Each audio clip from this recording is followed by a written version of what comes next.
The golden-haired youth descended from the lowest segment of the rock and tentatively began to make his way towards the lagoon. Although he had shed the cumbersome sweatshirt typically worn at school, he was still drenched in sweat. His gray shirt clung to his body, and damp strands of hair stuck to his forehead. Suddenly, a long, solitary rock jutted sharply into the depths of the jungle around him, the oppressive heat rendering it akin to a steaming bathtub. At this moment, the boy was struggling through the vines and broken branches when a small red-yellow bird screeched and took flight, followed by another voice. "Hey!" The voice called out. Wait a moment. From the side of the solitary rock, droplets of rain cascaded from the low bushes, causing them to sway rhythmically. "Hold on," the voice called again. "I'm tangled up." The golden-haired youth halted his steps, easily readjusting his socks. This gesture at that moment evoked a sense of familiarity, as if he were back at home. The voice was raised once more. "I truly cannot escape these numerous vines," remarked the boy as he extricated himself from a thicket, the slender branches scratching against his soy-lead windbreaker with a persistent rustle. His bare knee was ensnared by thorns, leaving a painful abrasion. He bent down cautiously, gingerly parting the prickly thorns before turning around. In comparison to the golden-haired youth, this boy was somewhat shorter and stockier. He tentatively probed the ground with his feet, searching for a secure foothold, and then peered through his thick glasses. "Where is that adult with a microphone?" The golden-haired boy shook his head. "This is an island, or at least it seems to me to be one. There lies a reef extending into the open sea. Perhaps there are no adults here." The plump boy's eyes widened, and his mouth fell agape. "There used to be a pilot. He is not in the cabin, but in the cockpit up front." The golden-haired youth squinted, gazing intently at the reef. "The rest are all children," the plump boy continued. "They are bound to come running out, wouldn't you agree?" The golden-haired boy began to wander casually towards the water's edge, striving to maintain an air of nonchalance while concealing any overt signs of indifference. Yet the plump boy trailed behind him. "Are there truly no adults left?" "I believe not," replied the golden-haired boy, his face set in a serious expression. Yet, shortly thereafter, he was overcome with an exhilarating sense of triumph, as if a dream had been realized. Amidst the solitary rocks, he seized a large stone and grinned at the overturned chubby boy. "There's no adult around," pondered the chubby boy. "What about the pilot?" The golden-haired youth bent his legs and plopped down onto the damp ground. "He left us after dropping us off, as he could not land a wheeled aircraft here. We were ambushed. He will return safely." The chubby boy shook his head. "During the descent, not only did I glance out of a window, but I also saw other parts of the plane spewing flames." He cast a scrutinizing gaze over the solitary rocks. "Isn't that the fuselage that crashed?" The golden-haired boy reached out to touch the uneven edge of a tree trunk, seemingly intrigued by the matter. "What, the fuselage?" he inquired. "Where could that thing have gone now?" The storm dragged the fuselage into the sea. With so many fallen tree trunks, the situation must be quite dire. "Surely, there are still some children in the cabin?" The chubby boy hesitated before asking, "What is your name?" "Ralph." The chubby boy awaited a prompt for his name, yet Ralph showed no inclination to inquire. The golden-haired youth offered a faint smile, rose to his feet, and resumed his walk toward the lagoon. The chubby boy's hand heavily rested on Ralph's shoulder. "I believe there are many more children who may be scattered nearby. Haven't you seen anyone else?" Ralph shook his head and quickened his pace, only to be unexpectedly tripped by a tree branch, tumbling headlong to the ground. The stout boy stood beside him, panting. "My aunt told me not to run," he said irritably, "because I have asthma." "Asthma? Indeed, it means I struggle to catch my breath. I'm the only one with asthma at our school." The boy spoke with a hint of pride, adding, "I've been wearing glasses since I was 3. He casually removed his glasses and handed them to Ralph, winking with a cheerful smile, before proceeding to clean them on his grimy windbreaker. Moments later, a pained expression resurfaced on the boy's pale face. He wiped the beads of sweat from his cheeks and hastily adjusted his glasses on his nose. He surveyed the solitary rock. "Look at those wild fruits," he remarked. I thought he navigated around the vines, encircling Ralph, and crouched among a tangle of foliage. "He'll be out in a moment." Ralph cautiously untangled himself from the branches, swiftly making his way through the chaotic underbrush. Before long, the stout boy's snores echoed behind him as Ralph hurried into the woods. After vaulting over a fallen tree trunk, he emerged from the thicket. The coastline is adorned with a myriad of palm trees, some standing tall, while others lean toward the sun. There, verdant fronds reaching skyward to heights of 100 feet.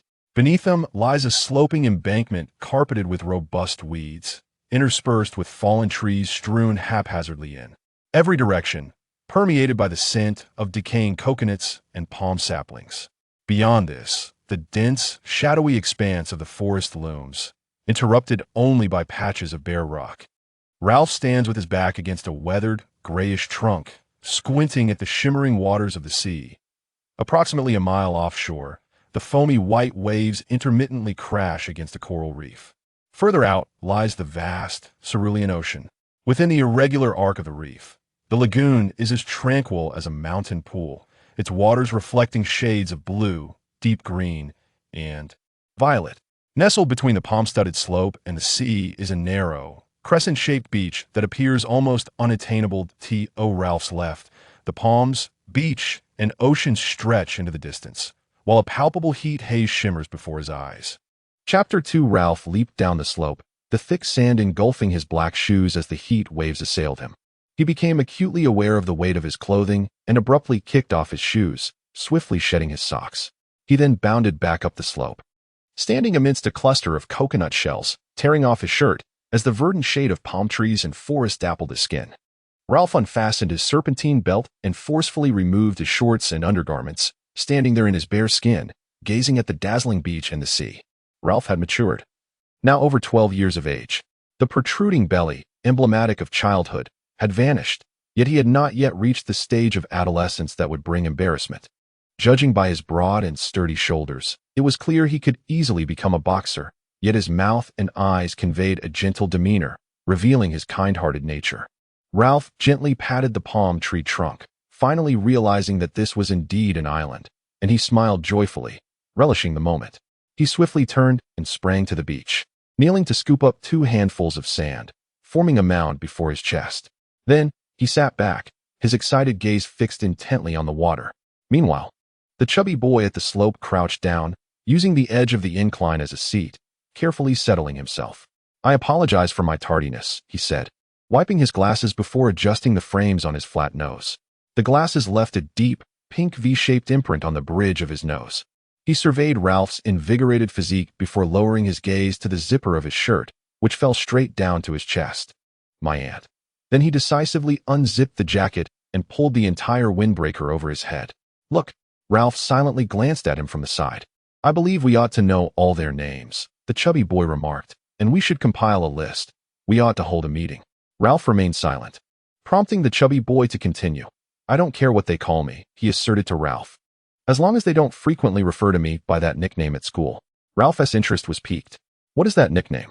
The chubby boy cast a glance over his shoulder and leaned closer to Ralph. He whispered, "They often call me Piggy." With a shrill laugh, Ralph leaped up. "Piggy, Piggy." "Ralph, please don't call." The anxious Piggy clenched his hands tightly. "I told you not to, Piggy. Piggy." In the sweltering air of the beach, Ralph danced around exuberantly, then pretended to swoop back like a fighter jet, spraying machine gun fire towards Piggy. "Oh!" He dove into the pile of sand at Piggy's feet, lying there and laughing heartily. "Piggy." Reluctantly, Piggy cracked a smile. Although such a greeting seemed excessive, he couldn't help but be amused. "As long as you don't tell anyone," Ralph chuckled awkwardly in the sand. Once more, a look of pain and concentration manifested on Piggy's face. "Wait a moment." The piglet hurriedly dashed back into the forest. Ralph rose to his feet and trotted to the right. Here, the abrupt terrain, forming a right angle, suddenly interrupted the beach, as a large expanse of pink granite platform incongruously sliced through the forest, slope, beach, and lagoon, creating a prominent section rising 4 feet high. A thin layer of soil blanketed the top of the platform, where robust weeds and shaded little palm trees thrived. Due to the insufficient soil for the young trees to flourish, they toppled and withered at about 20 feet. The trunks lay haphazardly intertwined, making it easy for one to sit upon them. The palm trees that still stood formed a canopy of green above, shimmering with the flickering light reflected from the lagoon below. Ralph clambered onto the platform and soon beheld the cool shade, closing one eye, imagining that the shadows cast by the leaves upon him must be a vibrant green.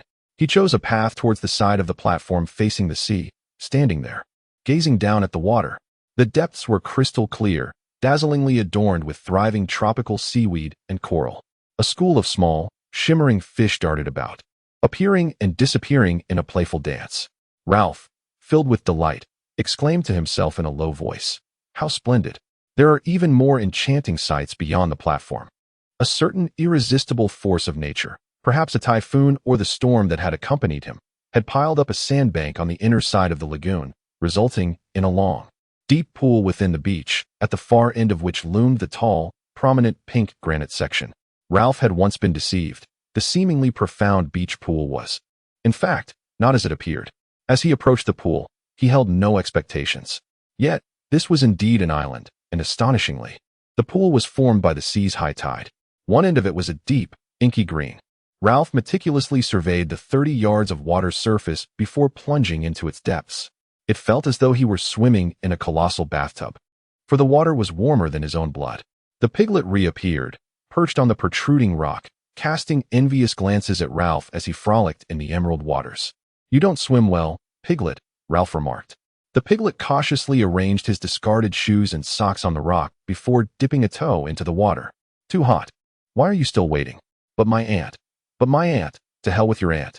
Ralph submerged himself, eyes wide open under the water, where the sandy rock edges of the pool faintly resembled a gentle slope. Chapter 3. He flipped over, pinching his nose, and noticed a shimmering golden light dancing before him. The piglet seemed hesitant. He then removed his shorts, revealing his pale, plump body. He tiptoed to the sandy edge of the pool, seated himself there, with the water rising to his neck, and proudly smiled at Ralph. "Are you not going to swim?" Ralph inquired. The piglet shook his head. "I can't. My aunt forbids me from swimming. I have asthma. To hell with your asthma." The piglet endured with a humble patience. "You are not a very good swimmer." Ralph splashed the water with his feet, submerging his mouth before swimming back to the slope, then spitting a mouthful of water into the air before lifting his chin and proclaiming, "I learned to swim when I was 5. My father taught me. He is a naval officer. Whenever he is on leave, he comes to rescue us." "What does your father do?" The piglet's face flushed instantly. "My father is dead," he replied hurriedly, "and my mother." He removed his glasses, searching for something to wipe them, but found nothing. "I live with my aunt. She runs a candy store, and I eat as much candy as I like. When will your father come to save us?" "He will try to come as quickly as possible." The wet piglet stood naked, wiping his glasses with a sock. Through the morning haze, the only sound they heard was the incessant, irritating roar of waves crashing against the rocks. How would he know we are here? Ralph, lazily swimming in the water, was enveloped by drowsiness, as if his mind, filled with mirage-like visions, was comparing the vibrant scenery of the lagoon. How would he know we are here? Ralph pondered. Because. The sound of the waves from the rocks grew increasingly distant. They will tell him at the airport. The piglet shook his head, putting on his shiny glasses, and looked down at Ralph. They won't. Didn't you hear the pilot mention the atomic bomb? They're all dead. Emerging from the water, Ralph stood before Piggy, pondering the peculiar question posed to him. "Is this an island?" Piggy incessantly inquired. "I climbed over the rocks," Ralph replied slowly, "and I believe this is indeed an island." "They are all dead," Piggy remarked, "and yet this is still an island. No one knows of our existence here. Your father will not know. And surely no one else will know." His spectacles became clouded by the mist from his quivering lips. "Are we to remain here until we perish?" With the utterance of that grim word, the oppressive heat seemed to intensify. The lagoon dazzled them with its blinding brilliance. "I will fetch my clothes," Ralph mumbled, gesturing towards the distance. Enduring the searing sun, he trotted across the beach, traversed the elevated platform, and retrieved his scattered garments. Donning a gray shirt, he felt an inexplicable sense of comfort. He then ascended the edge of the platform, seeking a suitable branch in the shade where he could sit. Piggy laboriously climbed up, clutching a multitude of his own clothes, and cautiously settled on a fallen log, close to the small cliff that overlooked the lagoon. The shimmering reflections of the water danced upon him. After a moment, Piggy spoke again. "We must search for others. We ought to do something." Ralph remained silent. This was a coral island. He evaded the scorching rays of the sun and paid no mind to Piggy's ominous murmurs, choosing instead to indulge in his blissful reverie. The piglet continued to speak on his chosen topic. "How many of us are here?" Ralph stepped forward, standing beside the piglet, and replied, "I do not know." A gentle breeze brushed across the shimmering surface of the water beneath the oppressive heat. The palm fronds rustled softly as the breeze reached the platform, casting dappled shadows of sunlight that danced like brilliant winged creatures in the shade. The piglet gazed up at Ralph, whose face was divided by shadows. The upper half glowed with a verdant hue, while the lower half shimmered from the lagoon's reflection. A bright light swept across his hair. We ought to do something, shouldn't we? Ralph seemed oblivious to his surroundings. An imagined place, one that had never been fully realized, finally leaped into vibrant existence here. The piglet interpreted Ralph's broad smile as an acknowledgement of his worth and joined in the laughter. If this truly is an island, what then? Ralph, momentarily sobering, pointed towards the lagoon. He noticed something dark in the sea ferns. A stone? No, a shell. Suddenly, the delighted piglet sprang to his feet, his excitement not unwarranted. Yes, that's a shell. I've seen one on the wall of someone's backyard before. They call it a conch. He often blows into it. And his mother comes running. That thing is quite valuable. A small palm sapling leaned toward the lagoon beside Ralph's elbow. As the sapling struggled under its own weight, a clump of mud was dislodged from the barren soil, signaling its imminent fall. Ralph extracted the slender trunk and began to stir it in the water, causing the vividly colored fish to dart away in alarm. The piglet, leaning precariously, appeared quite unstable. Be careful. It's going to break. Shut up, Ralph muttered distractedly. The shell was fascinating and beautiful, a treasure of considerable value. Ralph seemed lost in a daydream, vivid illusions swirling between him and the piglet. Although the piglet was not a character from his reverie, he used the curved palm sapling to push the shell free from the seaweed, propping one hand against a branch while pressing down on the other end of the sapling until he successfully lifted the shell. Water dripped steadily from it. And then the piglet seized the conch. At that moment, the conch transformed from an unattainable object into something tangible, igniting Ralph's excitement. Chapter 4. The piglet chattered incessantly. The conch is quite expensive. I bet if you wanted to buy one, it would cost a great deal of money. That person hung the conch on the garden wall. My aunt. Ralph took the shell from the piglet, water trickling down his arm. The shell was a rich beige, adorned with delicate pink speckles. Between the sharpened tip, which had been drilled with a small hole, and the pink mouth of the shell, its body measured approximately 18 inches, slightly spiraled, with intricate and exquisite relief patterns across its surface. The sand nestled deep within the shell was shaken out by Ralph. Like a cow mooing, remarked the piglet. He possessed a few white pebbles and a cage harboring a green parrot. Naturally, he would not attempt to blow the pebbles. He stated. Piglet paused to catch his breath, reaching out to touch the glimmering object in Ralph's hand. Ralph lifted his head. We can blow this to summon the gathering. They would hear it and come. He smiled at Ralph. Isn't that your intention? You retrieved this conch from the water for that very reason, did you not? Ralph swept his golden hair back. Can your friend actually blow the conch? He blows it as if spitting, Piglet remarked. My aunt forbids me from blowing it, as I suffer from asthma. She says you must blow forcefully from below into the shell. Piglet placed a hand on his pudgy little belly.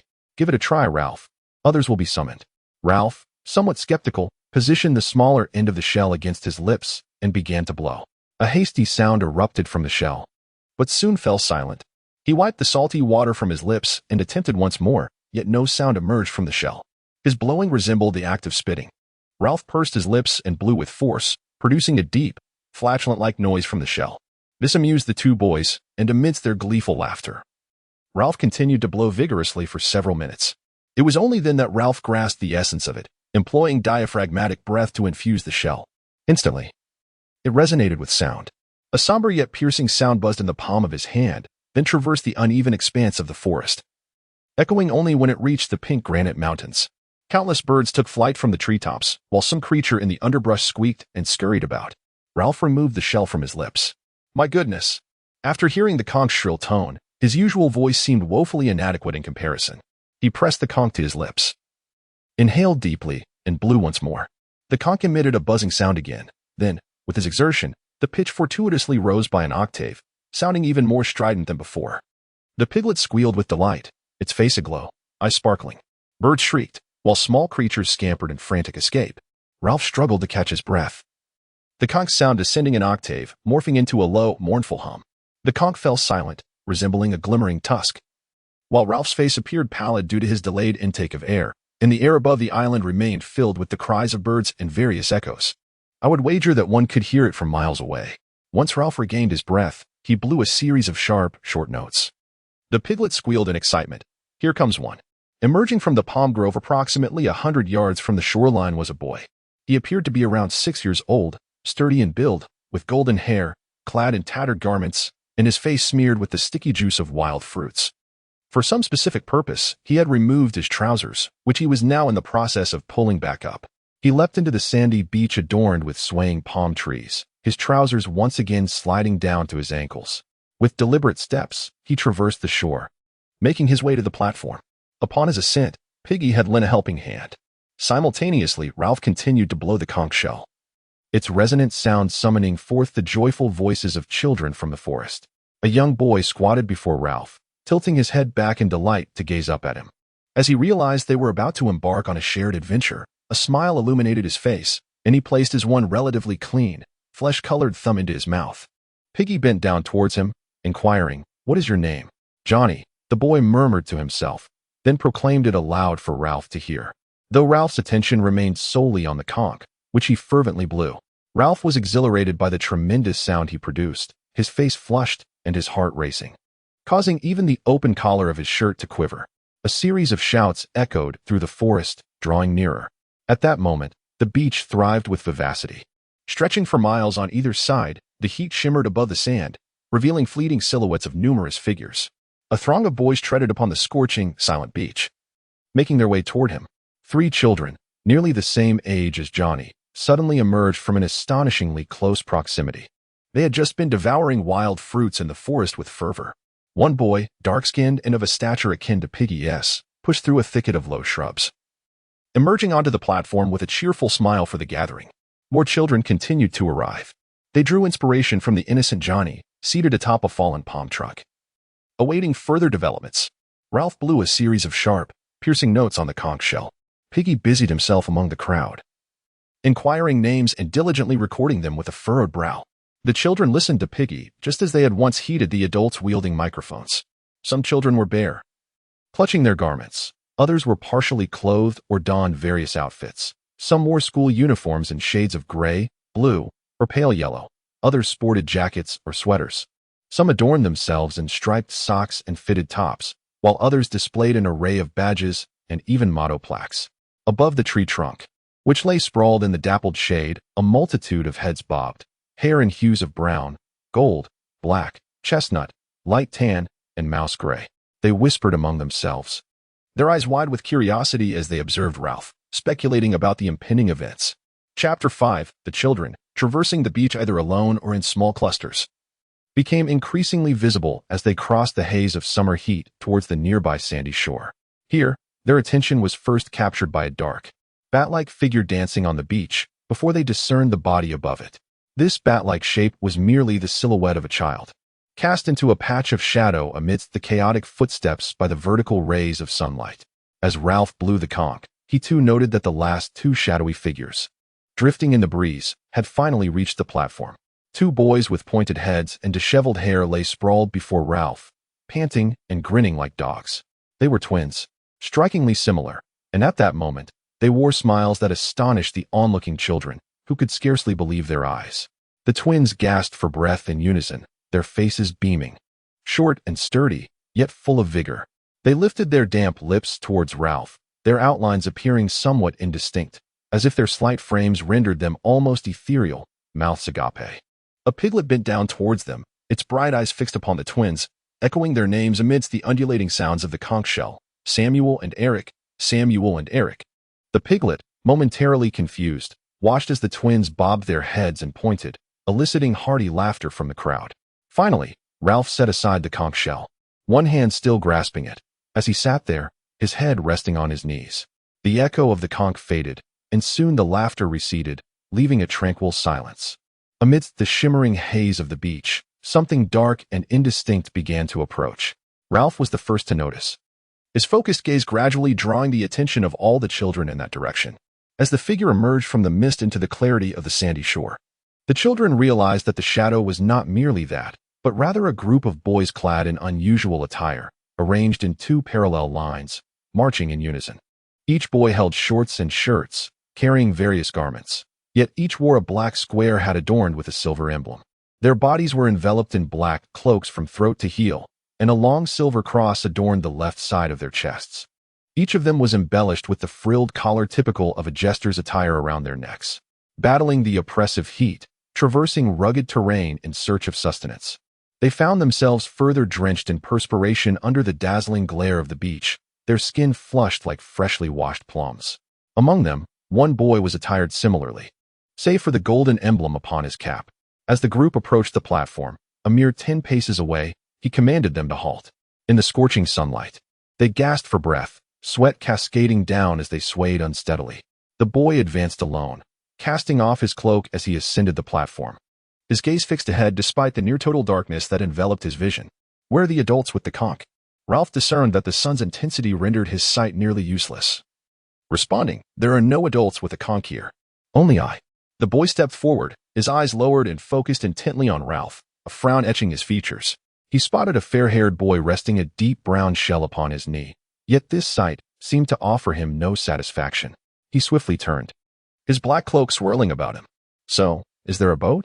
From the fluttering cloak, it was evident he was tall and lanky, with a shock of red hair peeking out from beneath his black hat. His face bore the marks of acne and freckles, rendering him unattractive yet not foolish. At that moment, his pale blue eyes, tinged with frustration, gazed forward, betraying an imminent fury, or perhaps a readiness to erupt. Are the adults not here? Ralph responded behind him, no, but we are currently in a meeting.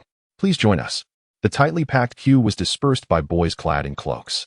A tall boy shouted to them, choir. Attention. The members complied, yet they were utterly exhausted, huddled together in a line, swaying in the sunlight. Among them, a few began to murmur complaints. But Meridu, may we? At that moment, one boy suddenly collapsed face-first onto the sand, causing the formation to disintegrate. Instantly, the fallen boy was lifted onto a platform to lie down. Meridu stared wide-eyed and helplessly declared, very well. Sit down. Let him be. But Meridu, it's always him. Meridu lamented, fainting in Gibraltar, fainting in Addis Ababa, and even collapsing on the conductor during morning prayers. This last remark elicited a ripple of laughter from the choir members, who clung to the gnarled branches like a flock of blackbirds, keenly observing Ralph. The piglet dared not inquire further about names. The sense of superiority derived from their uniformity, along with the unyielding authority evident in Meridu's tone, left him astounded. He timidly retreated to Ralph's side, fiddling nervously with his glasses. Meridu turned to Ralph. No adults at all? None, Ralph replied. Meridu perched on the branch, surveying the surroundings. Then we must manage our own affairs, with a sense of security. Piggy timidly spoke from Ralph's side. Ralph convened this meeting to determine our next course of action. We have already learned some names. There's Johnny, and those two twins. Sam and Eric. Which one is Eric? You? No, you are Sam. I am Sam. I am Eric. Chapter 6. It would be best if everyone could state their names, Ralph suggested. I am Ralph. Most of the names are already known to us, Piggy remarked. These names are newly acquired. The names of the children, Meridu added. Why must you call me Jack? My name is Meridu. Ralph turned towards him quickly, clearly recognizing a person who would assert his opinions. Moreover, Piggy continued.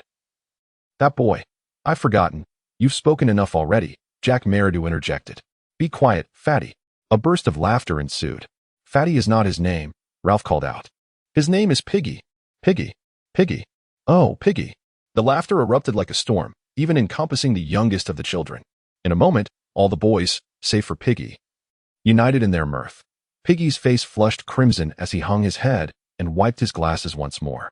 Once the laughter subsided, they resumed the roll call.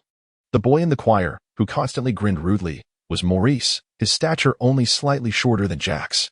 There was also a rather unfamiliar, slender boy with a furtive demeanor, who kept to himself, appearing elusive and secretive.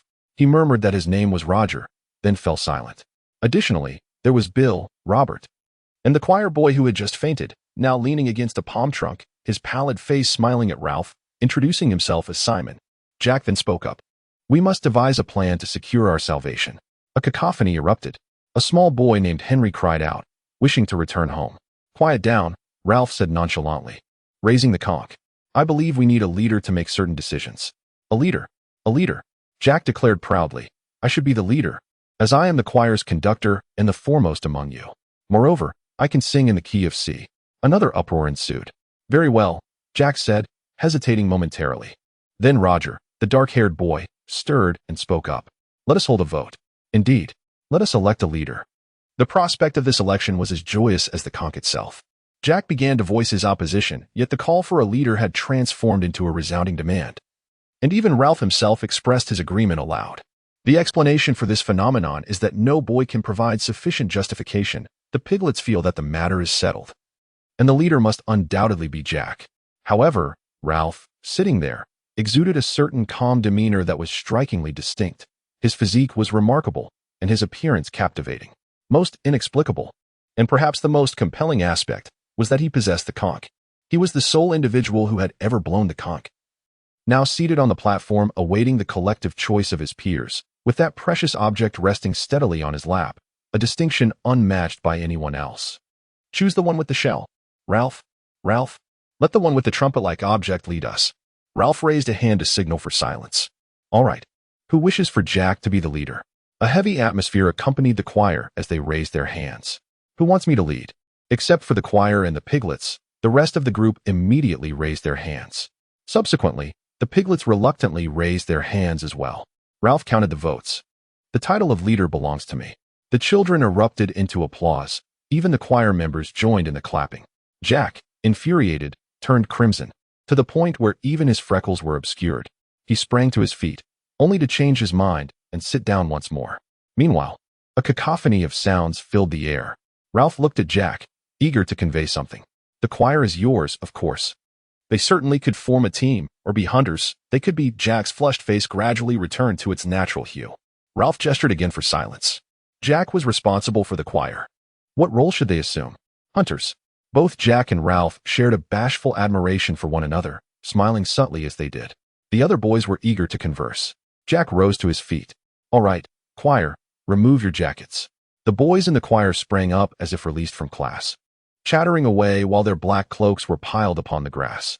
Jack tossed his own clothing onto the trunk beside Ralph, his sweat-soaked gray shorts clinging to him. He noticed Ralph regarding them with profound admiration and explained, I was just wondering if we were surrounded by water. I thought I might climb over that little hill. But your conch shell summoned us. Ralph smiled, raising the conch to signify silence. Everyone listened attentively. I need some time to think things through. I cannot make a decision on a matter instantly. If this were not an island, perhaps we would be rescued immediately.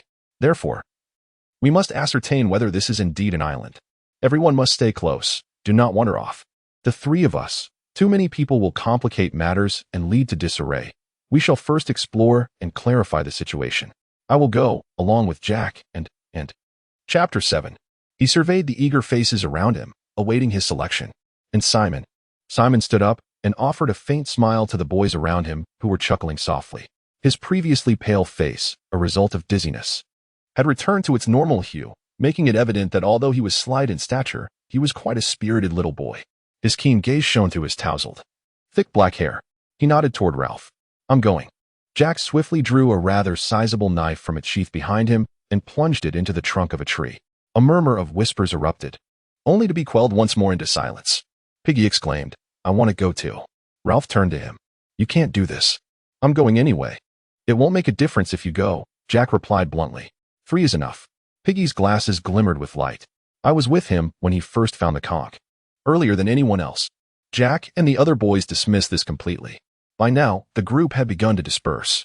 Ralph, Jack, and Simon leapt off the platform and strolled along the beach beside the bathing pool. Behind them, Piggy stumbled along, trying to keep up. If Simon walks between us, Ralph said, then we can speak over his head. The 3 boys quickened their pace, forcing Simon to hasten his steps to keep up with them. Soon, Ralph halted and turned to face Piggy. Look, Jack and Simon pretended not to notice and continued on their way. You can't keep up. The piglet's glasses were shrouded in a veil of mist, accompanied by a sense of shame and humiliation. You conveyed the message to them. I told them, and then I reiterated it. His lips trembled, his face flushed with embarrassment. I had expressed my discontent. I asked, what exactly are you saying? Regarding the matter of calling me a piglet, I had stated that as long as they refrained from referring to me as a piglet, I was indifferent to other names. I also requested that it remain a secret, yet you disclosed it without hesitation. Both children fell silent. Ralph stared at the piglet, suddenly grasping the depth of his hurt feelings. His anger palpable. Ralph hesitated, pondering whether to offer an apology or to exacerbate the situation. Calling you fatty is more pleasant than piglet, Ralph finally declared, adopting a tone that bore the essence of true leadership. adding candidly that regardless, if it brings you satisfaction, I apologize for it. Now, return, Piglet, and take roll call. That is your task. Until we meet again. Ralph turned and pursued the other two. The Piglet halted, the fury on his cheeks slowly dissipating. He retraced his steps towards the platform. The three boys ambled joyfully along the beach. The sea lay tranquil, a stretch of shore adorned with seaweed, firm and nearly as solid as a road. The children felt an enchantment enveloping them and the surrounding landscape, invigorating their spirits. They exchanged glances, erupted into laughter, and engaged in ceaseless chatter, yet none truly absorbed the words of the others. The atmosphere was bright and jubilant. Ralph sought to elucidate all of this, executing a grand gesture, only to falter once more. After Simon timidly touched Ralph's arm following the laughter of the three children, their mirth erupted once more. Onward, Jack urged. We are explorers.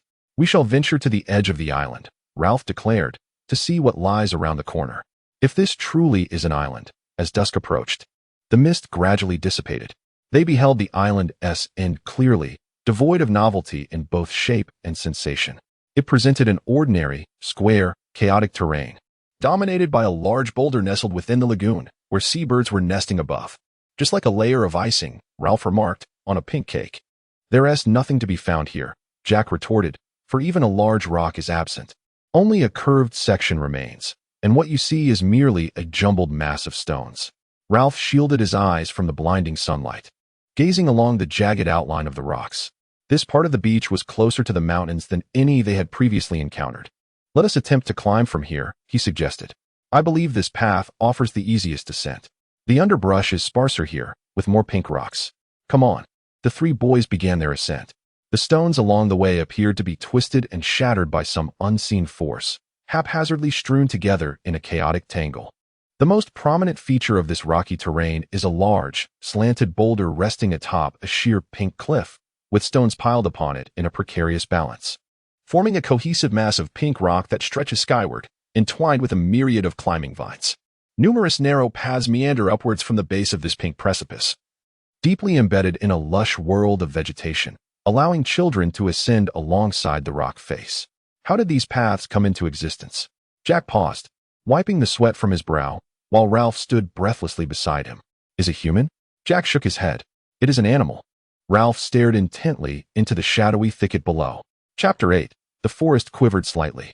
They pressed on, while climbing the rugged ridge was manageable. Traversing the low brush to reach a new path proved challenging. Here, countless vine tendrils intertwined, compelling the children to navigate through them as if threading a needle. At this moment, the slope's inclination served as their sole guide, as they observed the caverns surrounded by thick vines, each one towering above the last. The children ascended slowly, exerting their utmost effort. Just when it seemed they were ensnared in the tangled wilderness of flora, Ralph glanced back at the other two with a glimmer in his eye. This is exhilarating. Absolutely splendid. Words failed to express their joy, yet they had no reason to feel this way. The three individuals were utterly exhausted, drenched in sweat, and grimy beyond measure. Ralph bore the marks of their arduous journey. Thick vines, as wide as a bowl, intertwined tightly, leaving only a narrow passageway through which they could squeeze. Ralph attempted to call out, but only a muffled echo responded. This was true adventure, Jack declared. I wager no one has ever set foot in this place before. We ought to draw a map, Ralph suggested, though we have no paper. We can etch it onto the bark, Simon proposed, and press the dark substance into the grooves. In the dim light, the three exchanged serious glances, their eyes glimmering with excitement. How exhilarating! Truly splendid! There is no room for hesitation here. Ralph, in a fit of enthusiasm, pretended to charge at Simon. And soon they were panting and laughing beneath the shadowy thicket. After they separated, Ralph spoke first. We must press on, emerging from the vines and underbrush. They were greeted by a pink granite cliff a distance away, allowing the children to ascend the narrow path in small strides. As they traversed the trail, the view expanded before them, revealing the vast expanse of the ocean. The sun blazed down without a hint of respite, drying their clothes that had been soaked in the humid heat of the shadows. The final stretch towards the summit appeared to wind like vines upon the pink rocks, no longer leading into darkness. The children carefully navigated the narrow mountain path, climbing over the steep, gravelly slopes. Look, on this elevated island. Scattered rocks rise like haystacks and chimneys. A hefty stone, when pushed by Jack, emitted a jarring screech. Forward they pressed, not towards the summit, but awaiting the challenge that the three children must face before advancing to the peak. A boulder, resembling a small car, lay before them. Heave-ho! The rock swayed rhythmically. Heave-ho! The oscillation intensified, nearing the critical point of balance. Once more. Again. Heave-ho! That large stone teetered on a fulcrum, incessantly wobbling, until it decisively toppled, soaring through the air, crashing and tumbling. Bouncing aloft, producing a deep, resonant hum as it shattered through the verdant canopy of the forest, creating a gaping hole. Echoes reverberated, startled birds took flight, and a cloud of white and pink dust enveloped the area. The distant forest below trembled as if stirred by a wrathful demon. Then, tranquility returned to the island. How exhilarating! Truly like a balm. Hey Awo! They reveled in their triumph for several minutes before finally moving on. The path leading to the summit thereafter became much easier. Ralph halted as they approached the final stretch to the peak. Goodness! They found themselves at the edge of a circular valley on the mountainside, more precisely, a semicircular valley. Here, blue wildflowers bloomed, an alpine species. Water cascaded over the edge, splashing frothy droplets upon the emerald canopy of the forest. Various colorful butterflies danced gracefully in the air, flitting up and down in a perpetual flurry. The square-topped hills and round valleys lay a small distance apart, and before long, they found themselves atop the summit. Even before reaching the peak, they surmised that this was indeed an island. As they climbed amidst the rosy-hued rocks, the vast ocean flanked them on both sides, and the sky above was exceptionally clear, leading the children to instinctively perceive that they were surrounded by water. However, they felt it more fitting to draw a final conclusion upon reaching the summit and beholding the circular horizon of the sea. Ralph turned to the others and proclaimed, "This island belongs to us." The island resembled a vessel. The ground on which they stood rose prominently, with the undulating terrain behind them cascading down to the coastline. On either side, an array of bizarre rocks, cliffs, treetops, and steep slopes greeted their gaze. Directly ahead, within the confines of the ship, the terrain sloped more gently, blanketed in verdant trees, with patches of pink rock peeking through. Beyond lay the sprawling, lush expanse of the island's jungle, culminating in another pink rock formation. Just at the brink where the island seemed poised to be engulfed by the ocean, another island emerged. A fortress-like rock stood almost detached from the main island, facing the children across the emerald waters, resembling an insurmountable bastion of pink stone. The children looked down upon this entire scene, then stood tall, gazing out at the vast sea. The afternoon had waned, yet the landscape remained vividly discernible, undisturbed by haze. Were those rocks? A coral reef. I have seen such images before. The reef encircles the small island from 2 or 3 directions, situated a mile away in the sea, parallel to the area that the children now refer to as the beach.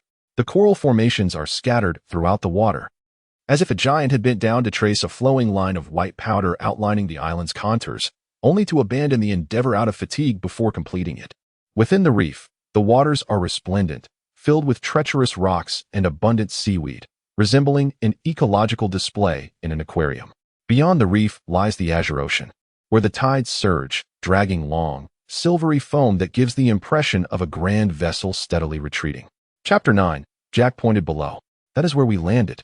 A distinct gap in the trees can be seen, beyond the waterfall and cliffs, remnants of broken trunks extending back, leaving a trace of palm fronds between the lone rock and the sea. There, jutting into the lagoon, is a raised platform, surrounded by tiny figures that resembled dancing insects. From the level ground where they stood, Ralph gazed down the slope and vaguely discerned a winding line, a path weaving through wildflowers, spiraling down to a rocky gorge, from which the solitary rock emerged. This route leads back the quickest. The children's eyes sparkled with excitement, their faces radiant with joy as they savored the thrill of possession. They felt invigorated, their bonds of friendship deepening. "There's no smoke, nor any boats," Ralph astutely remarked. "We'll soon learn that no one resides on such an island." "We must find something to eat," Jack exclaimed. "Let us go hunting for prey, until someone finds us." Simon glanced at the two of them, saying nothing, yet nodding incessantly, causing his dark hair to sway back and forth, lending his face a radiant glow. Ralph gazed down at another direction devoid of rocks. "It's quite steep," Jack remarked. Ralph shaped his hand into an inverted cup. "Below lies a small patch of forest. The mountains elevate that woodland. The hills are adorned with a myriad of wildflowers and trees." At this moment, the forest stirred, a chorus of rustling sounds rising and falling. Nearby, clusters of wildflowers swayed gently as a cool breeze brushed against their faces. Ralph spread his arms wide. It all belongs to us. The children cheered joyously upon the mountain. I'm hungry. The mere mention of hunger by Simon resonated with the others. Let us go, Ralph declared. We have discerned what we wish to understand. They traversed a rocky slope, landing amidst a patch of wildflowers, then navigated their way beneath the trees. They paused at that spot, curiously observing the surrounding low shrubs. Simon was the first to speak. Like candles, candle-like shrubs, candle buds. The low shrubs are dark green evergreens, exuding a fragrant aroma, with numerous smooth green buds layered. Facing the sunlight, Jack struck with his knife, releasing a burst of fragrant foam. Candle buds. You can't light the buds, Ralph said. They merely resemble candles. Green candles. Jack scoffed, but we can't eat these. Let us go. The children once again ventured into the dense forest, their heavy footsteps echoing along a narrow path. Suddenly, they were jolted by a cacophony, piercing, abrupt screams, accompanied by the resounding thuds of hooves striking the ground. As they pressed forward, the cries grew louder, ultimately escalating into a frenzied cacophony of desperation. They soon discovered a small wild boar ensnared by thick vines. Terrified, it thrashed about wildly, emitting frantic screams. The three children rushed forward, with Jack brandishing a knife, his arm raised high in the air. After a momentary pause, as the boar continued its frantic cries and the vines writhed, Jack's strong arm swung the gleaming blade. The brief stillness made the children acutely aware that if the boar charged downward, it would possess immense force. Then, in a sudden burst of energy, the boar freed itself from its entanglement and bolted into the underbrush. The children exchanged bewildered glances, gazing at the frightening scene before them. Jack's pale face contrasted starkly with his freckles, a realization dawning upon him as he lowered his arm and sheathed the knife. In that moment, they all broke into sheepish laughter before beginning their ascent back to the original path. I am selecting a location, Jack declared. I am contemplating where to strike. You should stab it with the knife, Ralph insisted passionately. People always talk about slaughtering pigs. Cutting the pig's throat to let it bleed, Jack replied. Otherwise, we cannot have the meat. Then why don't you? The children understood why he refrained from striking. It was due to a lack of the fierce resolve required to plunge a blade into living flesh, and a fear of the blood that would inevitably gush forth. I am about to, Jack declared. He strode ahead, the other two unable to discern his expression. I am searching for a place. The next moment, he drew the knife from its sheath and forcefully struck it into the trunk of a tree. Next time, I shall not be so merciful. He glanced around wildly, defiantly challenging anyone who dared to oppose him. They then dashed into the sunlight, soon busy foraging for food while making their way toward the platform to convene. Chapter 2. The flames on the mountain. As soon as Ralph blew the conch shell, the platform was filled with people. This gathering was distinct from the one held in the morning. The afternoon sun slanted in from the opposite side of the platform, and most of the children's skin bore the marks of the scorching sun, prompting them to don their clothing. The choir no longer stood out as a cohesive group. Their cloaks cast aside, Ralph sat on a fallen log, his left side facing the sun. To his right were most members of the choir. To his left were slightly older children, unfamiliar with one another prior to the evacuation. Before him sat the younger children crouched on the grass. A hush fell over the gathering. The speckled beige shell rested upon Ralph's knees as a sudden gentle breeze swept across the platform. He hesitated, uncertain whether to stand or remain seated. He cast a sidelong glance to his left, in the direction of the bathing pool. The piglet sat silently beside him. Ralph cleared his throat. Then let it be settled. He soon discovered that he could articulate his thoughts with ease, explaining the words he felt compelled to express. Chapter 10. He brushed his golden hair back with one hand and said, We are on an island. We have reached the summit and seen the ocean surrounding us on all sides. What we have arrived at is merely a desolate isle, devoid of life and vitality. Jack interjected, We need a team to hunt. Hunt for wild boar, indeed. This island is inhabited by wild boars. The three of them busied themselves in an attempt to convey a shared sensation, a feeling of having witnessed a living creature, flesh-toned, struggling amidst the vines. We saw it, chattering and screeching. It escaped. I had the chance to strike, but next time. Jack suddenly drove his knife into a branch. Casting a challenging glance around, the meeting continued. Everyone understood, as Ralph stated, that they required someone to hunt and procure meat. Another matter arose. He lifted the shell from his knee, surveying the faces illuminated by dappled light. There was not a single adult among them. We must take care of ourselves. A cacophony of chatter ensued, only to settle into silence once more. There was yet another point. We must conduct ourselves as we do in school. With a raise your hand to speak protocol, simultaneous voices cannot be allowed. He held the conch shell before him, examining its mouth. Whoever wishes to speak shall receive the conch. The conch? This shell is known as a conch. Those who wish to speak shall hold the conch as they do so. However, look, his speech must not be interrupted by anyone. Except for me. Jack rose to his feet. We must establish some rules, he exclaimed with fervor. Numerous regulations. Should anyone contravene these stipulations, hey, oh, how exhilarating. Let us proceed. Ralph sensed someone had taken the conch from his lap. Subsequently, Piggy, cradling the beige shell, stood up, and the exuberance subsided. Jack remained standing, casting a perplexed glance at Ralph, who was cheerfully patting a log. Jack reluctantly took a seat. Piggy, while polishing his recently removed glasses on his shirt, blinked at the attendees. You are hindering Ralph. You are preventing him from grasping the essential matters. He paused to capture everyone's attention. Who knows where we are, huh? The adults at the airport will know. My father, the one with the loudspeaker. Piggy donned his glasses. No one knows where we are, he stated. His complexion grew paler, and his breathing more labored. It seems they know where we are headed. It seems they do not. They are unaware of our current location because we have not reached our destination. He stared at everyone, momentarily speechless, then, shaking, settled down. Ralph retrieved the conch from Piggy's hands. Here is what I intend to convey, he continued, when you all of you. He gazed at the rapt expressions of the group. The downed aircraft was ablaze. None knew of our whereabouts. We might be here for an extended period. At this moment, silence enveloped the assembly, with even the soft snorts of the piglets becoming audible. Sunlight streamed in at an angle, casting a golden hue across half of the platform. A gentle breeze swept across the lagoon, reminiscent of a kitten chasing its own tail, darting across the platform and into the forest. Ralph brushed back a lock of golden hair that had fallen across his forehead. Then we shall have to remain here for quite some time. No one uttered a word. Suddenly, Ralph broke into a broad smile. This island is magnificent. We, Jack, Simon, and I, we have climbed the mountains. This island is splendid. There is sustenance and water. And a somewhat revived piglet pointed at the conch shell in Ralph's hand, causing Jack and Simon to fall silent. Ralph continued, while we wait on the island, we can indulge in joyous play. He gestured animatedly, as if inscribing words in the air. A clamorous uproar erupted. Treasure Island, crew of the Swallow and the Amazon, Coral Island. Ralph waved the conch shell triumphantly. This is our island. A wonderful island. Before the adults arrive, we can frolic to our heart's content here. Jack seized the conch shell. There are wild boars, he declared. There is food available. And one can bathe in the stream over there. Everything one could desire is present. Has anyone discovered anything else? He handed the conch to Ralph and took a seat. Clearly, no one had noticed anything further. A dissenting child was spotted by another slightly older boy. A group of children urged him to come out, but he refused.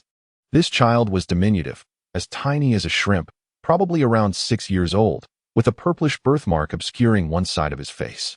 At this moment, he stood there, seemingly at a loss under the scrutinizing gaze of the crowd, digging at the coarse wild grass with a toe. He murmured softly, on the verge of tears. Chapter 11. The other children whispered among themselves, yet their demeanor remained serious as they pushed him toward Ralph. Well then, Ralph said, let's hear it. The little boy anxiously glanced around. Speak up. The boy reached out to take the conch, prompting laughter and shouts from the assembled children, causing him to retract his hands immediately and burst into tears. Let him have the conch, Piggy shouted. Let him have it. Ralph gestured for him to pick up the conch, yet a wave of laughter drowned out the boy's voice. Piggy knelt beside him, one hand resting on the large conch, listening intently and explaining to the others. He wanted to know how they intended to deal with the serpentine creature. Ralph laughed, and the other children followed suit. The little boy curled up in a ball. Tell us about the serpentine creature. Now he stated that it was a small beast. A small beast? A serpent-like creature. Quite large indeed. He has seen it. Where? In the woods. Whether it is the gentle breeze that sways or the coolness that settles beneath the trees as the sun descends, the children sensed this shift and became restless. It is impossible for such a small island to harbor a small beast, a serpent-like entity, Ralph kindly elucidated. Such creatures can only be found in vast lands, akin to Africa or India. After a murmur of whispers, a solemn nod followed. He claimed the small beast emerges from the shadows. Then he must not have seen it. A ripple of laughter and merriment ensued. Did you hear that? He said that creature can be seen in the dark. He still insists he has encountered the small beast. It has come and gone several times, intent on devouring him. He must be dreaming. This was met with uproarious laughter. Ralph surveyed the faces around him, seeking their support. The older children concurred with Ralph.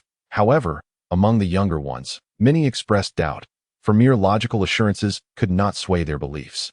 He must have been plagued by nightmares. Wandering amid the vines.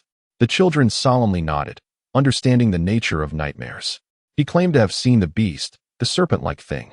He wondered if it would reappear tonight. Yet, there is no small beast. He said the small beast transformed into a rope-like entity, hanging from the branches this morning, uncertain if it would return tonight. But there is no small beast at all. At this moment, all laughter had vanished, and everyone gazed at him with solemn expressions. Ralph, brushing his hair back with both hands, was both delighted and irritated as he eyed the young boy. The conch shell had been snatched away by Jack. Indeed, Ralph was correct. There were no serpentine creatures to be found. If there were truly snakes, we would capture and eliminate them. We were about to hunt wild boar to provide meat for everyone. We also intended to hunt snakes. Yet, there were none to be found. We would ascertain this while hunting. Ralph, frustrated and momentarily at a loss, felt confronted by something elusive. His eyes, intensely focused and devoid of humor, reflected this struggle. Yet, there were simply no beasts. An inner force compelled Ralph to loudly reiterate this point. I assure you, the beasts are not here. A profound silence enveloped the gathering. Ralph raised the conch shell once more, and as he contemplated what he was about to say next, his anger transformed into joy. Let us now deliberate on the most pressing matter. I have been pondering this, even while we were climbing. He flashed a knowing smile at the other two. I was thinking, even on the beach earlier, that while we play, we must not forget our need for salvation. The attendees responded with an enthusiastic chorus, their fervor crashing over him like a wave, interrupting his discourse. After a moment's reflection, he continued, we must be saved. Of course, we will be saved. A cacophony of noise erupted. This is merely a reflection of Ralph's newfound authority, which has brought light and joy to everyone. It is not a baseless proclamation. Ralph had no choice but to wave the conch to signal for silence, allowing the assembly to continue listening to him. My father serves in the Navy. He asserts that there are hardly any islands unknown to mankind. He claims the Queen possesses a grand chamber filled with maps, depicting every island in the world. Therefore, the Queen must have a map of this island. A chorus of exuberance erupted once more. Sooner or later, a ship would be dispatched to our aid. Perhaps it would even be my father's vessel. Everyone waited in anticipation. We shall be saved. He paused for emphasis, his words instilling a sense of security among the attendees. They had already held Ralph in high regard, and now their respect had deepened. Spontaneously, they began to applaud, and soon the platform resonated with their cheers. Ralph blushed, catching sight of the piglet's unabashed admiration on one side, while on the other, he noticed Jack grinning foolishly, as if he too understood the art of applause. Ralph waved the conch again. Stop. Wait. Listen to me. In the hushed atmosphere, he continued with enthusiasm. There is one more thing.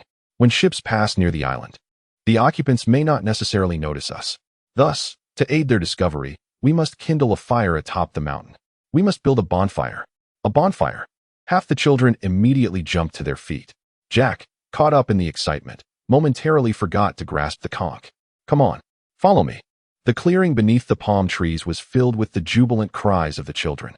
Ralph also stood up and shouted for silence, yet no one heeded his call. The crowd suddenly surged towards one end of the island, following Jack. Even the youngest children began to run, trampling on broken branches and fallen leaves, desperately hurrying along. All that remained was Ralph, clutching the conch, accompanied only by Piggy. Chapter 12. Piggy's breath had nearly returned to normal. A bunch of children. He scoffed. Every movement is imbued with childishness. Ralph hesitated, gazing at Piggy, and placed the conch upon a log. I wager it's tea time, Piggy remarked. I truly wonder what they intend to do up there on that mountain. He reverently caressed the conch, then paused to look up. Ralph. Hey, where are you going?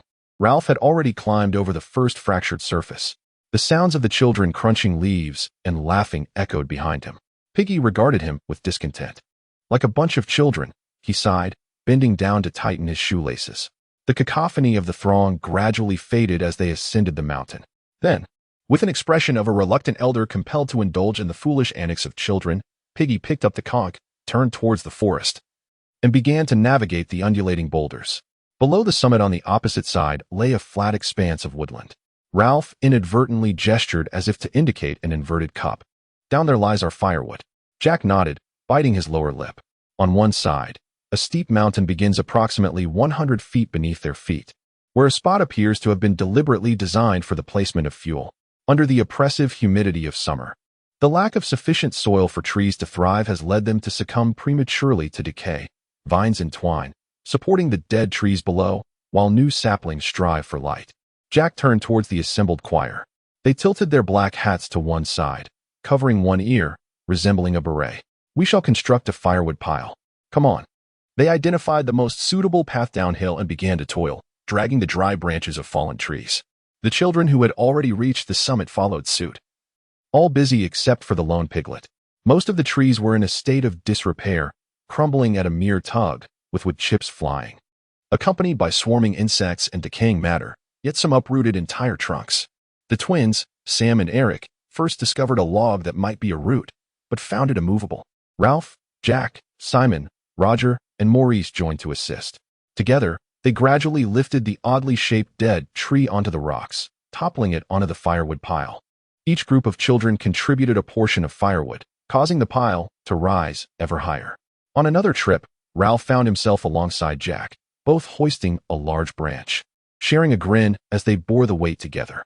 In the gentle breeze, amid their joyous shouts, under the slanting rays of sunlight cascading over the mountain, an enchanting aura emanated once more, a closeness, a bold adventure, and a satisfying radiance, a wondrous and intangible glow. It was truly somewhat overwhelming. Jack replied with a toothy grin. "We can manage this together." The two of them exerted themselves to carry the branch, swaying as they ascended the final steep stretch of the mountain path. Together, they hummed a rhythmic 1, 2, 3, as the hefty branch was hurled onto the great pile of firewood with a resounding thud. In the aftermath, they were filled with a triumphant joy, laughing as they made their way back, prompting Ralph to impulsively raise his arms in celebration. Below them, the younger children continued their tasks, though some of the little ones had lost interest and were now foraging for wild berries in the new forest. At that moment, the twins unexpectedly emerged, cradling a bundle of dry leaves as they climbed up the hill, dumping the foliage onto the firewood heap.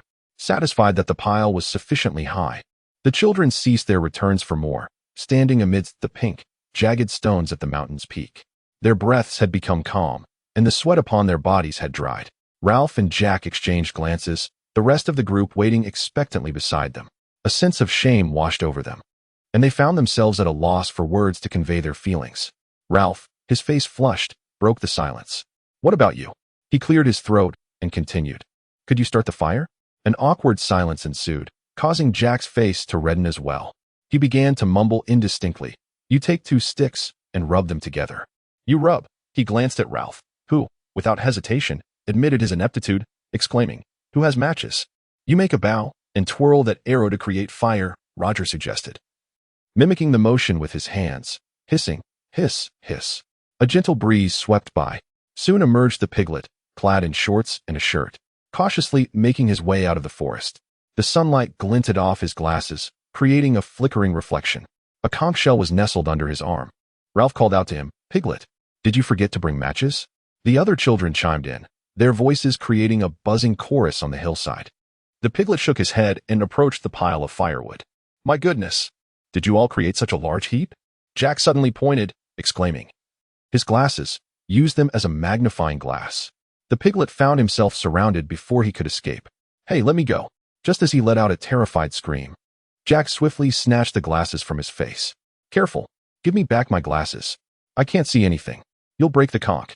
He was elbowed aside by Ralph, kneeling next to the firewood. "Step aside, don't block the light." A flurry of pushing and shouting ensued. The lenses were moved back and forth, up and down by Ralph, while a brilliant beam of sunlight illuminated a piece of rotten wood. Almost simultaneously, a wisp of smoke rose, causing Ralph to cough violently. Chapter 13. Jack also knelt down, gently blowing, and the smoke began to disperse, thickening again until a small flame finally appeared, nearly invisible in the bright sunlight. The flame wrapped around a slender twig, growing larger and more radiant, leaping to another branch with a crackling sound. The children erupted in joyous cheers as the flames soared higher. "My glasses!" cried the piglet. "Return my glasses." Ralph stepped back slightly from the pile of firewood, the glasses being thrust into the piglet's groping hands. The piglet's voice gradually transformed into a nonsensical lament. "So filthy. I can barely see my hands." The children erupted into a joyful dance. The firewood, once decayed and wretched, now appeared as dry as kindling, with thick branches being voraciously consumed by golden flames, their flickering tongues reaching up to 20 feet, swaying gracefully in the air. Near the fire, the heat was oppressive, and a gentle breeze stirred, carrying a spark aloft. Within the fierce blaze, the branches curled into ashen remnants. Ralph shouted, "We need more firewood. Everyone, go find firewood." At that moment, life transformed into a competition with the flames, as the children scattered into the slightly elevated woods. It had become imperative to maintain the magnificent flag of fire fluttering in the wind, leaving no one to consider anything else. Even the youngest among them brought small pieces of wood to toss into the blaze, unless their attention was captured by some fruit. The air flowed swiftly, creating a distinct boundary between the coolness and the searing heat. One side was refreshingly cool, while from the other, the fire surged forth with a blistering wave, hot enough to singe hair in an instant. The children felt the evening breeze caress their damp faces, pausing to relish the coolness, only to realize their exhaustion. They collapsed in the shadows among the scattered stones. The flames rapidly diminished, and soon the fire pit collapsed, intermittently emitting a gentle crackling sound akin to that of charred wood. Drifting away with the wind, the children lay on the ground, panting like dogs. Ralph lifted his head from where it rested on his forearm. It was futile. Roger continuously spat into the searing ashes. "What do you mean by that?" "There is no smoke, only fire." The piglet sat comfortably between two stones, the conch resting on his lap. "We didn't start the fire," he said. "What good is it? We cannot maintain a fire like this, no matter how hard we try." "You are overthinking it," Jack scoffed. "You merely sit idly." "We used his glasses," Simon remarked, wiping the grime from his cheek with his forearm. "That was indeed helpful." "I am holding the conch," the piglet retorted angrily. "You must allow me to speak." "The conch doesn't count at the summit," Jack declared. "You should be quiet." I held the conch in my hand. "Place green branches on it," Maurice suggested. "That is the best way to produce smoke." I held the conch. Jack turned sharply and said, "Be silent." The piglet fell silent. Ralph took the conch from him, surveying the other children. "We must assign someone to tend to the fire pit. If one day a ship were to pass by there," he gestured towards the straight coastline, "should we ignite a signal, they would come to rescue us. There is another matter. We must establish further regulations. Wherever the conch shell is blown, that shall be the assembly point. The mountain here is no different from the valley below." Everyone concurred. The piglet opened its mouth to speak, but upon catching Jack's gaze, fell silent. The conch was taken by Jack, who stood up, his dark hand carefully cradling the fragile shell. "I concur with Ralph's statement. We must adhere to the rules. After all, we are not savages, we are British, and we excel in all endeavors. Thus, we must conduct ourselves with decorum." He turned to Ralph. "Ralph, the choir shall be disbanded by me. My hunters will be divided into smaller groups, responsible for tending the fire." This generous act elicited a chorus of cheers from the children, prompting Jack to grin at them, then wave the conch to restore silence. "Let us allow the fire to burn out. Who will see the smoke at night, anyway? And if we wish, we can rekindle it at any time. Or Lise, you will oversee the fire this week. And next week we shall increase it to 3 individuals." There was a solemn consensus among the attendees. Moreover, establishing a lookout is essential. If we see a ship, everyone gazed in the direction indicated by Jack's robust arm. When we place green branches upon it, the smoke will be denser. The group gazed intently at the deep blue horizon, as if a small vessel might materialize at any moment. The setting sun gradually descended towards the water's edge, resembling a droplet of burning gold. As the sunlight and warmth began to wane, they became aware of the evening's slow approach. Roger picked up the conch shell, his expression filled with despair as he surveyed his companions. "I have been watching the sea, and not even a shadow of a boat has appeared. The hope for our rescue feels utterly elusive." After a flurry of murmurs, silence enveloped them once more. Ralph reclaimed the conch shell. "I previously asserted that someone would come to rescue us. We simply need to wait patiently." Piggy, emboldened and irate, seized the conch. "That is precisely what I meant. I mentioned holding a meeting, among other matters, yet you all insisted I remain silent." His voice escalated into a moral indictment, transforming into a lament. Chapter 14. The group stirred restlessly, beginning to demand his silence. "You requested a small fire, yet you ended up with a pile resembling a haystack." If I voice any concerns, Piggy shouted with a pained expression acknowledging the harsh reality, you all tell me to be quiet. But if it were Jack, Maurice, or Simon, he could not continue, standing there, his gaze traversing over them to the indifferent slope of the mountain, right to the splendid spot where they had recently discovered the dry branches. Then Piggy smiled enigmatically, and the others remained silent, astonished by the glint in his glasses. They followed the gaze of his focused eyes, eager to discern the meaning behind that hostile, cold smile. Indeed, a small fire had ignited amidst the dead or dying trees, sending wisps of smoke spiraling upwards. They beheld the flickering glow of flames emerging from the base of the smoke, which grew denser by the moment. The tiny flames danced upon a trunk, quietly spreading over clusters of leaves and underbrush, their intensity increasing. A fiery tongue flicked towards another trunk, ascending like a jubilant squirrel. Smoke billowed outward, while the flames, propelled by the wind, leapt up a sturdy tree, consuming it from above. Beneath the dark foliage and thick smoke, the fierce blaze clung to the ground, voraciously devouring the forest. Plumes of black and yellow smoke surged towards the sea, witnessing the roaring inferno and its unstoppable momentum. The children erupted in excited cheers and shrill screams. The flames resembled ferocious beasts, prowling the earth like a jaguar. Before lunging at a row of birch saplings, small trees clustered atop pink rock outcrops. The conflagration flickered as it spread to the obstructing trees, reducing their branches and leaves to ash. At the heart of the blaze, the flames nimbly leapt between trees, swaying as they ignited an entire row in an instant. The children rejoiced, while beneath them, a quarter-square mile of forest writhed in a frenzy of smoke and fire, instilling a sense of dread. The crackling of the flames merged into a resounding roar, echoing as if to shake the very mountains. At long last, they had gathered around their small fire. The despondent children fell silent, and Ralph was astonished to realize that they were beginning to feel a sense of reverence for the power they had unleashed. This thought, entwined with fear, ignited his fury. Enough. Hand me the conch, Piggy said, his voice tinged with hurt. I have the right to speak. The others regarded him with disdainful glances, their ears attuned to the resounding crackle of the flames. Piggy cast a timid glance at the fierce blaze, the conch cradled tightly in his arms. Now we must let the forest burn. That is our firewood, he said, licking his lips. We are truly at a loss. We should be more cautious. I am genuinely afraid. Jack averted his gaze from the inferno. You are always afraid. Oh, fatty. Hand me the conch, Piggy said, his face ashen. He turned to Ralph. Ralph, I am holding the conch, right?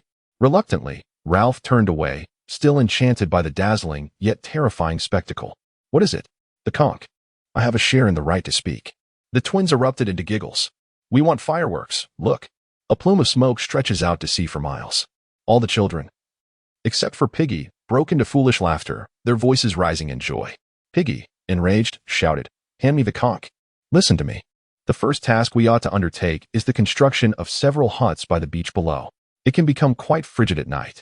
Yet, the moment Ralph uttered the word fire, you all began to shout and clamor, scrambling up the mountain like a band of children. His impassioned oration commanded everyone's attention. If you refuse to prioritize essential matters and act rationally, how can you possibly hope for salvation? He removed his glasses, poised to set down the conch shell. But the sight of it caused most of the older boys to change their minds abruptly. He tucked the conch under his arm and crouched upon a rock. Later, you all went ahead and kindled a bonfire that served no purpose whatsoever. This ignited the entirety of the island. How absurd it would be if the whole island were reduced to ashes. We would be left with nothing but boiled fruit and roasted pig. This is no trivial matter. You proclaim Ralph as a leader, yet you afford him no time for contemplation. The moment he uttered something, you all dashed off, as if, he paused, catching his breath, the great fire roaring towards them. The situation is far from resolved. Those children, those little ones. Who pays them any heed? Who knows how many of us there are? Ralph suddenly stepped forward. I have already told you, we must create a list. Can I possibly do this? The piglet exclaimed in frustration, all resting upon my shoulders. They cannot remain still for even 2 minutes before leaping into the sea or darting into the forest. They scatter in every direction. How can I possibly match names to faces? Ralph licked his pale, dry lips. Are you not aware of how many of us there should be? Those little creatures, scurrying about like insects. How could I possibly keep up with them? Eventually, the 3 of you returned, and the moment you mentioned building a fire, they all scattered. I had no opportunity whatsoever. Then you ascended the mountain and seized my glasses, Enough! Ralph exclaimed impatiently, snatching the conch back. Chapter 15. If you don't want to do it, then don't. Jack turned away from him. Shut your mouth. Those little creatures are lingering down by the fire. How can you guarantee they are still there? Piggy stood up, pointing at the thick smoke. The children murmured and then fell silent again. Piggy's demeanor seemed somewhat peculiar, his breath coming in quick gasps. That little one, Piggy panted, the boy with the freckles. I haven't seen him. Where has he gone? The crowd fell utterly silent. The little boy claimed to have seen a snake. He's down there. A tree in the roaring fire exploded like a bomb. Vines hung high, leaping into view, struggling desperately, then drooping back down. The children shrieked in unison. A snake! Look, a snake! The setting sun, unknowingly, descended closer to the horizon. The sunlight, rising from below, cast a rosy glow upon the children's faces. The piglet tumbled onto a rock, stretching out its little hands to grasp tightly. Where, I wonder, is that small creature with the speckled face now? I must tell you, I cannot find him. The children exchanged anxious glances, their hearts filled with trepidation and confusion. Where could he possibly be? Ralph, seemingly overwhelmed with shame, murmured. He likely returned there. Beneath them, the resonant sound of drumming flames echoed ominously. Chapter 3. The hut on the beach. Jack crouched low to the ground like a sprinter poised for a race, his nose mere inches from the earth. Above him, approximately 30 feet high, the trunks of trees intertwined with hanging vines formed a verdant tapestry in the dim twilight. The area was surrounded by low shrubs. Here, evidence was scant, marked only by a broken branch or perhaps an imprint left by a hoof. He lowered his chin, intently studying these traces as if he could compel them to reveal their secrets. Then, like a dog, Jack lowered his limbs to the ground. Though uncomfortable, he remained undeterred and silently crawled forward for 5 paces before halting. Before him lay a circular formation of vines, their tendrils swaying gently. The lower edges of the tendrils were worn smooth, evidence of a wild boar's passage through the vine circle. Jack crouched close, his face mere inches from this clue. He then fixed his gaze on the dimly lit underbrush ahead. His light brown hair had grown considerably since his arrival on the island, becoming even more sun-bleached. The relentless sun beat down upon his freckled back, now marked with dark spots. He clutched a sharpened wooden pole approximately 5 feet in length in his right hand. Clad only in tattered shorts secured by a belt intended for a dagger, with nothing else adorning his frame, Jack closed his eyes, tilted his head upwards, and took a deep breath through his flaring nostrils, attempting to glean some insight from the warm breeze. The forest was enveloped in an eerie silence. At last, he opened his eyes and exhaled a long sigh. His cerulean gaze seemed to blaze with frustration, bordering on madness. He extended his tongue to moisten his cracked lips, surveying the stillness of the forest. Then he stealthily moved forward, searching the ground with keen intent. The stillness of the woods was more unnerving than the oppressive heat, as even the cries of insects were absent in that moment. Only when Jack startled a vividly colored bird from a nest crafted from twigs did the tranquility shatter, the piercing call echoing as if from a bygone era, sending forth ripples of sound. The strange cry startled Jack, causing him to draw in a sharp breath and huddle instinctively. For a fleeting moment, he resembled a furtive monkey navigating through the tangled underbrush rather than a hunter. Nevertheless, the traces of his pursuit and the weight of his setbacks propelled him onward, and he resumed his search upon the ground. Suddenly, he halted beside a grand tree adorned with pale blossoms on its gray trunk, closing his eyes once more to inhale the warm air.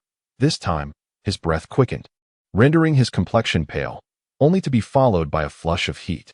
He lowered his gaze to examine the trampled earth beneath him, crouching like a specter as he peered into the darkness beneath the trees. In the turned earth lay warm heaps of excrement, smooth and olive green, with wisps of steam rising from them. Jack lifted his head, his eyes wide as he beheld the tendrils that coiled above the tracks. He then gripped his spear tightly and advanced stealthily. Emerging from the mass of vines, the tracks intersected with a path frequented by wild boar. The trampled ground had transformed this route into a narrow trail of sufficient width. The earth, frequently trodden upon, had become quite firm. Standing upright, Jack heard something moving along the path. He swung his right arm back and, summoning all his strength, hurled the spear forward. The sound of urgent, thunderous hooves echoed from the direction of the wild boar, a percussive, captivating noise that stirred both excitement and madness. Hope for a meal at last. He seized the spear and dashed out of the thicket. Yet, The sound of the boar's footsteps had already faded into the distance. Jack stood there, drenched in sweat. Brown earth streaked across his body, resembling a weary hunter after a day's toil. He muttered curses under his breath as he maneuvered around the tracks, laboriously making his way through the thickets until he paused in a slightly more open area. The pale brown trunks and lush crowns of palm trees were replaced by the stark, dark canopies of towering trees. Beyond lay the shimmering sea, and he could once again hear the voices of the other children. Ralph stood beside a newly constructed contraption made of palm fronds, a rudimentary shelter facing the lagoon, precariously upright. When Jack spoke, Ralph had yet to notice his presence. Chapter 16. Is there any water? Ralph tilted his head up from the disheveled leaves, frowning. Even as he gazed at Jack, his attention remained scattered. Do you have any water? I inquired, feeling parched. Ralph's focus shifted from the shelter, astonished to realize it was Jack. Oh, hello. Water? Over there by the tree. There should be some left. A cluster of coconut shells lay arranged in the shade.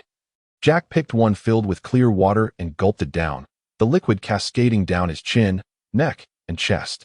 After quenching his thirst, he gasped for breath. Take that, Simon said from the shelter, a bit higher. Ralph turned towards the shelter and adjusted a branch laden with green leaves. As the leaves parted, Simon's frustrated face was revealed amidst the hollow. Sorry. Ralph surveyed the disheveled pile, feeling a wave of nausea. It's always poorly constructed. He collapsed suddenly at Jack's feet, while Simon remained inside, peering out through the opening. As Ralph lay down, he explained, I haven't rested for several days. But look, although the two shelters have been erected, they wobble precariously. This one has become a heap of debris, yet they are always running around. Do you remember that meeting? To build a proper shelter, everyone must exert themselves. Except for my hunters, remove the hunters. But those little ones, they are utterly hopeless. He gestured, pondering which words to use.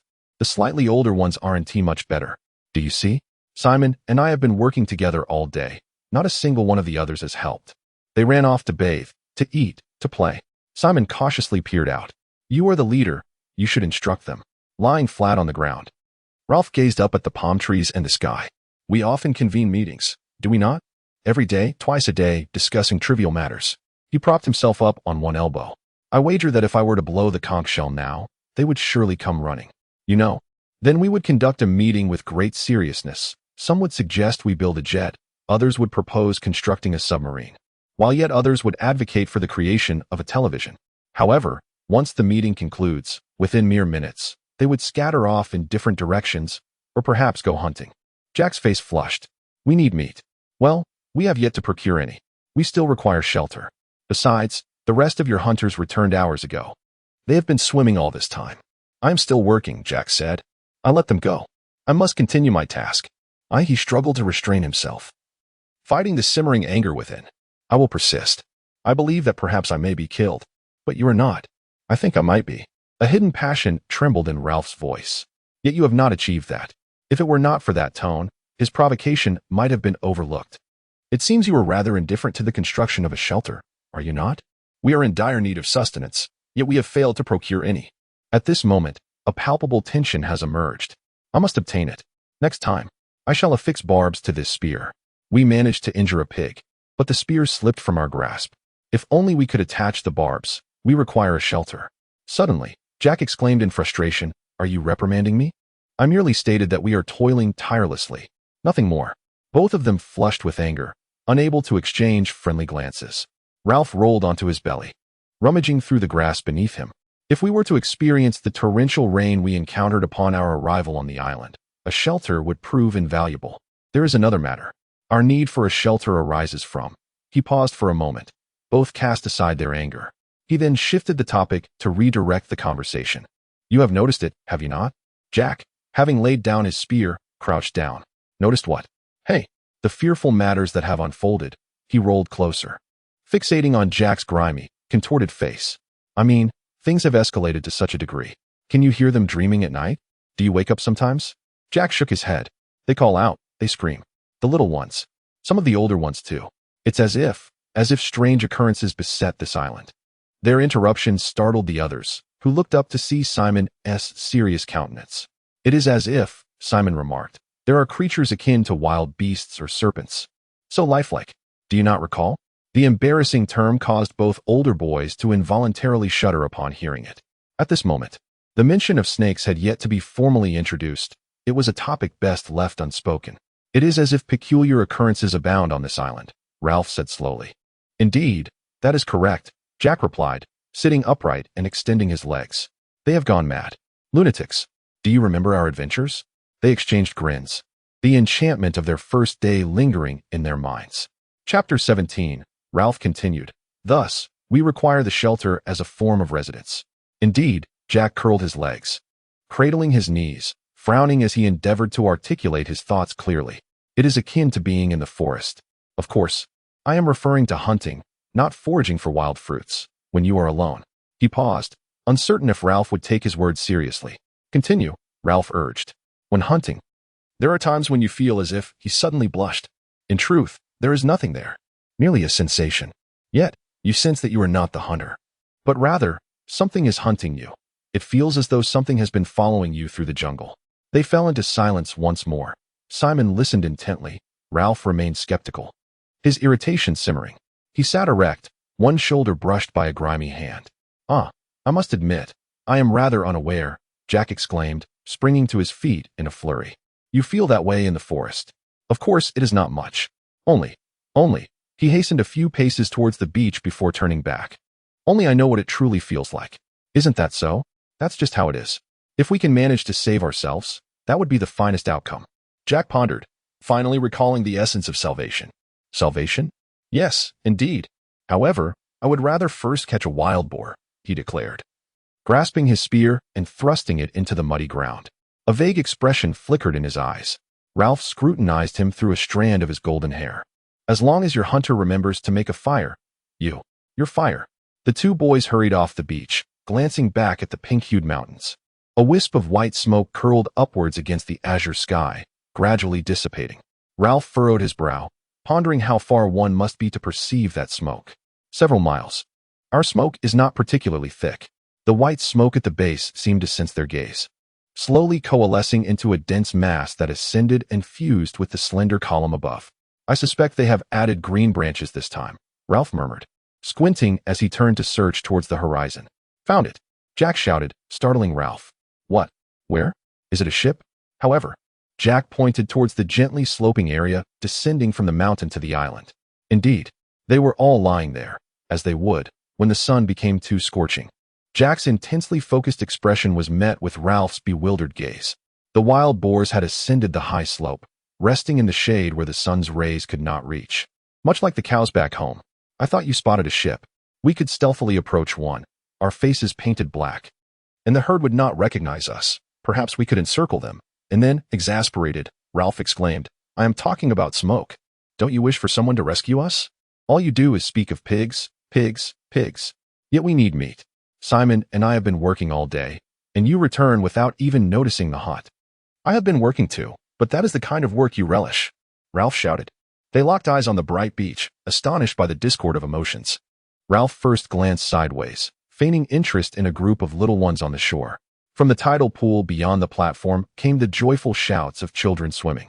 The piglets, lying at one end of the platform, gazed down at the vibrant sea. These individuals could offer little assistance. He wished to further explain how people were never quite as one imagined. Simon, he is quite helpful. He gestured towards the shelter. The others had all run off. Simon has been working as hard as I have. The only difference is that Simon is always nearby. Ralph began to make his way towards the shelter, with Jack closely following. Let me do a little something, Jack murmured. Afterward, I shall take a bath. No need to bother, Ralph replied. Upon reaching the shelter, however, they found no sign of Simon. Ralph peered into the hollow space, then quickly withdrew, turning to Jack and stating, he has vanished in an instant. He must be bored, Jack remarked, likely off to bathe. Ralph furrowed his brow. Simon was indeed both peculiar and amusing. Jack nodded in agreement, prepared to endorse whatever Ralph might casually suggest. The two ceased their conversation and departed the shelter, making their way towards the bathing pool. After completing their bath, Jack declared, I shall have a bite to eat, then venture over the mountain to see if I can find any traces.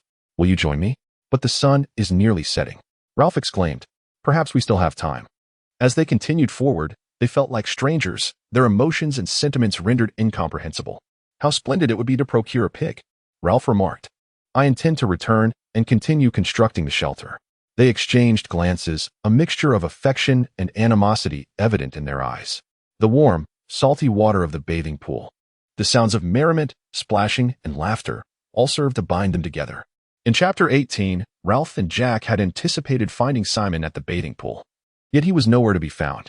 As they trotted down the beach and turned to gaze at the mountains, Simon had initially followed behind for a while. However, he eventually halted, noticing a group of children attempting to construct a small house or perhaps a makeshift hut beside a sandpile. Furrowing his brow, he turned away. As if an unseen force compelled him to venture into the forest. Simon was a slender, wiry boy with a pronounced chin and lively eyes, which led Ralph to mistakenly perceive him as cheerful, endearing, and mischievously playful. His disheveled, coarse black hair nearly obscured his low, broad forehead. Dressed in tattered shorts and, like Jack, barefoot, the fierce sunlight had deepened his already dark skin to a rich brown, glistening alongside beads of sweat. He navigated his way up the solitary rock, climbing over the large boulder that Ralph had scaled that very morning, then turned right towards the woods. He treaded along a familiar path, weaving through clusters of wild fruit trees, where sustenance could easily be found, albeit not entirely satisfying. On the same tree, blossoms and fruits flourished, filling the air with the sweet fragrance of ripening wild berries and the incessant buzzing of countless bees in the grass. The small children who had been trailing behind him caught up at this moment, chattering excitedly as they surrounded him, heading towards the wild fruit trees, their voices a delightful cacophony. Amidst the buzzing of the bees and the afternoon sunshine, Simon gathered the fruits that were out of reach for the little ones. He plucked the finest from the highest branches and tossed them down into the multitude of outstretched hands. Once he had satisfied the eager children, he paused, casting his gaze around him. The little ones clutched ripe wild fruits in their hands, gazing at him with a sense of bewilderment. Simon turned and made his way toward the scarcely discernible path, leaving them behind. Soon, he found himself deep within the towering jungle.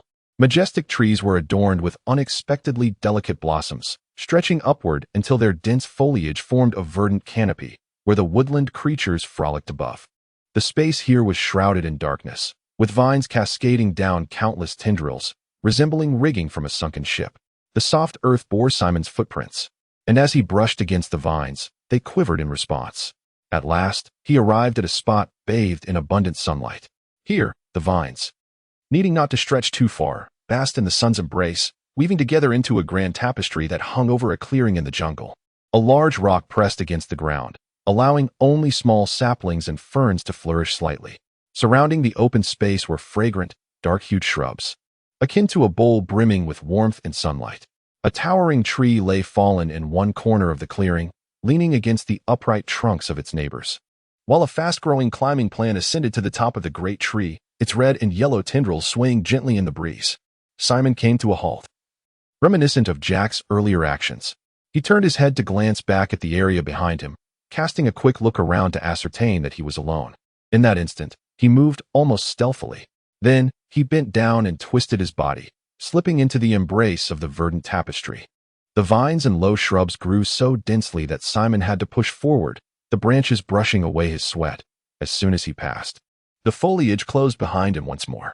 At last, he safely reached the center, arriving at a corner where the leaves were sparse and separated from the clearing in the woods. He crouched down, parting the foliage, peering out towards the open space. In the stifling air, only a pair of resplendent butterflies fluttered gracefully, while nothing else stirred. He pricked up his attentive ears, holding his breath to listen to the myriad sounds of the island. The night was descending. The chirping of brightly colored strange birds, the buzzing of bees, and the hoarse calls of seagulls returning to their nests upon rocky ledges, all grew increasingly faint. Several miles away, the deep sea crashed against the reefs, producing a sound so subtle it was nearly imperceptible. The branches that had formed a screen returned to their original position as Simon released his grip. The slanting pale yellow sunlight was nearly extinguished. It brushed over the low shrubs, gliding past the candle-like green buds, ascending towards the treetops. While the darkness beneath the trees deepened, the vibrant colors faded with the retreating light. The heat and urgency of the moment instantly cooled. The candle-like buds trembled gently. The green sepals retracted slightly, and the delicate, milky white tips of the flowers gracefully reached upward to embrace the vast night sky. At this moment, the sunlight, gradually waning in the sky, could no longer illuminate the clearing. The night unfurled its curtain, enveloping the woodland paths, rendering them as dim and unfamiliar as the depths of the sea. The rising stars cast a gentle luminance beneath their celestial glow. Countless candle-like buds unfurl into magnificent white blossoms, flickering softly and exuding a fragrant aroma that gradually envelopes the entire island. Chapter 4. Long hair and painted faces as dawn seamlessly transitions into the swift embrace of twilight. This marks the initial rhythm of life that the children begin to cherish. They revel in the myriad joys of the morning, the radiant sunshine, the surging ocean, and the refreshing air, engaging in delightful play while their lives brim with fulfillment. When hope ceases to be a necessity, it is readily forgotten. Approaching midday, the abundant sunlight streams down almost perpendicularly, softening the sharp hues of the morning into pearlescent and milky tones. Meanwhile, the heat, seemingly empowered by the sun's zenith, grows ferociously intense. The children scurry about, seeking refuge in the shade of trees, some even succumbing to slumber. A plethora of bizarre occurrences unfolds at noon. The glimmering surface of the sea rises, parting to reveal numerous plains that should not exist. The coral reefs and a few stunted palm trees clinging precariously to the higher rocks seem poised to ascend into the heavens, swaying as if torn apart, reflecting in a multitude of distorted mirrors, akin to raindrops rolling along power lines. Occasionally, land emerges faintly in places that previously bore none, only to vanish like a fleeting bubble when the children gaze intently. The piglet, resembling a scholar, dismissed all of this as mere mirage. For no one could traverse the expanse of water to reach the coral reef, where ravenous sharks lay in wait. The populace had grown accustomed to these enigmatic phenomena, much like their indifference to the twinkling, wondrous stars above. Chapter 19. Various phantoms dissolved into the sky at noon. Above, the sun blazed down with a fierce glare. As evening approached, the mirage gradually faded. The sea surface returned to a horizontal plane, transforming into a serene blue, the outlines of the horizon becoming distinct as the sun dipped below the west. It marked another cooler moment of the day, yet the ominous night was imminent. After the sunset, darkness enveloped the island, shrouding everything in obscurity. The distant stars glimmered, while sounds of commotion emanated from the thatched huts below their luminous glow. However, according to Norse customs, work, play, and feasting were to be carried out from dawn till dusk. Thus the children found it challenging to adapt to this new rhythm of life. The little one, Percival, had taken refuge in the shelter long ago, spending 2 days there, babbling, singing, and crying, leading others to believe he had lost his sanity, which they found somewhat amusing. Since then, he appeared haggard, with swollen eyes, transforming into a pitiable creature who wept incessantly. The term little ones referred to the younger boys at this juncture. They were arranged by height, with Ralph being the tallest. Though distinguishing between Simon, Robert, and Maurice proved difficult, among the children, the distinctions of big ones and little ones were unmistakable to all. Undoubtedly, those around the age of 6 can be considered little ones, leading a uniquely bustling life. Throughout the day, they engage primarily in foraging for food, gathering any accessible wild fruits, indifferent to their ripeness or edibility. Having grown accustomed to stomachaches and chronic diarrhea, they experience various inexplicable terrors in the darkness, huddling together for comfort. Beyond eating and sleeping, they seize moments to play. By the shimmering waterside and the gleaming sands, they engage in aimless games to pass the time. In such an environment, the instinctive cries for their mothers are surprisingly infrequent. Their skin is deeply tanned and grimy. They heed the call of the conch shell, drawn by Ralph, a towering figure who serves as a link to the authoritative adult world, and they relish gathering together, treating their meetings as joyous occasions. Aside from this, they seldom intrude upon others, cherishing their own passionate and spirited communal life. On the sandy banks of the stream, they construct various castles from sand, standing about a foot tall, adorned with an array of shells, withered flowers, and amusing pebbles. Encircling these castles are various markers, pathways, walls, and tracks, though they are only discernible near the beachfront. Thus, the little ones play, and while they may not be entirely joyful, they are certainly entranced. Often, 3 of them engage in the same game. Presently, 3 are playing here. Henry is the eldest among them. The boy with the purple birthmark on his face is a distant relative, and since the night of the Great Fire, he has not been seen again. However, young Henry is still too naive to comprehend this. Should someone tell him that the child had flown home, he would not be the least bit surprised. for he would readily accept such a notion. That afternoon, Henry assumed the role of a little leader. As the other two were the youngest children on the island, Percival and Johnny. Percival's complexion was a dull gray. Even his mother was not particularly fond of him. Johnny, on the other hand, was quite handsome with golden hair and a naturally combative spirit. At that moment, Johnny was obedient, his spirits high. The three children knelt in the sandy ground, at last enjoying a moment of peace. Just then, Roger and Maurice emerged from the forest, having just descended from the lookout to prepare for a swim. Roger led the way, charging forward and kicking down the castle, burying the flowers in the sand and scattering the pebbles that the three little ones had gathered. Maurice followed closely, laughing as he further demolished their creation. The game came to an abrupt halt, and the three children stared up in astonishment. At that moment, their coveted structure had not yet been touched, so they did not express their displeasure with great fervor. Only Percival whimpered as sand got into his eye, prompting Maurice to hastily retreat. Previously, Maurice had faced punishment for getting sand in another child's eye. Now, even without the looming presence of a father or mother to reprimand him, he felt a twinge of guilt for his misdeeds. He concocted a vague excuse in his mind, mumbling something about swimming, and then hurriedly ran away. The little ones were observed by Roger, who remained behind. He was only slightly darker than when he first arrived on the island, yet his wild, straw-like black hair cascaded down his neck, falling low enough to obscure his forehead. This, in conjunction with his somber visage, initially evoked a sense of strangeness and difficulty in relating, but now it instilled a profound sense of fear. Percy was no longer sobbing, engrossed instead in play, as the sand in his eyes had been washed away by tears. Johnny, with his blue-gray eyes, watched him intently before tossing sand into the air. Soon after, Percy began to cry once more. Henry, having grown weary of his activities, meandered along the beach, with Roger trailing behind him. As they strolled leisurely under the palm trees in the same direction, Henry maintained a distance from the palm trees, for he was too young to understand the need to avoid the harsh sun. Thus he did not seek refuge in their shade. He descended from the beach and busied himself at the water's edge. The vast Pacific Ocean was in a state of rising tide, with the relatively calm lagoon water inching upwards every so often. Tiny creatures emerged with the latest influx of seawater, exploring the scorching and parched sands. They probed this new territory with obscure sensory perceptions that eluded human comprehension.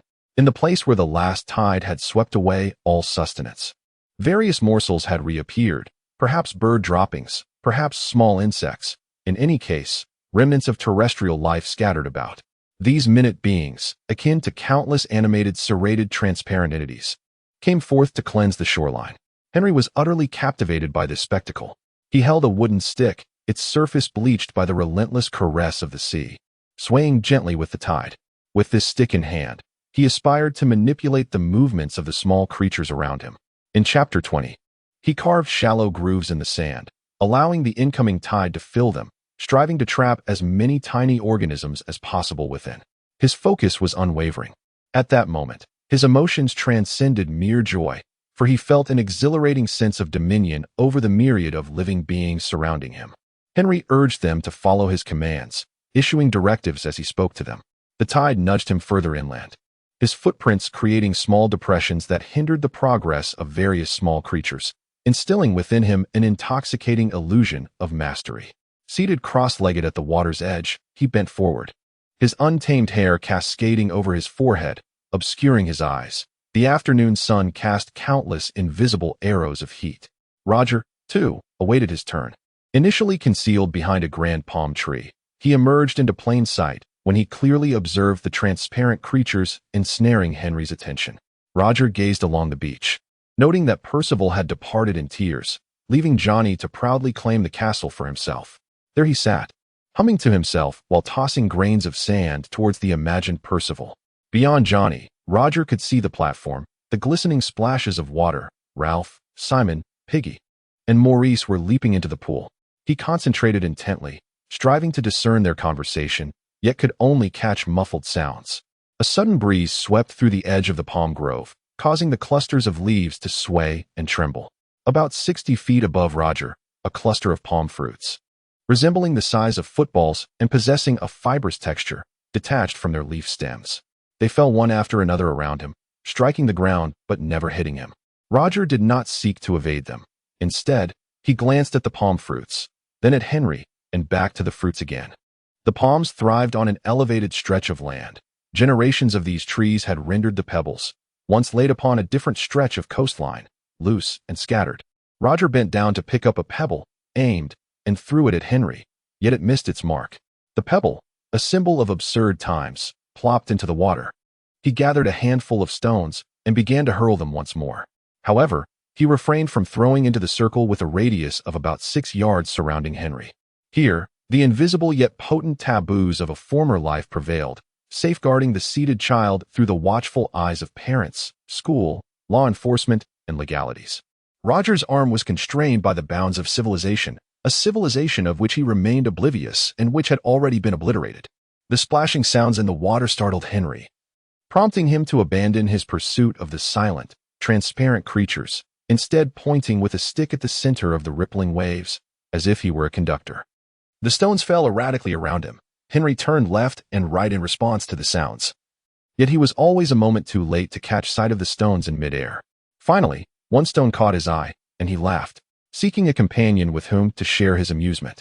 However, Roger suddenly retreated behind the palm tree, leaning against its trunk, panting and blinking rapidly. Subsequently, Henry lost interest in the stones and sauntered away. Roger Jack stood beneath a tree approximately 10 yards away.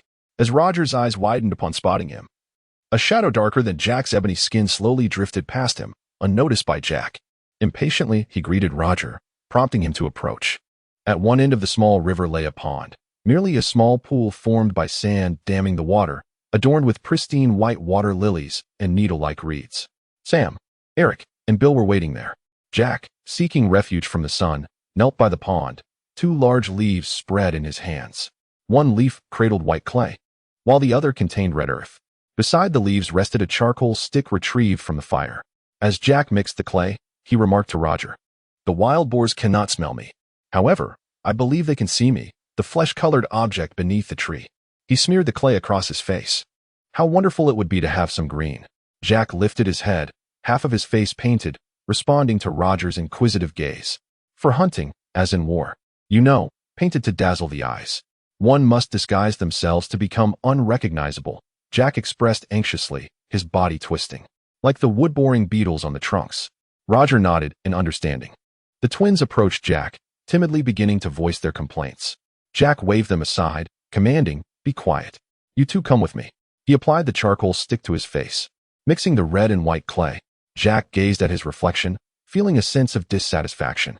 He bent down, cupping the tepid water in his hands to cleanse the mud from his face. Freckles and light brown brows reemerged. Roger forced a smile, remarking, "You look just like a painted clown." Jack set about transforming himself once more. One cheek and eye socket were coated in white, while the other side was painted red. A streak of black charcoal ran from his right ear to his left chin. Lowering his head to admire his reflection in the crystal-clear water, he exhaled, causing ripples to distort the mirror-like surface. "Sam, Eric, fetch me a coconut. Make sure it's empty." Kneeling, he cupped a hollow shell of water. A round patch of sunlight illuminated his face, and a bright spot danced in the water. Jack was taken aback to find that the reflection staring back was no longer himself, but a terrifying stranger. He splashed the water away, leaping up and erupting into frenzied laughter. By the pond's edge, his sturdy body bore a mask that drew both attention and fear. He began to dance, his laughter morphing into a bloodthirsty howl. He bounded towards Bill, an independent figure emerging, himself behind the mask, shedding the burdens of shame and inferiority. Chapter 21. Faces painted in red, white, and black swirled in the air, swiftly lunging towards Bill. Bill jumped in surprise, chuckling, but then abruptly fell silent, fleeing in a panic through the low shrubbery. Jack charged towards the twins, the others forming a line. "Hurry. However, we must hasten. I intend to stealthily ascend and take action. They are being coerced by the masks." Ralph emerged from the bathing pool, swiftly making his way to the shore, where he settled in the shade beneath the palm trees. His golden hair, damp and clinging to his forehead, was swept back with a flick of his hand. Simon was paddling with both feet, floating serenely on the water, while Maurice practiced his diving skills. Piggy swayed aimlessly, picking up and discarding various objects. The captivating rock pool, now submerged by the tide, would only regain his interest once the waters receded. Shortly after, Ralph, seated beneath the palm trees, caught sight of Simon. who approached and sat beside him. Piggy donned a pair of tattered shorts, his plump body a sun-kissed brown, and his spectacles gleamed as he observed his surroundings. He was the only boy on the island whose hair seemed to defy growth, while the others sported tousled manes resembling haystacks. Piggy's hair lay flat against his scalp, as if he were naturally sparse-haired, destined for even the scant strands to eventually shed like velvet from a young stag's antlers. Creating a clock is a thought that often occupies my mind, he stated. We could construct a sundial. We would simply insert a stick into the sand. And then, the most laborious aspect involved articulating the mathematical processes entailed in timekeeping, which he replaced with a few simplified steps. Next, we shall have a television. And then an airplane, Ralph retorted sarcastically. And don't forget a steam engine. The piglet swayed his head. We would require numerous metallic components, he remarked. Though we lack metal, we possess branches. Ralph turned away, managing a faint smile. The piglet was rather irksome, his corpulent frame, asthma, and his dry, pragmatic notions rendered him rather tedious. Yet, there was one source of amusement, mocking him, even unintentionally. The smile was perceived by the piglet as a gesture of camaraderie. Among the group, a vague consensus emerged, viewing the piglet as an outsider, not merely due to his accent, which was inconsequential, but because of his stout physique, asthma, glasses, and his aversion to physical labor. At that moment, the piglet realized his words had elicited laughter from Ralph, and he was elated, eager to seize this favorable opportunity. We have plenty of branches. Each person could create a sundial. Then we would know the time. There are numerous advantages to this. You mentioned the importance of accomplishing this task. That way, we shall be saved. Be quiet. Ralph sprang up and hurried back to the waterhole, just as Maurice executed a rather unfortunate dive. Ralph seized the occasion to change the subject. As Maurice resurfaced, Ralph shouted, "Belly flop! Belly flop!" Maurice flashed a grin at Ralph, who effortlessly leaped into the water. Ralph, among all the boys, swam with unparalleled grace. Yet today, the mention of salvation, an empty discourse on salvation, provoked his disdain, causing even the deep green waters and the fragmented golden sunlight to lose their allure. No longer inclined to frolic in the water, Ralph steadily traversed beneath Simon, emerging on the opposite bank of the pool, where he lay like a sleek seal gliding through the water. The clumsy piglet, having awkwardly risen to its feet, ambled over to stand beside Ralph, prompting him to roll over onto his stomach, pretending not to notice its presence. The vanished mirages left Ralph in a melancholic sweep of his gaze across the straight, azure horizon. Suddenly, he sprang up, exclaiming, "Smoke! Smoke!" Simon attempted to rise from the water, but inadvertently swallowed a mouthful. Maurice, poised to dive, stumbled backward on his heels, hastily retreating to the platform, only to pivot back to the grassy area beneath the palm trees. There, he began to don his tattered shorts, preparing for the unfolding events. Standing tall, Ralph swept one hand through his hair while clenching the other into a fist. Simon was emerging from the water, and the piglet was wiping its glasses with its shorts, casting sidelong glances at the sea. Maurice had already slipped one leg into a pant leg. Ralph remained the only child composed amid the chaos. "I can't see any smoke," the piglet voiced with skepticism. "I don't see any smoke, Ralph. Where is it?" Ralph remained silent, his hands pressed against his forehead to keep his golden hair from obstructing his view. Leaning forward, the salt on his skin sparkled with a pale shimmer. "Ralph, where's the ship?" Simon stood beside him, glancing at Ralph and then at the horizon. Maurice's trousers tore with a sound, and he discarded them like a pile of rags, dashing towards the forest before returning abruptly. A small, dense plume of smoke lingered at the horizon, gradually spreading. Beneath the smoke was a tiny point, likely a chimney. Ralph, pale-faced, murmured to himself, "They must see our smoke." The piglet had noticed it as well. The smoke appeared diminutive. He turned his body, squinting towards the mountain. Chapter 22. Ralph continued to gaze greedily at the vessel. Color returned to his face. Simon stood silently beside him. "I know I can't see clearly," the piglet remarked, "but has our smoke ignited?" Ralph, somewhat impatient, shifted his position while still observing the ship. The smoke atop the mountain. Morris sprinted over to peer at the sea. Simon and the piglet were both looking towards the mountain. The piglet scrunched his face, while Simon cried out in anguish, "Ralph! Ralph!" His piercing scream prompted Ralph on the beach to turn around. "Please tell me," the piglet urged anxiously. "Is there a signal?" Ralph gazed back at the smoke on the horizon, which was gradually dissipating, and then looked towards the mountain. "Ralph, tell me quickly, is there a signal?" Tentatively, Simon reached out a hand towards Ralph, However, Ralph took off running, splashing through the shallow end of the bathing pool, water spraying everywhere, and then crossed the scorching, bright sand, reaching the shelter of the palm trees. Before long, he found himself laboriously sprinting through the tangled underbrush filled with jagged rocks. Simon trailed closely behind Ralph, with Maurice following in their wake. "Piggy!" he shouted. "Wait, Ralph! Wait!" Soon, he too began to run, but stumbled over the discarded shorts of Maurice, tumbling down the slope. Smoke drifted slowly behind the four boys along the horizon. Meanwhile, on the beach, Henry and Johnny were hurling sand at Percival, who began to cry anew. The three children remained utterly indifferent to this tumultuous spectacle. At that moment, Ralph had reached the inland edge of the rocky outcrop, panting heavily, yet cursing under his breath. He pushed through the razor-sharp vines, blood oozing from his bare torso. He paused at the onset of the steep incline. Only a few yards behind him lay Piggy's glasses. "Piggy's glasses!" Ralph exclaimed. "We'll need them if the fire goes out." He fell silent, standing there, slightly swaying. The silhouette of Piggy was just becoming visible as he stumbled up from the beach. Ralph glanced at the horizon and then up towards the mountains. Should he retrieve Piggy's glasses? Would the boat leave without them? If he climbed higher, and the fire were to extinguish, would he not have to witness Piggy drawing ever closer, only to watch the boat gradually vanish beneath the horizon? In this moment of urgency, caught in a dilemma, Ralph was overwhelmed with despair as he cried out, "Oh dear! Oh dear!" Meanwhile, Simon struggled through the low thicket, gasping for breath, his face contorted in agony. The wisp of smoke continued to drift, as Ralph frantically scrambled upwards. The fire on the mountain had been extinguished. They had already surmised the situation on the beach below, a realization that dawned upon them as the smoke from the fire beckoned them to ascend. With the smoke dissipated and the flames entirely quenched, the watchman had fled. A pile of firewood lay abandoned on the ground, awaiting its purpose. Ralph turned towards the sea. The vast horizon offered nothing apart from a faint trace of smoke. Returning to its indifferent demeanor, Ralph stumbled along the rocks, rushing towards the edge of the pink cliff, shouting with fervor towards the departing ship, "Come back! Come back!" He dashed back and forth along the cliff's edge, his gaze fixed upon the ocean, calling out desperately, "Come back! Come back!" Maurice and Simon had arrived. They were captivated by Ralph's unwavering stare. Simon turned to wipe the sweat from his brow. Ralph was seething with rage, grinding his teeth in fury. They had allowed that vital fire to go out. He peered down at the indifferent mountain.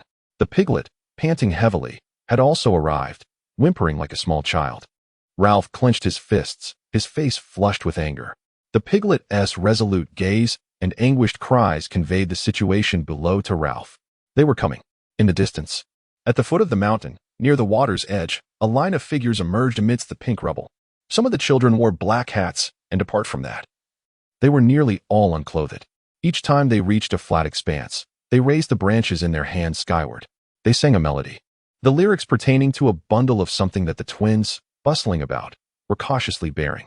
Even from such a distance, Ralph immediately recognized the tall figure of Jack, with his crimson hair, who was leading the procession as usual. At this moment, Simon glanced from Ralph to Jack, much like he had just observed Ralph and the horizon. The scene before him instilled a sense of trepidation. Ralph remained silent, merely awaiting the approaching group. The song could only be faintly discerned, and even at that distance, the words were unclear. The twins were hoisting a large wooden stake, trailing behind Jack, with a heavy, gutted pig swaying from it. They trudged laboriously along the uneven path. The severed pig's head dangled, as if searching the ground for something. The lyrics, drifting through the charred wood and the remnants of ashes, finally reached their ears. "Slay the wild boar, cut its throat, let its blood flow." As the words became discernible, the group had reached the steepest part of the slope, and after a minute or two, the song faded away. Simon quickly hushed the whimpering piglet, urging it to remain silent, as though it were speaking loudly in a church. The first to ascend the hilltop was Jack, his face smeared with mud, brandishing a spear and excitedly calling out to Ralph, "Look, we've slain a pig." We crept up quietly, surrounded it. The hunters erupted in cheers. We formed a circle. Chapter 23. We crawl upwards. The wild boar squealed incessantly. There stood the twins, a dead pig swaying between them, dark blood dripping onto the rocks. Both of them gaped with wide mouths, grinning with delight. Jack seemed to have much to convey to Ralph, yet he remained silent, flailing his arms and dancing a few steps. Then he remembered the need to establish a new persona among them. to uphold his dignity, and so he halted, baring his teeth in a grin. He noticed the blood on his hands, grimaced in disgust, sought something to wipe it off, and then rubbed his hands on his shorts before bursting into laughter. Ralph spoke. "You let the fire die?" Jack paused. This unrelated remark vaguely irked him, yet his exhilaration outweighed his annoyance at that moment. "We can rekindle the fire. You should join us, Ralph. It's truly exhilarating." The twins brought the boar down. The boar was struck by us. I leaped onto its back. I slashed its throat, Jack said, involuntarily shuddering with pride. "Ralph, may I borrow your knife for a moment? I wish to carve a notch on the handle." The children chattered excitedly, dancing about. The twins continued to grin widely. "There was so much blood," Jack remarked, laughing and trembling. "If you were with us, you would have seen it. From this day forth, we must embark on a daily pursuit of hunting," Ralph rasped, his voice hoarse, yet he remained motionless. "You have extinguished the fire." The second utterance of this statement unsettled Jack. He glanced at the twins before turning back to face Ralph. "We must send them to hunt," he declared. "A mere handful cannot form a circle of encirclement." He recognized his own negligence, and a flush crept across his face. It was but an hour or two since the fire was doused. "We can rekindle it." He noted the scars on Ralph's bare skin and realized that the four of them were enveloped in silence. Jack, buoyed by a sense of exhilaration, wished to share the joy of their recent hunt with everyone. His mind was inundated with memories. He recalled the moments as they approached the struggling wild boar. He remembered how they outsmarted the creature, imposing their will upon it, ultimately bringing its life to a close, akin to savoring a fine, lingering wine. He spread his arms wide. You should have seen the blood. At this moment, the hunters, who had fallen silent, erupted into animated chatter upon hearing his words. Ralph tossed his hair back, one arm gesturing toward the desolate horizon.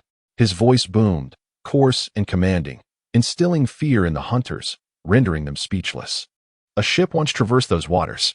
Jack suddenly found himself confronting an overwhelming tide of hostility, retreating in trepidation. With one hand, he drew his knife, while the other rested upon the pig. Ralph retracted his arm, fist clenched, his voice trembling as he declared, There was once a boat. You claimed you would tend to the fire, yet you allowed it to extinguish." He stepped closer to Jack, who turned to face him. "They might have discovered us. Perhaps we could have returned home. This loss is an immense blow to the piglet. The anguish has emboldened him, and he began to shriek. Your blood. Jack Meridew. You're hunting. We could have already been home." Ralph shoved the piglet aside. "I am the leader. You must heed my words. You merely chatter. Yet you cannot even construct a shelter. Then you ran off to hunt, allowing the fire to die." He turned away, falling silent for a moment. Then, overwhelmed by emotion, he raised his voice once more. "There was once a boat." A smaller hunter began to weep uncontrollably. The reality was indeed disheartening at that moment. Each child felt an oppressive weight in their hearts. Jack, while slicing the meat, tore it apart, his face flushed crimson. "So much work. Each of us must contribute." Ralph turned and remarked, "Had you completed the shelter, you would have had ample hands, but you chose to hunt. We need meat." Jack replied, rising with a bloodied knife in hand. The two boys exchanged glances. On one side lay the world of hunting, filled with strategy, exhilaration, and skill. On the other, a world interwoven with desire and the frustration of reason. Jack shifted the knife to his left hand, while brushing back the hair plastered to his forehead. He smeared it with blood. The piggy spoke again, declaring that the fire should not have been extinguished by them. "You had promised to keep the smoke rising." These words, spoken from the lips of Piggy, coupled with the whimpering agreement of some hunters, enraged Jack. The light emanating from his blue eyes pierced through the crowd. He stepped forward, thrusting his fist towards Piggy's abdomen, causing him to collapse to the ground, groaning. Jack loomed over him, looking down with contempt. Feeling insulted, Jack snarled, "Dare you? Do you still dare, fatty?" Ralph stepped forward, yet Jack swiftly struck Piggy's head. Piggy's glasses flew off and clattered against the rocks, prompting a panicked cry, "My glasses!" Chapter 24. He crouched, searching the rocks, but Simon reached first, retrieving Piggy's glasses. At this mountaintop, surrounded by his peers, Simon sensed a terrifying fervor swelling within him. A fragment shattered. Piggy seized the glasses, placing them upon his nose. He glared at Jack with hatred. "I cannot do without my glasses. Now I have but one eye. Just wait and see." Jack advanced towards Piggy, who hurriedly scrambled behind a large rock that stood between them. He peered out from behind the stone, glaring at Jack through the glimmering lenses. "I now have but one eye. Just wait and see." Jack mimicked the squealing and crawling of a piglet. Just wait and see. The absurdity of Jack's imitation was so comical that the hunters erupted in laughter. Encouraged by their amusement, Jack continued to squirm about, transforming their laughter into a cacophony of hysterical howls. Ralph, however, felt a wave of discontent wash over him, his lips twitching with irritation. He was incensed by his own concession. He muttered, "This trick is truly vile." Jack ceased his antics, standing tall before Ralph. He proclaimed loudly, "All right, all right." He glanced at the piglet, then at the hunters, and finally at Ralph. "I apologize. Let us extinguish the fire. I am truly sorry. You see," he straightened his posture, "I shall make amends."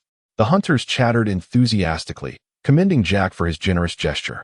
Clearly, they believed Jack had acted admirably by offering a forthright apology, absolving himself of any wrongdoing, while Ralph appeared to be in error, though they could not articulate precisely where he had faltered.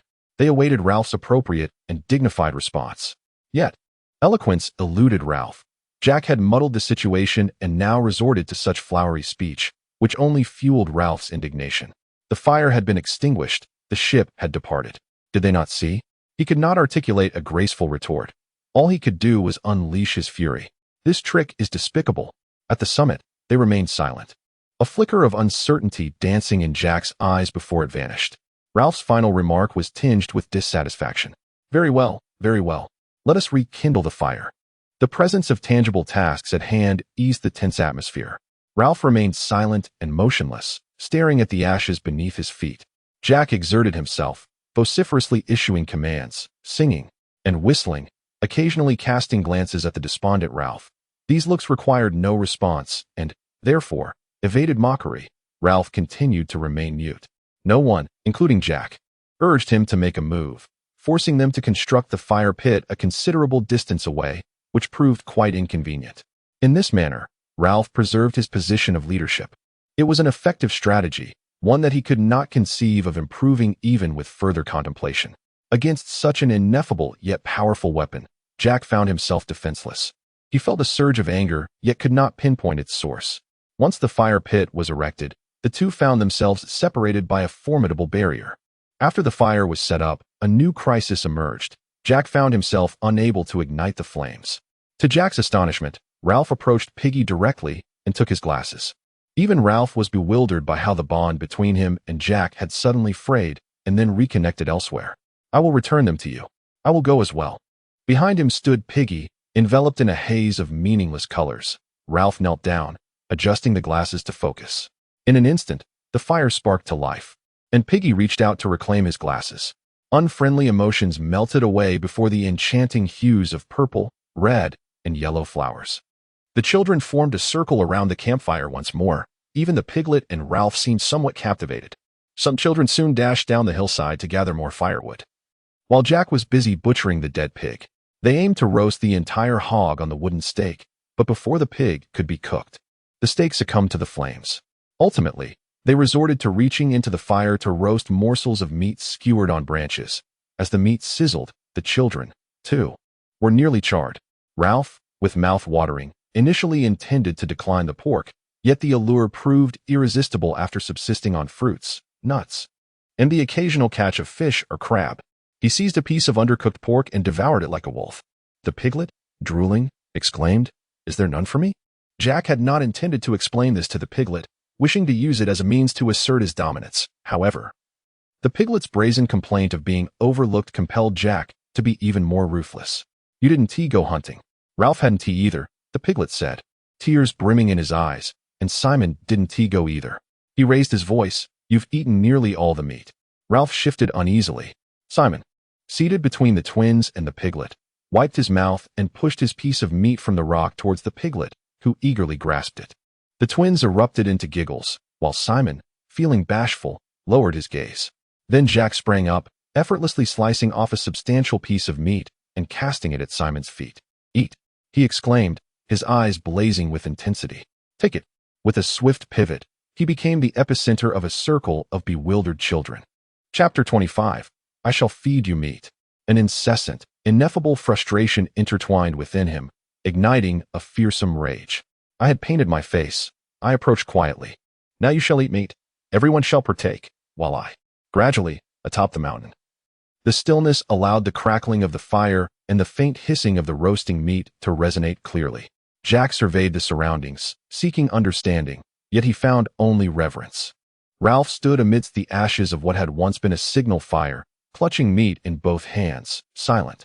Ultimately, it was Maurice who shattered the silence, shifting the conversation to a topic that could unite most of the children. "Where did you find this pig?" Roger pointed down at the indifferent slope of the mountain. "Over there, by the seaside." At this moment, Jack regained his composure.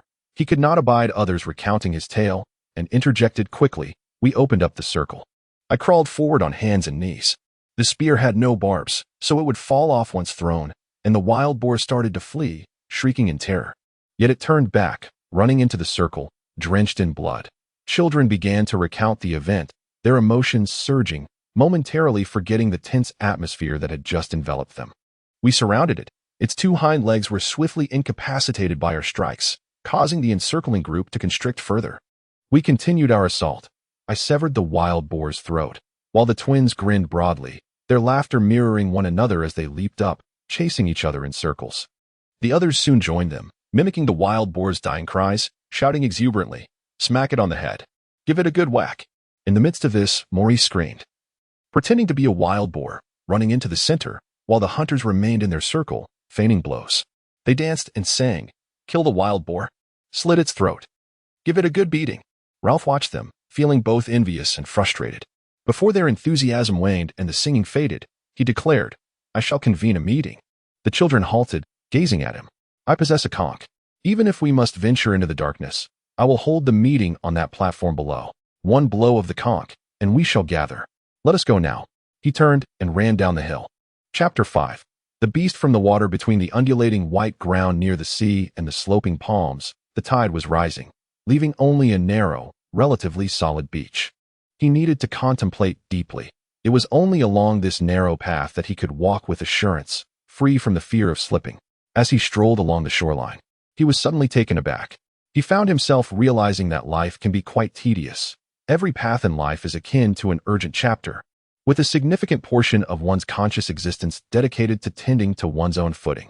Ralph stood before the beach, pausing to reminisce about the exuberant adventures of his youth, which now seemed like joyful memories from childhood, eliciting a self-deprecating smile from him. He then turned, his face aglow with sunlight, and made his way back toward the platform. The meeting was about to commence, and as he stepped into the dazzling light that concealed the truth, he pondered the key points of his speech. This meeting must not falter. It could not drift aimlessly into frivolity. Ralph's mind was in disarray, muddled by a lack of articulate expressions for his thoughts, leaving him utterly confused. He furrowed his brow, contemplating deeply. This meeting could not be a jest. It had to be serious. With that thought, he quickened his pace, suddenly aware of the urgency of the situation. As the sun dipped below the horizon, he felt a gentle breeze caress his face. The fabric of Ralph's gray shirt clung to his chest, and in this state of newfound awareness, he found the stiffness of the creases as uncomfortable as cardboard. He also noticed a pink patch on the worn edge of his shorts at the front of his thigh, which was quite bothersome. A jolt of realization struck Ralph as he discovered the dirt and decay around him. He understood how much he loathed the unruly hair that perpetually obscured his vision. How he detested the chaotic descent into the pile of withered leaves at sunset. With this thought, he broke into a run. Groups of children awaited the meeting, scattered along the beach near the bathing pool. They realized that Ralph was in a temper and felt it was wrong to extinguish the fire, silently giving way to him. The area where Ralph stood was predominantly triangular, serving as a meeting place for the children. Yet, like everything they created, this triangle was rough and irregular. At the forefront was a large log upon which Ralph sat alone. This dead tree must have been remarkably large for the original platform. Perhaps it had been blown here by one of the frequent hurricanes that swept across the Pacific. The palm trunk lay parallel to the beach. So when Ralph sat facing the island, he appeared as a dark figure against the shimmering lagoon, observed by the children. With this log as the baseline, the two sides of the triangle became increasingly uneven. On the right was another log, polished smooth by the restless children, though it was not as substantial as the one upon which their leaders sat, providing less comfort. On the left were four smaller logs, one of which, the farthest, was quite springy. When someone sat too far back, that log would suddenly shift, sending 5 or 6 children tumbling onto the grass behind, their laughter repeatedly interrupting the assembly. Now, He noted that no one had the wit to see, himself included, nor Jack, nor Piggy, that a stone could have been wedged beneath the log to prevent it from rolling. Thus, they were left to endure the swaying, crooked trunk, for Ralph found himself once again in a dilemma. The grass before each tree trunk had been worn away. Yet the wild grass within the triangle grew tall and untouched, for no one had trampled there. Furthermore, it remained unoccupied. The wild grass at the apex of the triangle flourished densely. Gray tree trunks loomed around the gathering, some standing upright, others leaning, supporting the low-hanging canopy of leaves. On either side lay the beach, with the lagoon behind, while the dark body of the island loomed ahead. Ralph approached the position of leadership. They had never convened this late before, thus the place felt somewhat altered. Typically, the underside of the green canopy would gleam with a golden reflection, illuminating their faces from below while casting shadows above, reminiscent of, Ralph mused. It was akin to holding a flashlight with both hands. However, at this moment, sunlight streamed in from one side, causing the shadows to shift accordingly. A peculiar and unfamiliar sense of disarray crept into Ralph's mind. If illuminated from above or below, how would people's faces appear? What would everything else look like? Ralph shifted impatiently. The dilemma was that, as a leader, one must think and exhibit intelligence. Moreover, opportunities were fleeting, necessitating prompt decisions. One had to engage their mind in such circumstances, for thought is a precious commodity, yielding results. Yet, Ralph concluded as he faced the leadership position, I shall not think, nor shall I ponder like a piglet. That night, Ralph found himself compelled to reassess his own worth once more. Piglets can think. He gradually reasoned within his rather rotund head. Yet the position of leader was ill-suited for a piglet. Despite the piglet's comical appearance, it possessed a keen intellect. Ralph had now become a connoisseur of thought, adept at appreciating the ideas of others. The sunlight reflecting in Ralph's eyes served as a reminder that time was slipping away, prompting him to remove the conch shell from the tree and regard it with earnest attention. The conch, exposed to the air, had faded from its original pale yellow hue and pink speckles to a near-white, somewhat translucent state. A profound sense of reverence welled up within Ralph for the conch, despite the fact that he had retrieved it himself from the lagoon. Facing the assembly, he held the conch near his lips. The children hurriedly gathered, eager for the meeting to commence. Some were aware of a ship that had once passed the island, its fire now extinguished. They sensed Ralph's anger and instinctively lowered their voices. Others, including the younger ones, were oblivious to this incident. Yet they too felt the gravity of the atmosphere enveloping the gathering. The meeting space quickly filled to capacity. To Ralph's right sat Jack, Simon, Maurice, and most of the hunters, while the remaining children settled to the left, basking in the sunlight. Piggy arrived, standing outside the triangular formation, indicating his desire to listen without intending to speak. This gesture conveyed his dissent. The situation was clear. A meeting was necessary. A hush fell over the crowd, each face turning towards Ralph, attentively focused on him. Ralph raised the conch. He understood that he must articulate this fundamental declaration at least twice for it to resonate with everyone, as was customary. The speaker must be seated, with the conch shell drawing everyone's attention, speaking with authority as if casting heavy stones among a group of children crouched or seated around. He engages his mind, seeking simple phrases to ensure that even the little ones grasp the essence of the meeting's content. Perhaps later, the usual debaters, Jack, Maurice, and Piggy, will employ all their skills to sway the discussion.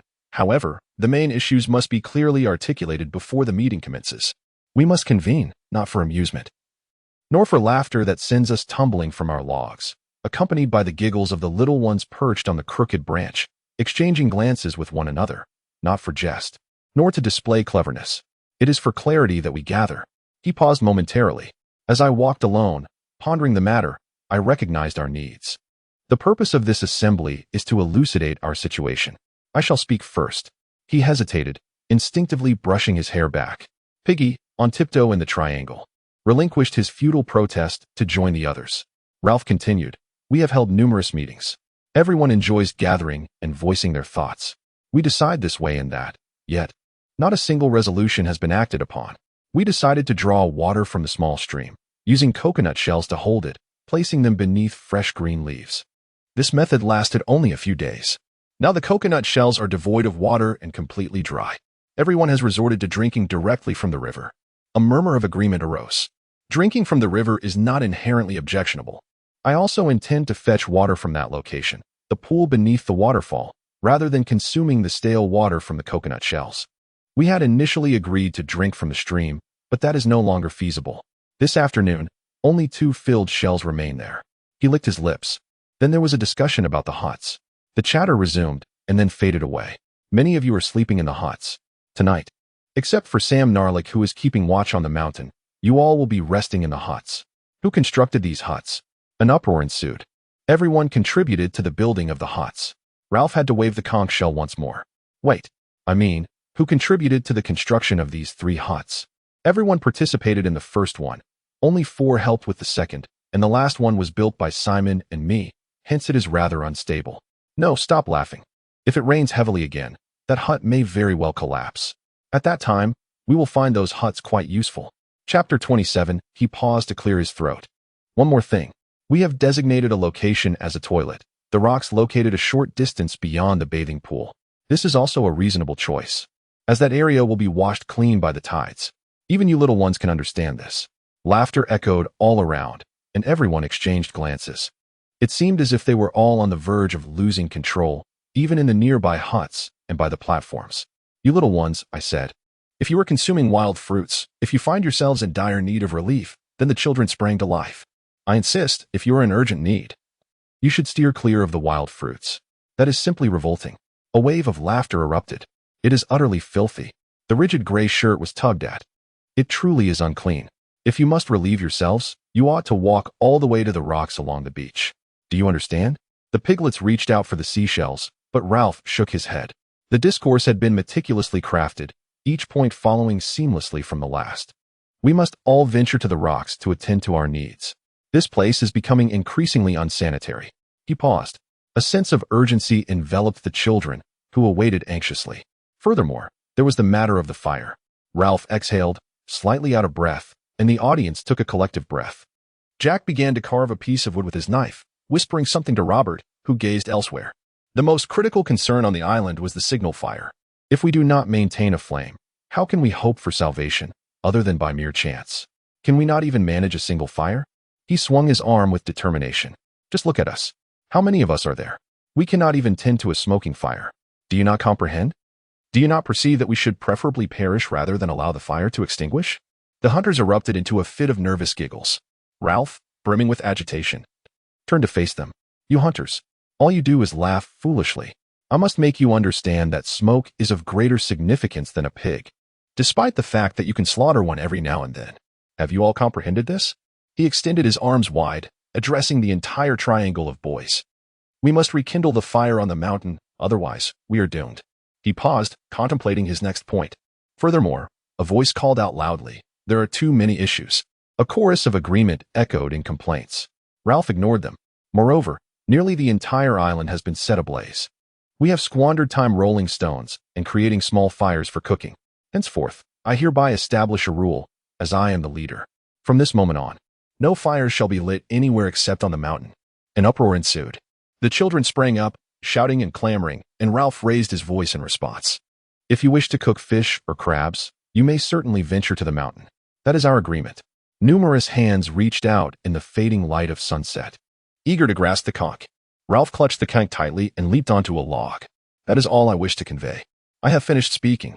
You elected me as your leader, therefore, you must heed my words. Gradually, the noise subsided, and they settled down once more. Ralph leaped down from the trunk and spoke in a calm tone. So let us regard the rocky area as a lavatory. Let us not forget. Tend to the fire's smoke as a signal. Do not gather kindling from the mountains. Rather, ascend the heights to prepare our meals. Jack rose, his face taut in silence, extending his hands. I have yet to finish, he asserted. But you drone on endlessly. I hold the conch. Jack grumbled as he sat back down. And one final matter. This is something we can all discuss. He patiently awaited a hush to envelop the platform. I do not comprehend why things have devolved into chaos. We began with clarity. At that time, we were quite content. Yet later, Ralph slightly adjusted the conch, his gaze drifting over the group of children, seemingly lost in thought. He recalled the little beast, the serpent, the fire, and the discussions surrounding these ominous entities. Subsequently, these notions instilled profound dread within everyone. A murmur, almost a whimper, followed. Only to dissipate. Jack ceased his wood carving. Ralph suddenly declared, we must seek understanding. That was merely the childish prattle of the little ones. Thus, the final aspect we can discuss pertains to our judgment of these terrifying things. A strand of hair slipped into his eyes. These frightful entities merit our discourse. We must clarify that there is nothing to fear. I too have experienced fear at times. It was all but fanciful tales, like stories of fairies and goblins. Once we render our judgment, we can resume, vigilantly tending to the fire and other matters. A vivid image of 3 boys strolling along a sunlit beach emerged in Ralph's mind. We shall be joyous. Ralph ceremoniously placed the conch shell upon the nearby log, signifying the conclusion of his speech. The sunlight that bathed them had now settled into a horizontal beam. The conch was seized by Jack as he stood up. Thus, this assembly is meant to clarify matters. Allow me to elucidate the situation. Let us speak of that terrifying entity. It all began with you little ones. The beast. From whence does it come? Though we occasionally feel fear, we endure it. Yet Ralph remarked that at night you scream and shout. What is it if not a nightmare? Regardless, you neither hunt nor construct shelters, nor do you assist, merely a bunch of whimpering children and cowards. That is the truth. As for that dreadful creature, you must bear it, learning as the rest of us do. Chapter 28. Ralph opened his mouth to gaze at Jack, yet Jack remained oblivious. Such is the reality. Fear, akin to a dream, cannot harm you. There is no beast upon this island to instill terror. His gaze swept across the whispering line of little ones. If something were truly to confront you, it would be well-deserved. You useless crybabies. Yet there are no creatures. Ralph hesitantly interrupted him. What is this? Who mentioned animals? It was you who spoke of it that day. You said they dreamt and screamed. Now they all say it. Not just the little ones, but sometimes even my hunters. I have heard them speak of a dark creature. A beast, an animal of unknown nature. You might think this has never been uttered, but listen closely. There are no large animals on this island. Only beasts exist here. You believe lions and tigers can only be found in vast places like Africa and India, or perhaps in zoos. I hold the conch shell. I am speaking of beasts, not that dreadful thing. Feel free to be afraid, if that is your nature. However, regarding beasts, Jack paused, cradling the conch shell, and turned to his hunters, who wore their dirty black hats. I am a hunter, am I not? They nodded vigorously. There was no doubt that Jack was indeed a hunter. Well, if there were beasts, I would have seen them by now, for I have traversed this island alone. Be afraid, if you must, for that is your disposition, but there are no beasts in the forest. Jack returned the conch shell and sat down. The assembly sighed in relief and applauded him. Then Piggy raised his hand. I do not entirely concur with Jack's words, with a few exceptions. How could there possibly be beasts in the forest? What would they eat? Wild boar. We eat pigs. Piggy. I hold the conch. Piggy replied reluctantly. Ralph, they should be quiet, shouldn't they? You little ones, be silent. I assert that there is nothing terrifying about this. Certainly, there is nothing inherently fearsome in the forest itself. You may speak of ghosts and such, but why? I have ventured into the forest. We are all aware of the current state of affairs. Should any misfortune arise, it is imperative that someone intervenes. Piggy removed his spectacles and winked at the assembly. The sun dipped below the horizon, akin to the extinguishing of a light. He continued to elucidate. If you experience abdominal pain, be it mild or severe, it is your abdomen that truly suffers. Once you have shared your laughter, we may resume our meeting. Should those little ones attempt to climb, they will surely tumble from that crooked trunk. Therefore, it is prudent for them to remain seated and listen. Oh no, physicians are available for every ailment, even those afflicting the mind. Do you genuinely believe we ought to perpetually fear the intangible? Life, as Piggy elaborated, invariably possesses a scientific dimension. In a year or two, the war will conclude, and humanity will venture to Mars and return. I am certain that no beast roam, no clawed creatures. I am aware that there is indeed nothing to fear. Piggy paused momentarily. Unless, Ralph fidgeted uneasily. Unless what? Unless it is humanity that we fear. A cacophony of laughter, half amusing and half mocking, erupted among the seated children. The piglet lowered its head and eagerly continued. Let that little fellow who has spoken of beasts share his thoughts. Perhaps we can reveal to him how foolish he truly is. The young ones began to exchange words back and forth, and then one stepped forward. What is your name? Phil. As a young one, Phil exhibited a surprising confidence. He extended his hands, cradling the conch shell like Ralph, surveying the surroundings, capturing the children's attention before he spoke.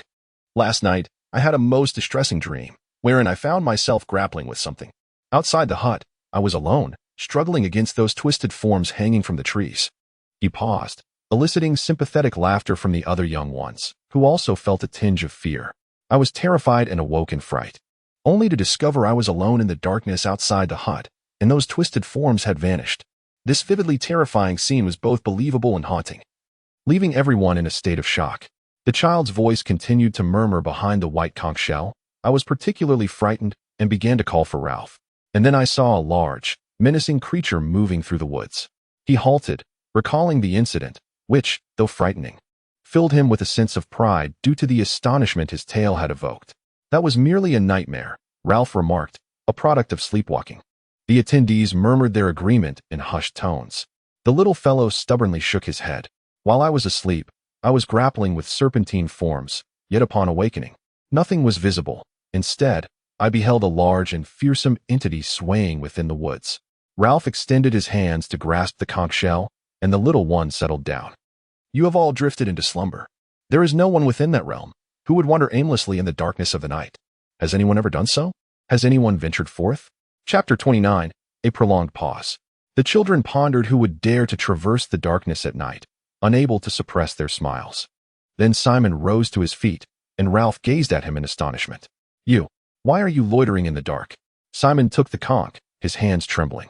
I wish to go to a place, one that I am familiar with. Where? A place within the jungle, known only to me, he stammered. Jack, in a disdainful yet oddly decisive tone, remarked that he had resolved their dilemma, as he was anxious to relieve himself. Ralph sensed Simon's humiliation. He took the conch while sternly fixing his gaze upon Simon's face. Very well, let this be a lesson. Do you understand? Never venture out at night. There has already been an abundance of foolish chatter regarding the beast, despite the little ones not having seen you scurrying about like some. Mockery ensued, intermingled with a sense of fear and reproach. Ralph had retracted the conch to silence Simon's defense, compelling him to return to his place. As the entire assembly fell into silence, Ralph turned to Piggy. What about you, Piggy? There's one more. It's him. Percy was pushed forward by the little ones and subsequently left there alone. He stood amidst the knee-high grass, gazing at his obscured feet, attempting to envision himself within a tent. Ralph swiftly dispelled the memory of another boy who had once stood in such a manner, a recollection he had long buried deep within his heart, only for the vividness of the present moment to resurrect it. He refrained from counting the little ones again, partly due to the uncertainty of having accounted for them all, and partly because Ralph was at least aware of the answer to the question Piggy had posed atop the mountain. The boys, with their golden and dark hair and freckled faces, were also filthy, yet fortunate enough to be free from significant blemishes. No one had seen a face marked with a purplish birthmark since that time, when Piggy had both coaxed and intimidated. Ralph nodded to Piggy, acknowledging that he remembered that which was not meant to be spoken aloud. Inquire further. Ask him again. Piggy knelt, the conch cradled in his hands. Hey, what is your name? The little boy squirmed, retreating into his own tent. Piggy, left at a loss, turned to Ralph, who raised his voice once more. Who are you? The atmosphere of silence and refusal to answer the questions was unbearable for the children, who suddenly cried out in unison. What is your name? What is your name? Be quiet. In the twilight, Ralph gazed at the small child. Now tell us, what is your name? Percival Wames Madison, the residence of the parish priest of Hants, Hackett. Telephone, Elector. This information plunged the little one into profound sorrow, leading him to tears. His face contorted, tears streaming down like a fountain, and his wide-open mouth revealed a square black void.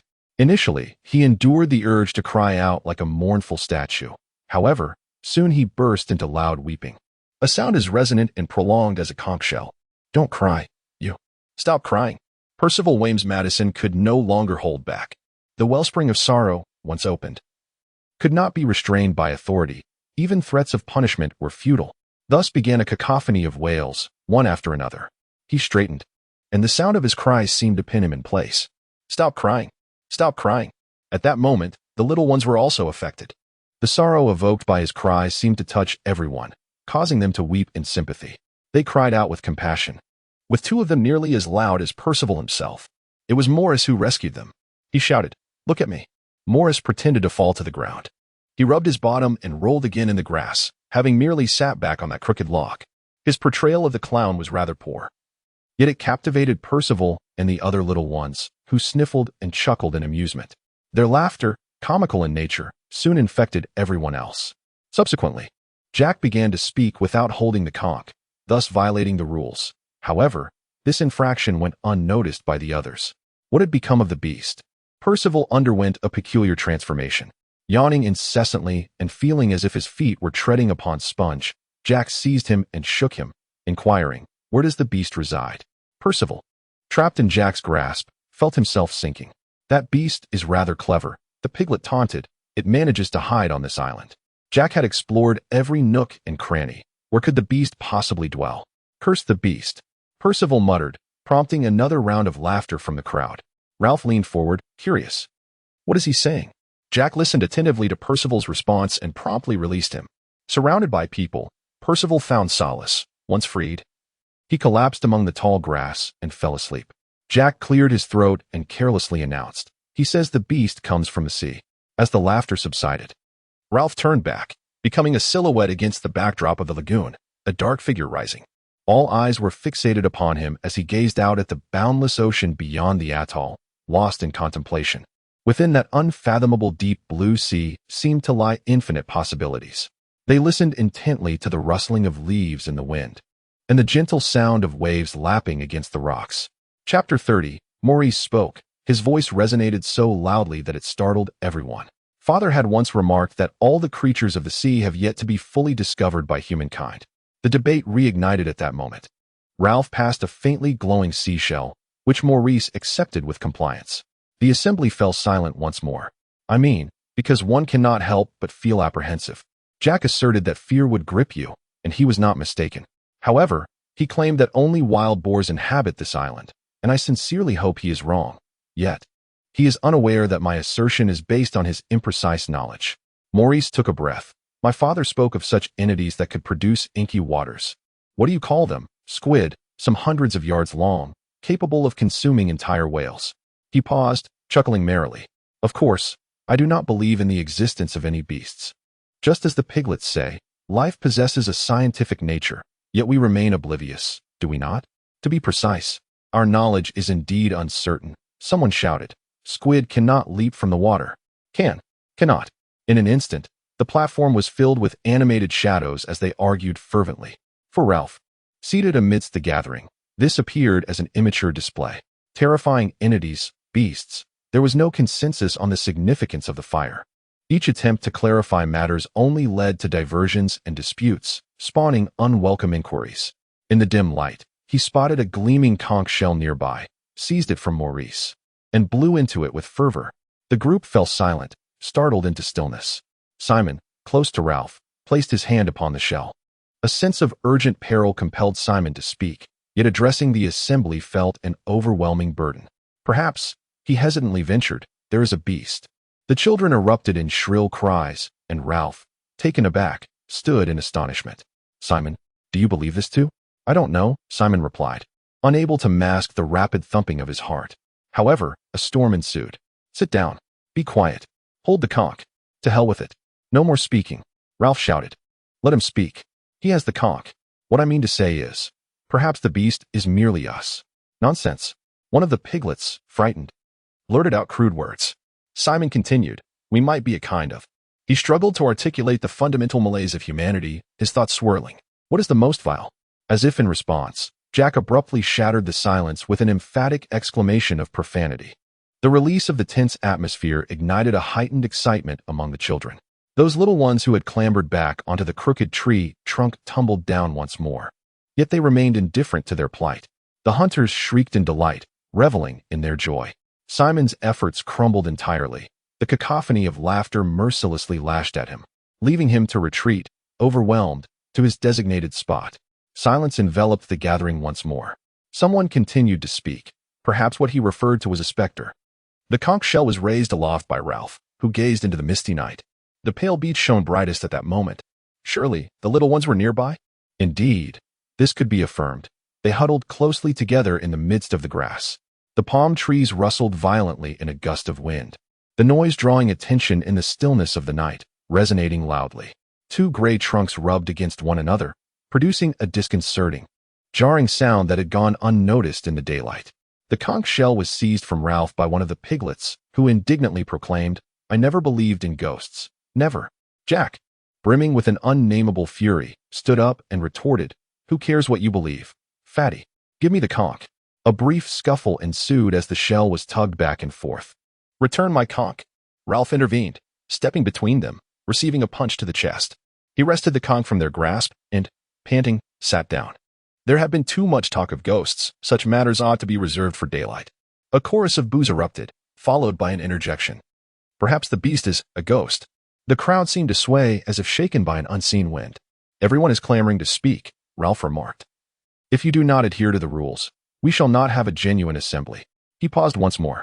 The preparations for this gathering had unraveled. What more could I possibly say? Holding this meeting at such a late hour was my error. We shall put this to a vote. I refer to the specters. Everyone is weary and thus returns to their huts. No talking. Was that Jack speaking? Wait a moment. I wish to voice my thoughts here. For I do not believe in ghosts. Or rather, I believe I do not. Yet, I find it unsettling to contemplate such matters. Particularly at this hour, in the darkness. To think of phantoms, unless we aim to clarify things. He lifted the conch. Very well. To seek clarity means to ascertain whether ghosts truly exist. He pondered for a moment and posed the question, who believes there are ghosts? A prolonged silence ensued, with no one making any overt gesture. Subsequently, Ralph gazed into the darkness, recognizing his own hand. He declared resolutely, "I understand. That world, the one governed by laws and reason, has quietly slipped away. Previously, there existed a choice between this or that, but now, the ship has sailed." The conch was wrested from Ralph's grasp, and the piglet shrieked again. "There are no ghosts. I vote for the absence of ghosts." He turned to face the assembly. "You shan't forget." They could hear him stomping. "What are we? Are we human? Are we beasts? Or are we savages? What might the adults think? Running off to capture wild boars, extinguishing the fire, and now." A shadow rushed swiftly towards him. "Silence, you lazy glutton." A brief struggle ensued, the shimmering conch swaying up and down. Ralph leapt up. "Jack! Jack! You don't hold the conch. Let him speak." Before Ralph, Jack's face trembled. "You be quiet as well. Who do you think you are? Just sitting there, ordering others around. You can't hunt. You can't sing. I am the leader. Everyone chose me. And what of that? All you do is issue meaningless commands. Let the piglets hold the conch. Indeed, you always think of the piglets." Jack, filled with resentment, mimicked his voice. "Jack! Jack! Rules!" Ralph shouted. "You've broken the rules. Does anyone care?" Ralph, in a moment of desperation, declared, "Our only possession is the rules." Yet Jack continued to oppose him, shouting incessantly, "To hell with the rules. We are strong, we will hunt. When the beast comes, we will take it down. We shall surround and beat it repeatedly." He yelled maniacally, leaping off the gray-white beach. A cacophony of noise, commotion, struggle, screams, and laughter instantly filled the platform. The participants scattered in all directions, hastily racing from the palm trees towards the water's edge, along the beach, disappearing into the hazy night. Ralph felt a conch shell brush against his face and seized it from Piggy's grasp. What might the adults be thinking? Piggy exclaimed. "Look at them." Imitative sounds of hunting echoed from the shore, mingled with frantic laughter and genuine, terrified screams. "Ralph, blow the conch." Piggy leaned in closely, the glint of a lens clearly visible to Ralph. "There is a fire over there. Can they not see it? At this moment, one must take a firm stance and command them to obey." Ralph responded cautiously, as if reciting an axiom. "If I blow the conch and they do not return, we shall have brought this upon ourselves. We cannot maintain the fire. We will become like cattle, and salvation will elude us. If you do not blow it, we too shall swiftly regress to beasts. Though I cannot see what they are doing, I can hear it." On the beach, the scattered figures coalesced into a swirling mass of dark shadows. They were singing something, while the little ones, having sung enough, howled and staggered away. The conch was raised to Ralph's lips, only to be lowered again. Piggy pondered, the troubling question being, are there ghosts? Are there beasts? Of course not. Why not? Because it defies reason. Houses, roads, televisions, those things hold no significance. The children, exhausted from their incessant jumping and singing, found themselves unable to articulate words, merely producing rhythmic sounds. Could it be that their language fails to resonate? Here, on this island, is it truly incomprehensible? Perhaps they are observing us, biding their time for the right moment. Ralph flinched, inching closer to Piggy, and their bodies collided, startling them both. "Enough of this," he exclaimed. "Do you not think we have enough troubles already? Ralph, I can't bear it any longer. If there are ghosts, I should relinquish my leadership. Let them take charge. Oh, heavens. No, please. Piggy grasped Ralph's arm tightly. If Jack becomes the leader, he will only hunt and neglect the fire. We will perish here. Piggy's voice reached a near screeching pitch. Who is sitting there? It is I. Simon. We are in dire straits, Ralph remarked. 3 blind mice. I concede defeat. If you concede, Piggy asked in a panic, what shall become of me? Nothing will happen. He loathes me. I know not why. If he could have his way, you are safe. He respects you. Moreover, you would strike him. You fought valiantly against him just now. Hand me the conch, Piggy stated bluntly. I have the right to speak. In the darkness, Simon shifted slightly. Dethrone the leader. Be silent, little Simon. Why can't you just say there are no beasts? I fear him, said Piggy, and that is the crux of the matter. I understand him. If you are afraid of someone, you will come to despise him, yet you cannot help but think of him. You may deceive yourself into believing he is rather agreeable. But upon encountering him once more, you will find yourself gasping for breath as if struck by asthma. I tell you, he loathes you too, Ralph. Me? Why would he hate me? I cannot say. You caused him to falter during the incident with the fire. Furthermore, you are the leader, and he is not. Yet he is, Jack Merridew. I often lie in bed, convalescing, thus I have time to ponder. I understand people, myself included, and him as well. He cannot harm you, but if you step aside, I may very well be the next to suffer injury. Piggy speaks the truth, Ralph. You and Jack are both correct. Dethrone the leader. We are all adrift, and matters will only worsen. There is always an adult at home. Excuse me, sir. Excuse me, madam. And then one must respond. How I wish it were so. If only my aunt were here. If only my father. Oh, what good would that do? Keep the fire burning. The dance is over, and the hunters have returned to their huts. Adults possess understanding, Piggy remarked. They are not afraid of the dark. They gather, sip tea, and engage in discussions. Then all would be well. They could not set fire everywhere on the island. Or lose hope. They would construct a boat. In the darkness, 3 boys stood, animatedly and energetically discussing the remarkable lives of adults. They would not argue, would not shatter my glasses, nor speak of beasts, if only they could bring us a message. Ralph cried out in despair. How wonderful it would be if they could deliver us some adult items, a signal or something of the sort. A faint whimper emanated from the shadows, sending shivers down their spines as they clutched each other tightly. The sound grew louder, its eerie quality becoming increasingly distant and mysterious, transforming into an urgent, indistinct noise. Percival Wames Madison, residing at the rectory of St. Anthony, was spending time in such an atmosphere. He lay amidst the tall grass, murmuring incantations, yet his address became a spell that provided no assistance. Chapter 6. The Beast from the Air. Aside from the starlight, no other illumination existed. They discerned the source of the ghostly wailing, and Percival fell silent, as Ralph and Simon clumsily carried him to a nearby shelter. The piglet, having boasted, was not far behind them. Then the 3 older boys ventured towards a neighboring shelter. They lay restlessly amidst the dry leaves, emitting a cacophony of sounds, gazing up at the myriad stars, their light casting reflections upon the lagoon. Occasionally, the plaintive cries of a small creature would echo from another shelter, while in the shadows, a larger figure muttered in its dreams. Soon, the trio succumbed to slumber. A slender crescent moon ascended on the horizon, its luminance so faint that it barely graced the water's surface with a glimmer. Yet, myriad other lights danced across the night sky, twinkling and fading, while the distant tumult of aerial combat at 10,000 feet failed to reach their ears. From the realm of adults, a signal drifted downward, unnoticed by the sleeping children.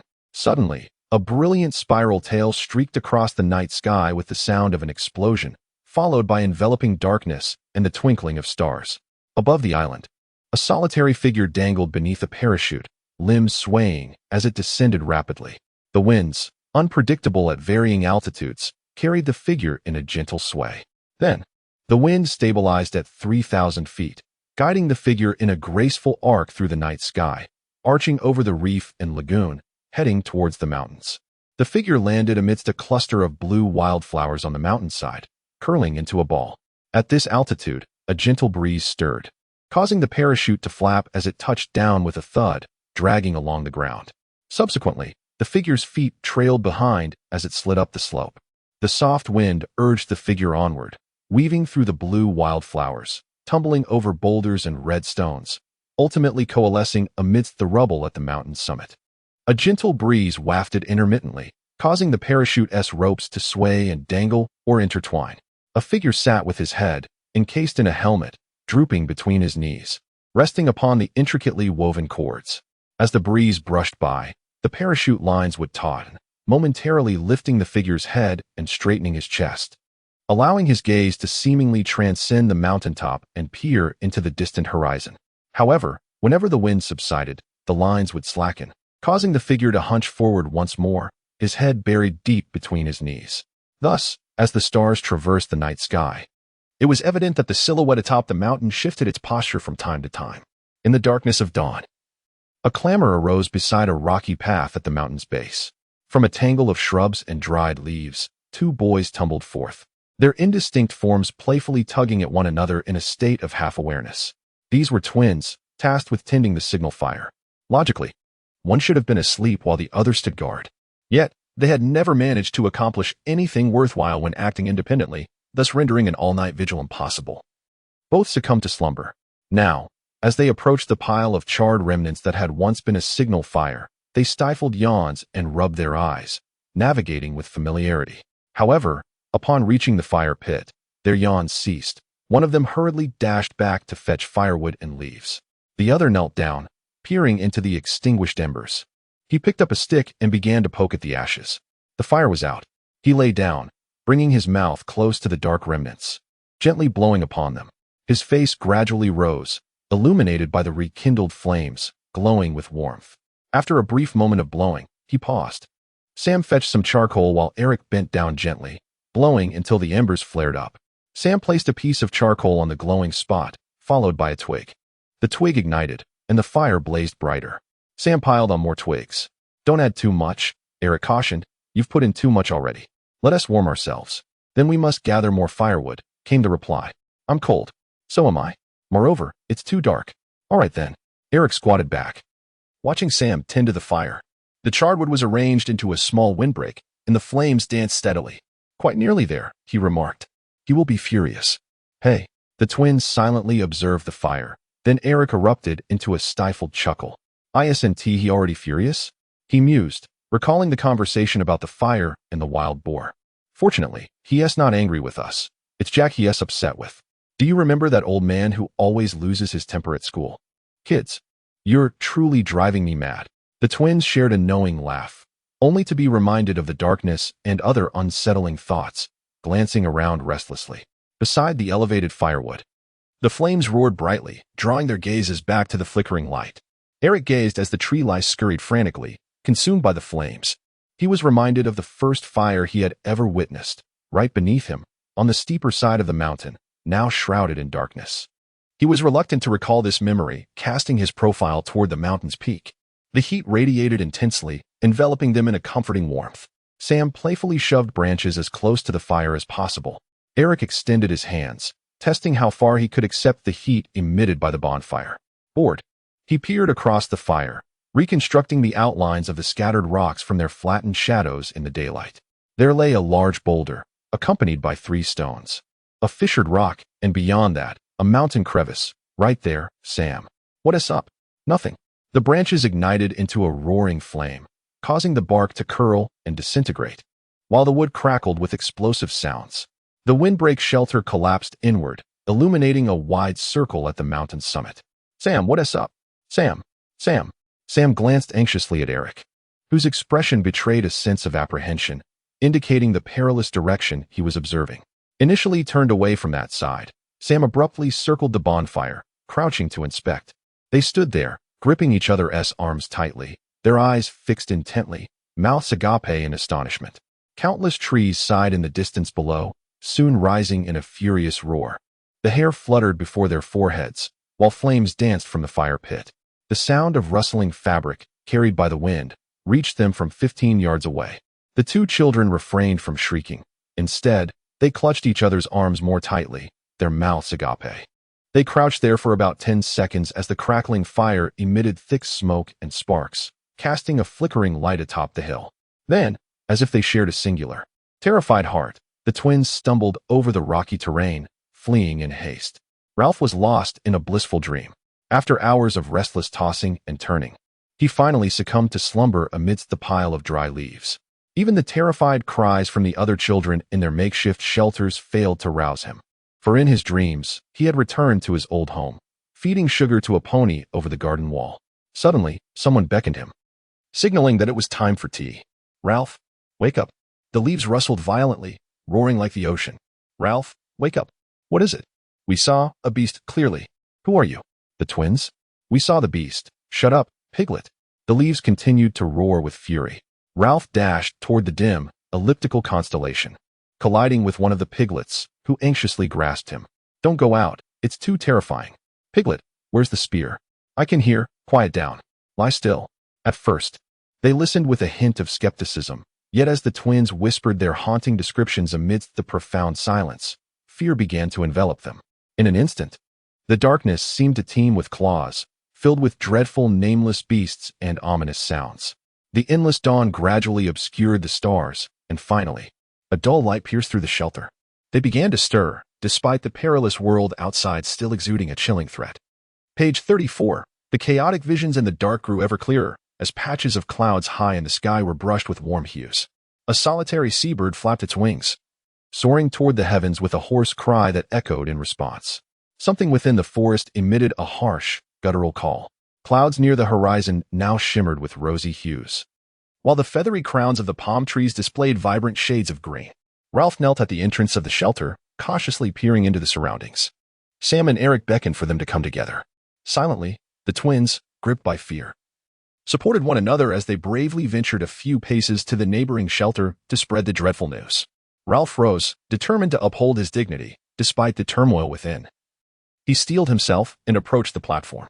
Piggy and Simon followed closely behind, with the other children timidly trailing after them.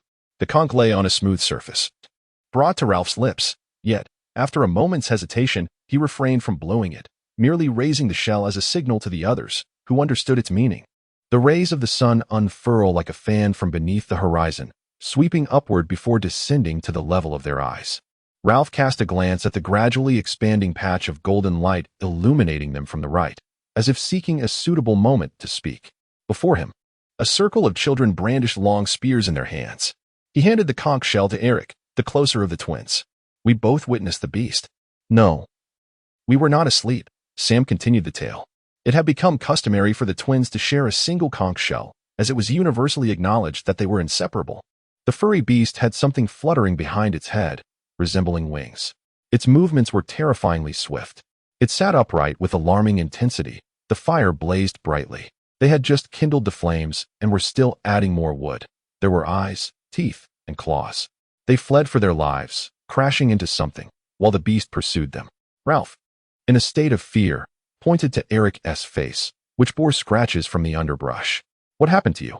Eric touched his face. I'm all cut up. Is it bleeding? The children, encircled in fear, began to retreat. Johnny yawned and, for some inexplicable reason, suddenly burst into tears. Bill, in an attempt to stifle his own emotions, gave him a sharp slap. The bright morning was laden with unspoken threats, and the formation of the children began to shift. Their faces were turned outward rather than inward, as they fashioned long spears from sharpened wood, creating a makeshift barrier. Jack urged them to draw closer to the center. This was the essence of the hunt. Who dares to go? Ralph hesitated, shaking slightly. The spears were merely crafted from wood. Don't be foolish, Jack mocked him. Are you afraid? Of course, one would be. Who wouldn't? Jack glanced at the twins, disappointed by their lack of immediate response. I suppose you are not jesting with us? They answered with unwavering certainty. The conch was seized by the piglets.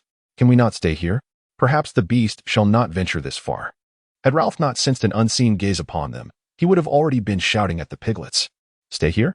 On this small patch of island? We must remain vigilant? How shall we procure food? And what of the signal fire? Let us take action, Jack urged impatiently. We are wasting time. No, we are not.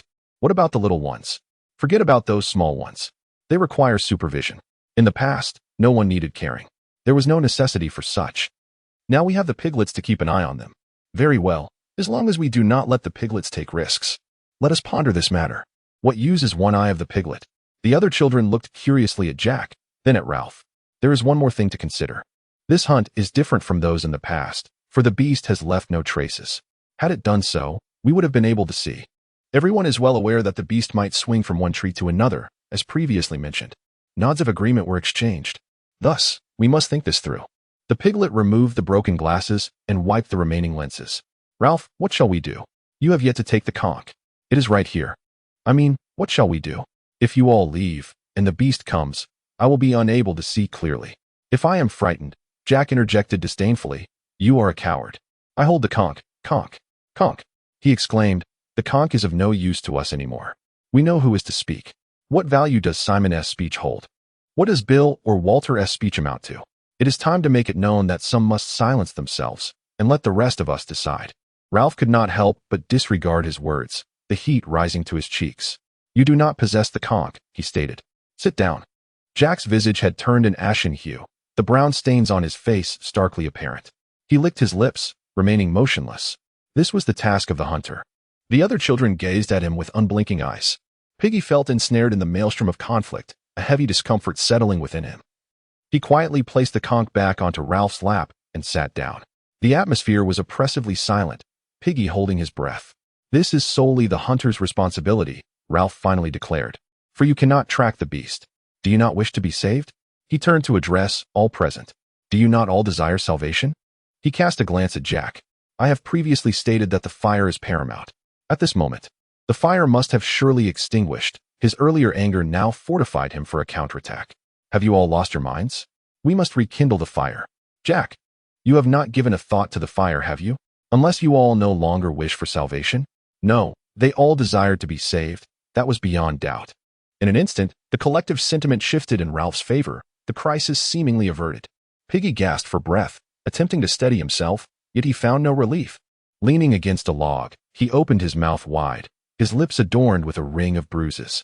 No one paid him any heed. Think, Jack.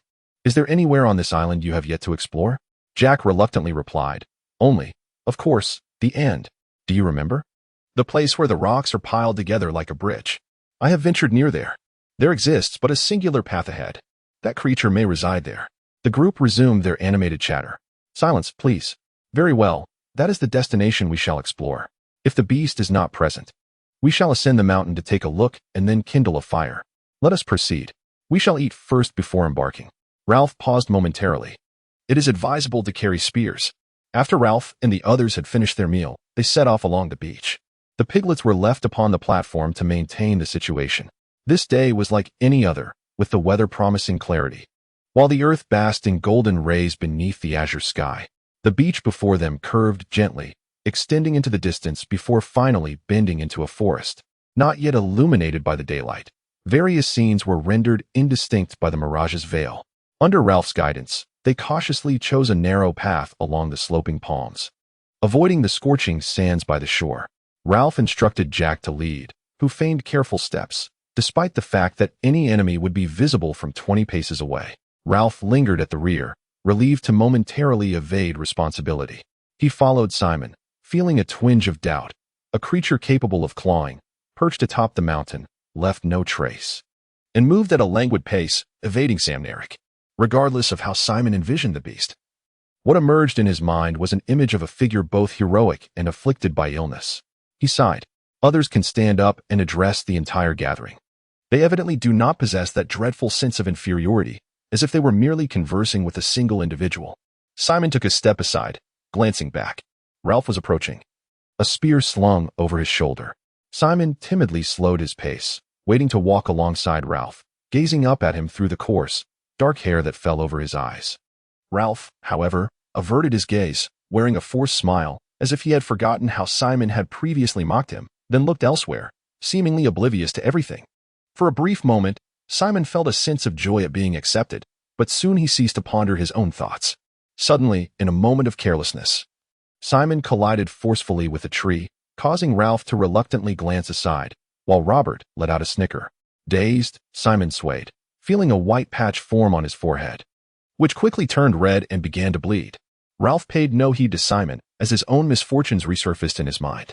Shortly, they would arrive at Castle Rock, at which point the leader would need to step forward.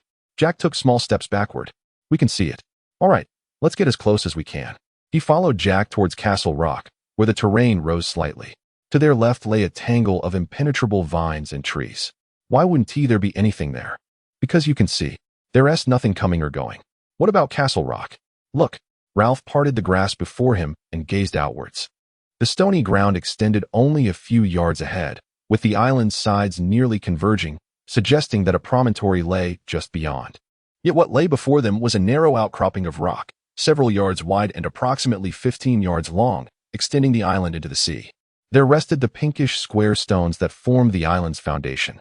The side of Castle Rock rose about 100 feet high, appearing as a pink bastion from the distant mountaintop. The cliffs had fractured, and atop them lay a chaotic scattering of seemingly precarious boulders. Long wild grasses swayed behind Ralph, concealing the silent hunters. Ralph glanced at Jack. "You are a hunter." Jack flushed. "I know. That's right." Ralph felt a weighty presence compel him to utter, "I am the leader. I will go." No arguing. He turned to the other children. "You all stay hidden here. Wait for me." He noticed that his voice was either too soft to be heard or alarmingly loud. He looked at Jack. "Do you think?" Jack replied languidly, "I've been everywhere. That thing must be here." "I see." Simon muttered vaguely, "I don't believe there's a beast." As if in agreement that the weather would not be unfavorable, Ralph responded politely, "Right. I guess not." His lips pressed tightly together, pale and drawn. He gently brushed his hair back. "Well then, see you in a bit." He reluctantly shuffled forward, eventually reaching the narrow passage of land. Ralph stood unprotected, enveloped by the surrounding air. Even without the need to advance, there was nowhere to hide. He paused at the constricted entrance, gazing downwards. In a few centuries, this castle would be transformed by the sea into an island. To his right lay the lagoon, assailed by the vast ocean. To his left, Ralph shuddered involuntarily. It was the lagoon that shielded them from the onslaught of the Pacific. For reasons unknown, only Jack had ventured forth, reaching the other side of the shore. At this moment, he beheld the tumultuous waves with the eyes of a land dweller, perceiving them as some colossal beast breathing. The seawater gradually receded among the rocky outcrops, revealing slabs of pink granite platforms and an array of peculiar growths, corals, coral polyps, and seaweed. The water ebbed and flowed, whispering like a breeze rustling through the treetops of a forest. There lay a flat reef, akin to a table, surrounded by seaweed that had been swept away by the receding tide, appearing as sheer cliffs. Then, the slumbering leviathan exhaled. The sea began to rise again, the seaweed lifted, and the roiling waters roared as they crashed upon the table-like reef. The passage of the waves was nearly imperceptible, marked only by the rhythmic rise and fall occurring once per minute. Ralph turned towards the pink cliffs, while the children lingered behind him, waiting amidst the tall grass to see what he would do next. Ralph felt the beads of sweat in his palms were now cool. He was astonished to realize that he did not genuinely wish to encounter any wild beasts, for he understood he lacked the courage to prevail against them. Ralph knew he could ascend the cliff, yet it seemed devoid of purpose. The square rocks were encircled by a ring of stones resembling column bases, allowing him to ascend gradually along the protruding edge toward the direction overlooking the lagoon, where an unseen angle awaited him. The climb was relatively easy, and soon he would be able to survey the surrounding cliffs. There was nothing unexpected, a haphazard scattering of large pink boulders, covered by a layer of bird droppings resembling frosting. A steep slope led directly through the rubble atop the parapet. Ralph turned back, alerted by a voice behind him. Jack was slowly making his way up along the protrusion. "How can you do this alone?" Ralph remained silent. He led the way up the rocks, inspecting a formation that was somewhat cave-like, finding nothing fearsome within, only a nest of foul eggs. Eventually, he sat down, gazing around while tapping the rocks with the spear handle. Jack, filled with excitement, exclaimed how splendid it would be to establish a fortress in this place. He was splashed by a spray of water. It was not fresh water. Then what was it? A murky green stream hung in the middle of the rocks. They climbed up to taste the thin trickle. A coconut shell could easily be placed here, and it would remain. Not me. This place is filthy. In the final segment, they ascended the heights together, the last fragmented rock being pressed down by a diminishing pile of stones. Jack swung his fist at a nearby rock, which emitted a faint grinding sound. "Do you remember?" That arduous time resurfaced in their memories. Jack hastily suggested, "Let us shove a palm trunk beneath that rock. If the enemy approaches, let's see what happens." Beneath them lay a narrow rocky outcrop, a stone bridge about 100 feet down, followed by a stony terrain scattered with glimpses of human heads among the wild grass. And beyond that, a forest. "Oh," Jack exclaimed with excitement, "it will be swoosh." After Jack made a motion of a forceful push towards Ralph, he glanced toward the mountain. "What's wrong?" Ralph turned his head. "Huh? What are you looking at?" "I'm not sure what to do. There is no signal now." not a trace left behind. You are truly a fool obsessed with signals. They were enveloped by the orderly blue horizon of the sea, with only one area obscured by the peaks. That is all we have. The spear was propped at an angle against a trembling stone, as Ralph brushed his hair back with his hands. We must hurry back and ascend that mountain. The beast was discovered there. The beast 1TB there. What else can we do? Unscathed, Jack and Ralph were spotted by the other children hidden in the wild grass, who quickly raced into the sunlight. Their excitement for exploration deeply captivated them, causing them to forget the beast. They surged across the stone bridge, climbing and shouting with fervor. At that moment, Ralph stood still, one hand propped against a large, wheel-sized red stone, which had cracked and hung precariously, swaying slightly. Ralph silently gazed at the mountain peak, his fist clenched as he struck the red stone wall. Lips pressed tightly together, his eyes, shadowed by his brow, brimming with yearning. Smoke. He licked his bruised knuckles. Jack, follow me. Yet, Jack was no longer there. He remained oblivious to his small group of boys creating a ruckus, jovially pushing a rock. As Ralph turned, the stone base fractured, and with a thunderous roar, the entire boulder plunged into the sea, sending a plume of water splashing halfway up the cliff. Stop! Stop! Their cacophony was silenced by Ralph's commanding shout. Smoke. A peculiar shift occurred in Ralph's mind, as if something flitted through his inner depths, disrupting his thoughts like the flutter of bat wings. Smoke. His thoughts clarified at the mention of smoke, and a surge of anger ignited within him. We need smoke, and yet you are wasting time. You are preoccupied with rolling stones. Roger exclaimed, we still have plenty of time. Ralph shook his head. We must ascend the mountain. A commotion ensued. Some boys are determined to return to the beach, while others wish to continue rolling stones. The sun shines brightly, and danger gradually recedes alongside the darkness. Jack, the beast, may be on the other side. You shall lead the way. You have been there before. We can stroll along the shore, where wild fruits abound. Bill approached Ralph and inquired, why can't we linger a bit longer in this place? Indeed, Ralph responded. Let us construct a fortress. There is no food here, no shelter, and scarcely any fresh water. This could be a splendid fortress, one suggested. We can roll stones. Let's keep rolling until we reach that stone bridge. I say we proceed. Ralph shouted fiercely. We must ascertain the truth. Let us depart now. Let us remain here. Return to the shelter. I am weary. No. Ralph's fist struck, breaking the skin on his knuckles. He seemed impervious to pain. I am the leader. We must uncover the facts. Do you not see the mountain? There are no signals being emitted. Perhaps a ship is passing by out there. Have you all lost your minds? The boys gradually calmed down, albeit not without some lingering murmurs of dissent. Jack led the way down the rocky terrain, crossing the stone bridge. In the 7th chapter titled The Tree in the Dusk, on the opposite side of the seaside lies a chaotic expanse of rocky terrain. Close to these crags, a narrow path frequented by wild boars meanders through the underbrush, and Ralph contentedly follows Jack along this trail. If one could manage to ignore the languorous sounds of the sea swallowing and regurgitating itself, and if one could overlook the dark and shadowy thickets of ferns that line the path, it might be possible to forget the beasts and indulge in a fleeting reverie. The sun has passed its zenith, and the afternoon heat on the island grows increasingly stifling. Ralph relays a message to Jack ahead, suggesting they pause when they come across wild fruit to enjoy a meal. Once seated, Ralph becomes acutely aware of the oppressive heat for the first time that day. He irritably tugs at his gray shirt, uncertain whether to wash it or not. Even for this island, the heat feels distinctly different, under such sweltering conditions. Ralph contemplates how to cleanse himself. He wishes for a pair of scissors to trim his unruly hair, disheveled strands tossed back, hoping to shear it down to half an inch. He yearns for a bath, to lather himself with soap and wash thoroughly.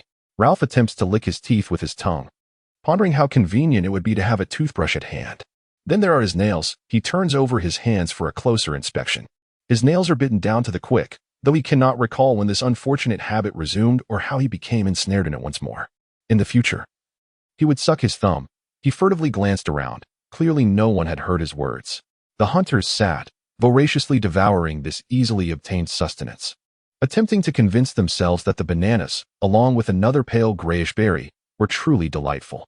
Ralph reflected on his own cleanliness, scrutinizing each of them with a discerning eye. The hunters appeared utterly filthy, not merely from the muck of the muddy ground nor from the drenching of a torrential downpour, but rather in a more insidious manner. Their outward appearance did not reveal any overt dirtiness. However, their hair was excessively long, tangled, and ensnared with twigs and leaves. Though their faces remained relatively clean from the sweat of their exertions, certain angles revealed streaks of dark grime. Their tattered garments, much like his own, were stiffened by perspiration. They donned clothing not for adornment or comfort, but merely out of habit.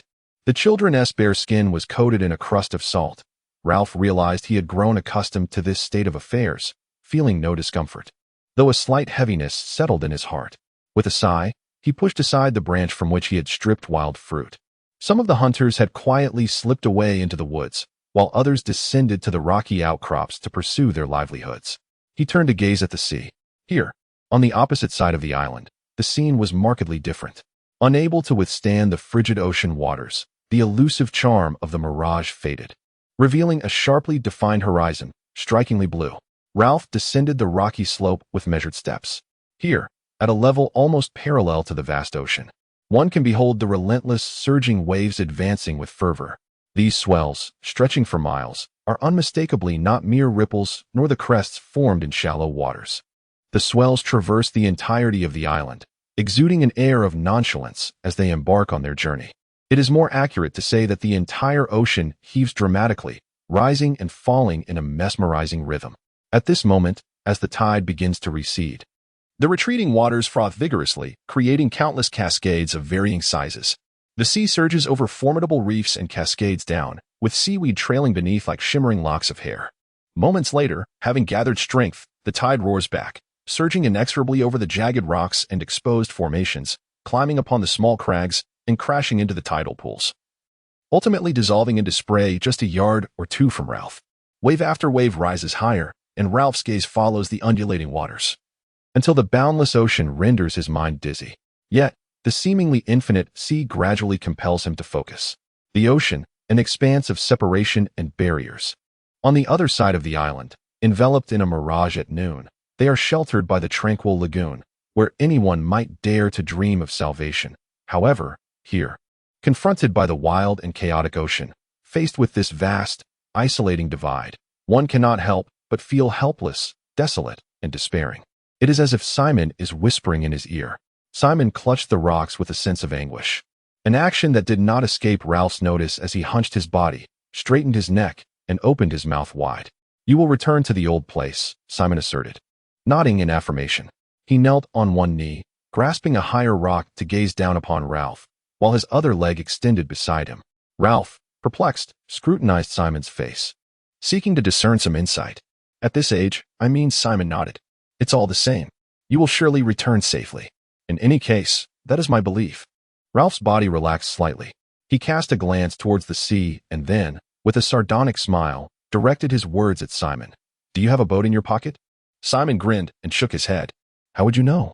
Before Simon could respond, Ralph bluntly retorted, "You're out of your mind." Simon repeatedly shook his head, his coarse black hair brushing against his face, swaying back and forth. "No, that is not what I mean. I simply believe you will always come back. Nothing will happen." At that moment, both fell into silence. Then unexpectedly, they exchanged smiles. Just then, Roger's voice rang out from the thicket. "Look here. A wild boar has passed by. Nearby." The ground was turned up, still steaming with fresh droppings. Jack leaned down, seemingly delighted by the sight. "Ralph, if we're hunting something else, we'll need meat. If you're on the right path, let us go hunting." They set off once more, the mention of the beast instilling a sense of trepidation among the hunters, who huddled closely together, with Jack leading the way. Their progress was slower than Ralph had anticipated, yet in a way, he was content to amble along, spear in hand. Before long, Jack lost his bearings, and the group had to come to a halt. Leaning against a tree, Ralph quickly drifted into daydreams. The hunting was Jack's responsibility, and they still had time to reach the summit. Ralph had previously accompanied his father from Chatham to Devonport, where they resided in a cottage by the marsh. Among the many houses etched in Ralph's memory, this particular one left an indelible mark, for it was from here that he was sent off to school. At that time, his mother still lived with them, and his father returned home daily. Wild ponies would venture to the stone wall at the end of the garden. Behind this cottage stood a small shed, where, as snow began to fall, one could lie down and watch the colorful flakes dance gracefully to the ground. Each snowflake that disappeared would leave a tiny patch of wet earth, only to be followed by the first flakes that fell and remained unthawed, transforming the entire landscape into a vast expanse of white. If one felt cold, they could retreat indoors. Passing the gleaming copper teapot and the tea tray adorned with blue figurines, gazing out the window, each night before sleep. There was always a bowl of cornflakes sweetened with sugar and cream. Numerous books leaned against one another on the shelves beside the bed, as Ralph, too lazy to return them to their rightful places, often left 2 or 3 lying atop the others, their corners dog-eared and marred with scribbles. There exists a book about Topsy and Mopsy, resplendent in vivid colors and shimmering allure, captivating in its essence, yet he has never perused its pages. For it narrates the tales of 2 young girls. Another tome speaks of sorcerers and their dark arts, evoking a sense of trepidation. Reaching a harrowing 27th page adorned with a ghastly depiction of a spider. There is also a volume dedicated to those who unearth relics, delving into the wonders of ancient Egypt, alongside children's literature such as Train and Ship. These books vividly sprang forth before Ralph, seemingly within arm's reach, as he could almost feel the weight of the substantial youth encyclopedia sliding down slowly. Everything felt splendid, everything exuded such joy and longing. Suddenly, with a crash, the low thicket ahead was breached. The children frantically fled along the pig trail, scrambling and shrieking amidst the vines. Ralph observed as others' elbows jostled Jack aside, sending him tumbling to the ground. In an instant, something leapt along the path towards him, its tusks glinting ominously, emitting a fearsome grunt. Ralph sensed he could coolly calculate the distance to aim at the target. The wild boar approached, now merely 5 paces away, and he hurled the clumsy pointed stick in his hand, striking the boar's large snout, which lingered there for a moment. The boar's cry transformed, escalating into a high-pitched shriek, as it abruptly veered into the dense underbrush. The children, now shrieking, filled the path where the boar had roamed, while Jack hurried back, pushing through the low bushes. "We must get through here, it could cost us our lives." I spoke of traversing this place, where the wild boar struggled and raced away into the distance. They also discovered a path made by the wild boar, running parallel to the first narrow trail. Jack hurriedly dashed along the path. Ralph was filled with astonishment, anxiety, and a sense of pride. I hit it. The spear pierced through. Then, unexpectedly, they found themselves at an open expanse by the sea. Jack anxiously searched the barren rocks. The wild boar had escaped. I hit it, Ralph reiterated. The spear went in a bit. He felt the need for someone to affirm his claim. "Did you not see my throw?" Maurice nodded. "I saw your throw. It struck the boar's snout. Whoosh." Ralph continued excitedly. "I truly hit it. The spear penetrated. I wounded it." Gaining newfound respect from the children, Ralph felt a surge of pride. He believed hunting was indeed a noble pursuit. "I stabbed it fiercely. I believe that was the beast," Jack returned. "That was not the beast. That was a wild boar. Why did you not capture it?" Ralph's voice rose in protest. "But that was a wild boar." Jack's face flushed crimson. "You said it would take our lives. Why did you rush to throw? Why did you not wait a moment?" Jack extended his arm, displaying to everyone his left forearm. The outer side bore a gash. Though small, it was gruesomely bloodied. This was the work of a wild boar, impaled by its tusks. I had no time to thrust my spear into it. Jack was the focus of everyone's gaze. "That is a wound," Simon remarked. "You must suck the blood from the wound, just as Berengaria would." Jack proceeded to suck the wound. "I struck it," Ralph exclaimed furiously. "I pierced it with my spear." The wild boar was wounded by me. He intentionally sought to reclaim their attention. The wild boar was charging down the path. "I shall throw it just like this," Robert shouted. Ralph joined in the play, eliciting laughter from the crowd. Soon, they all began to jab at Robert with their spears, while he mimicked the wild boar, darting about in frantic imitation. "Make a circle," Jack shouted. A group of children encircled him, taking their positions. Robert imitated the frightened squeals of the pig, and soon enough, he genuinely cried out in pain. "Oh, stop hitting me. You're hurting me." Robert scrambled amidst them, a spear's shaft striking his back. "Catch him." They seized his arms and legs with relentless grip. Ralph, in a frenzy of joy, lost himself in the moment, snatching Eric's spear and thrusting it at Robert. "Slay him! Slay him!" Simultaneously, Robert shrieked, leaping and struggling with all his might. Jack grasped his hair, brandishing a knife. Behind Jack was Roger, rushing forward. The children's shouts grew louder, as if they were partaking in some sacred ritual, approaching the climax of a dance and hunt. "Kill the wild boar. Cut its throat. Kill the wild boar. Beat it fiercely." Ralph eagerly rushed forward, exerting force to twist the defenseless brown flesh. The desire to inflict pain and the intensity of the struggle dominated everything. Jack's arm sank downwards. A circle of children, rising and falling in excitement, cheered and mimicked the dying cries of the wild boar. Gradually, the cheers diminished, lying down, panting heavily while listening to Robert's terrified sobs. Wiping his face with dirty arms, he struggled to rise. "Oh dear, my backside," Robert lamented as he rubbed his posterior. And Jack rolled over. "This is exhilarating," he exclaimed. "Just kidding," Ralph replied anxiously. "I once felt a similar pain during a rugby match. We should get a drum," Maurice suggested. "That would certainly be more enjoyable." Ralph glanced at him, perplexed. "What do you mean? I don't understand." "I believe we need a campfire and a drum to keep the rhythm." "We need a wild boar," Roger interjected, "just like a real hunt. Or someone could dress up," Jack proposed. "We could find someone to disguise as a wild boar, and then they could act it out, you know. I could pretend to be knocked down, and so forth." "How splendid it would be to have a real wild boar," Robert continued to rub his backside, "because we would have to slay it." "Let the little one give it a try," Jack said, laughter erupting once more.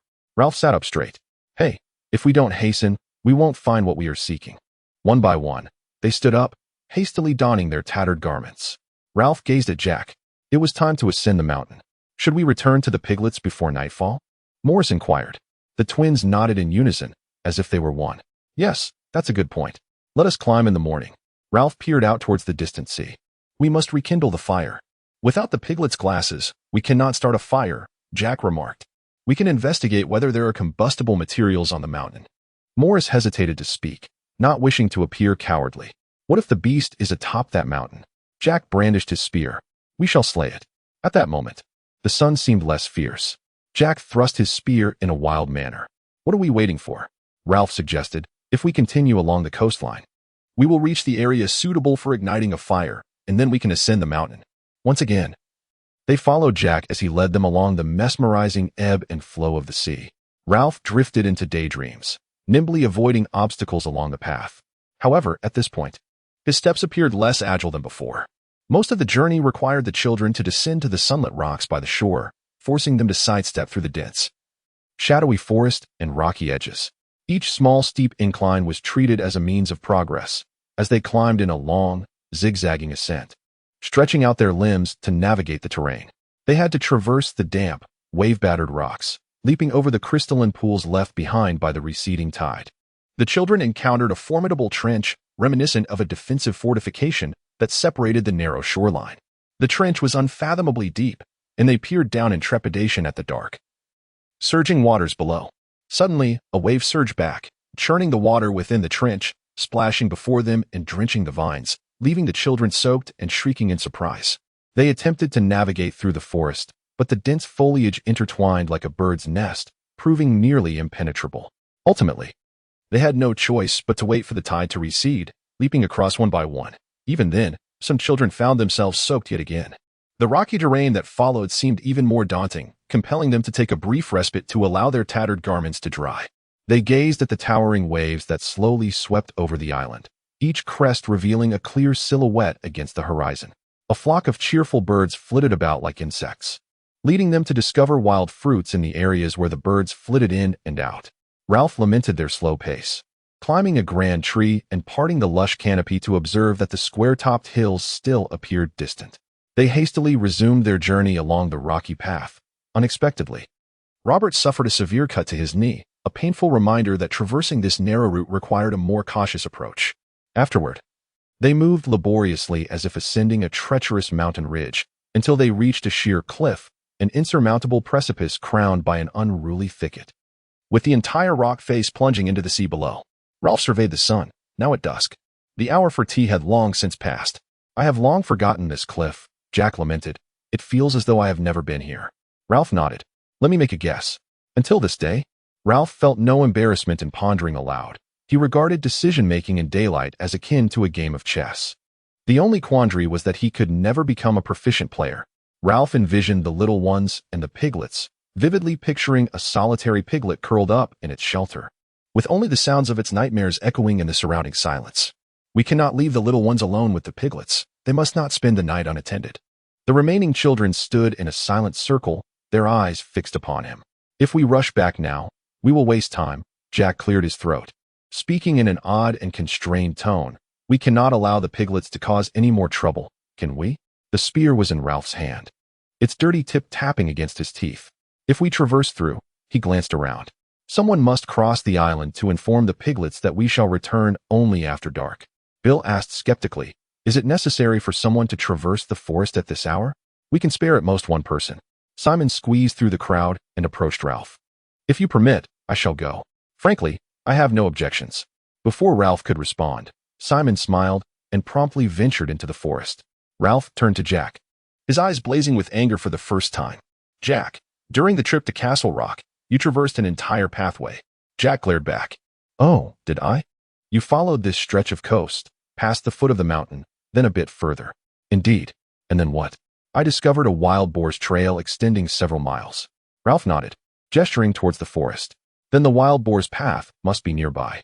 Everyone seemed to agree with this notion. Very well. Let us first navigate through the forest and seek out that wild boar trail. He took a step, then paused. Wait a moment. Where does the wild boar's trail lead? To the mountaintop, Jack replied, a smirk on his face. I have mentioned this before. Are you not intending to ascend the mountain?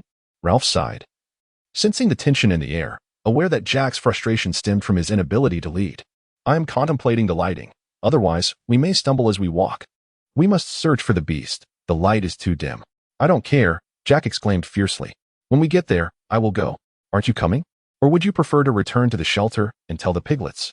At that moment, Ralph felt a flush of embarrassment. Having been informed by the piglets, he gained a deeper understanding of Jack. Desperately, he inquired, why do you hate me? The children shifted uneasily, as if Ralph had uttered something inappropriate. A silence ensued. Still agitated and emotionally wounded, Ralph turned away. Follow me. Leading the way, Ralph hacked through the tangled vines.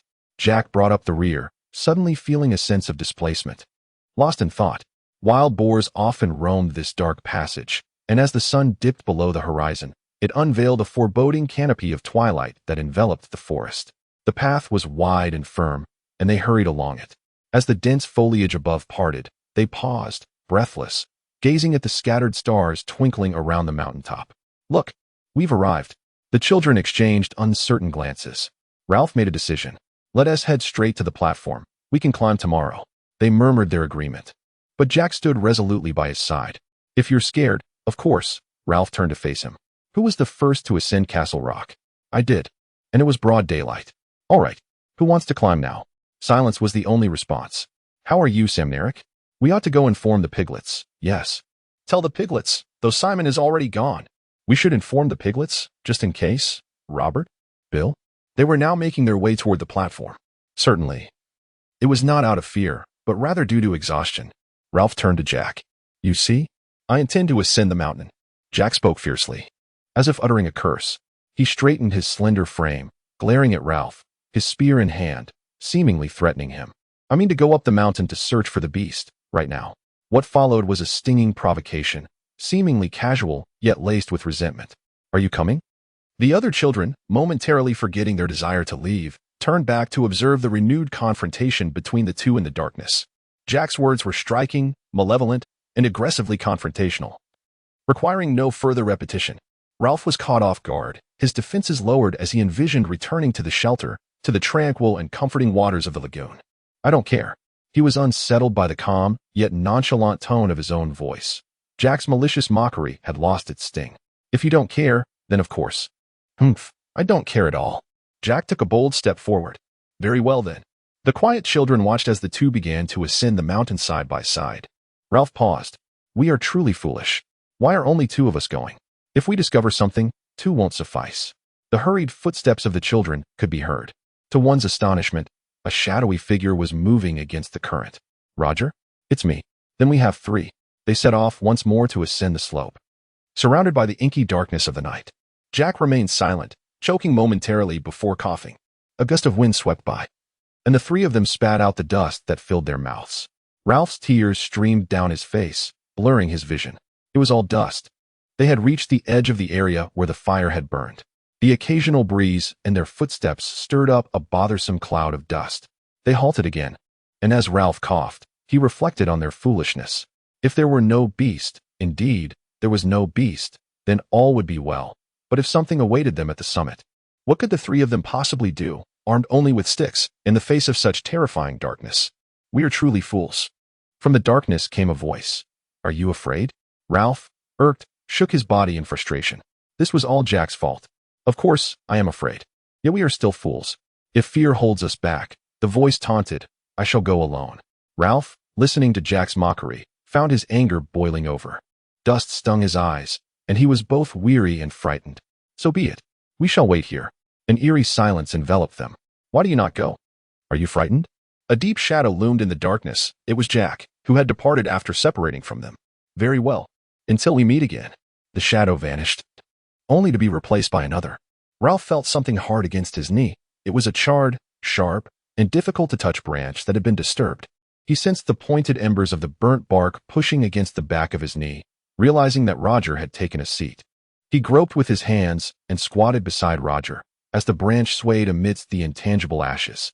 Roger, naturally taciturn, remained silent, offering no opinions about the beast nor divulging to Ralph the reason for this insane expedition. He merely sat there, gently swaying the branch. Ralph heard a light, infuriating tapping sound, understanding it to be Roger striking something with his clumsy stick. They sat there, Roger swaying and tapping, idly. Meanwhile, Ralph simmered with frustration. The night sky loomed closer, and apart from the patch of darkness pierced by the mountain peak, the heavens were resplendent with stars. At that moment, a sound like someone hastily scurrying across the ground echoed above them, as someone braved the rocks and dust, striding boldly.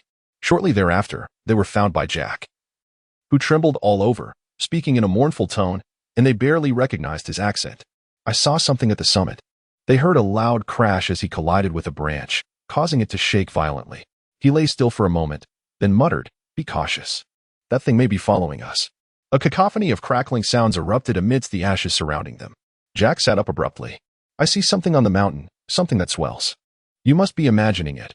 Ralph trembled, for nothing could swell, no creature could expand in such a manner.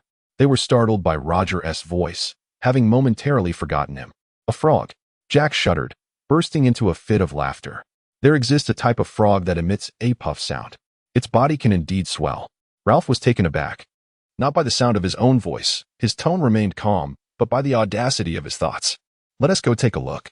For the first time since Ralph had known Jack, he sensed Jack hesitating. At this hour? Ralph's tone suggested incredulity. Of course. Ralph leapt down from the log. Leading the way up, traversing the crackling ashes, his figure swallowed by the enveloping darkness, with the other two trailing behind. Ralph's tangible voice faded into silence, while the echoes of his inner reason and other whispers surged forth like a spring. The piglets referred to him as a child. Another voice urged him not to be foolish, as the darkness and perilous actions rendered the night as unpredictable as a dentist's chair. As they approached the final incline, Jack and Roger drew closer, transforming from ink-like shadows into distinguishable silhouettes. They unexpectedly halted, crouching together. Behind them, above the horizon, a patch of sky gradually brightened, heralding the imminent rise of the moon. A gust of wind roared through the forest once more, pressing their tattered garments tightly against their bodies. Ralph shifted slightly. Follow me, he urged. They crawled forward with utmost care, with Roger lagging behind a bit. Jack and Ralph together scaled the ridge. The dazzling lagoon lay sprawled beneath them, with a long strip of reef ahead, shimmering white and indistinct. Roger caught up with them. Jack whispered, Let us advance gently on our hands and knees. Perhaps that creature is asleep. Roger and Ralph moved forward, with Jack trailing behind. Despite his earlier bravado, they reached a flat summit, where the rocks were unforgiving against their hands and knees. There was a bulging presence. Ralph plunged his hand into the cold, soft ashes of the extinguished fire, stifling a gasp. This unexpected touch sent tremors through his hand and shoulder. In an instant, a nauseating green light flickered into existence, only to vanish amidst the darkness. Roger lay behind him, while Jack's voice softly whispered in his ear, Over there, there's a crack in the rocks, where a pile of something lies. Do you see it? A gust of wind swept a cloud of ash from the extinguished fire onto Ralph's face. He could neither discern the crack nor any other object, for the green light had flared up again, now more brilliantly, as the mountaintop began to tilt. He heard Jack's murmurs from a distance once more. Startled? About to be paralyzed with fear, poised to remain utterly still upon this seemingly shrinking and shifting mountaintop, Jack once again slipped away from his side. Something brushed against Roger, emitting a hissing breath as it groped forward. Ralph overheard their hushed conversation. What did you see? Look, just 3 or 4 yards away. A cluster of rocky shapes emerged from a place where no stone should be. Ralph heard faint whispers, as if emanating from his own lips, summoning his courage. He set aside fear and revulsion, rising to his feet and taking 2 heavy, leaden steps forward. A crescent moon loomed behind them, high above the horizon. Before them sat a large, ape-like creature, dozing with its head buried in its knees. Then the forest was filled with the howling of the wind. A tumult in the dense darkness, as the creature lifted its head, revealing a tattered, grotesque face that stared unwaveringly at them. Ralph strode determinedly through the ashes, hearing others shout loudly, jumping and bounding. He summoned his courage to navigate the treacherous, dark slope. Soon, they departed from this mountain, leaving behind 3 wooden sticks and the hunched creature atop the peak. Chapter 8. A sacrifice to the night on the gray-white beach illuminated by dawn. The piglets looked up dejectedly at the dark mountains. Do you have confidence? I mean, are you truly certain? I have told you countless times, Ralph said. We witnessed it with our own eyes. Do you truly believe we are safe here? How the hell would I know? Ralph dodged away from him and took a few steps along the beach. Jack knelt on the ground, drawing circles in the sand with his finger. The voice of Piggy, subdued yet audible, reached their ears. Are you certain? Is it real? Climb up and see for yourself, Jack replied with disdain. Take a deep breath and feel at ease. Do not be afraid. That beast has teeth, Ralph said, and a pair of dark, hollow eyes. He trembled uncontrollably. Piggy removed his round lens and wiped it back and forth. What shall we do? Ralph turned towards the platform. In the woods, the conch glimmered faintly, appearing like a bright mass against the direction of the rising sun. He swept his tousled hair back. I do not know. In that instant, he recalled the scene of panic as they fled down the mountainside. To be honest, I believe we cannot confront such a formidable creature. We might talk about it, but we will not truly challenge the tiger. We will hide, and even Jack will hide. Jack stared blankly at the sand beneath him. What about my hunters? From the shadows by the shelter, Simon emerged quietly. Ralph remained indifferent to Jack's question, pointing towards a streak of yellow dawn on the horizon. As long as there is light, we shall possess courage. But what follows? That entity now squats by the fire, seemingly intent on thwarting our salvation, his hands clasped tightly and his tone rising. We can no longer ignite the signal fire. We are defeated.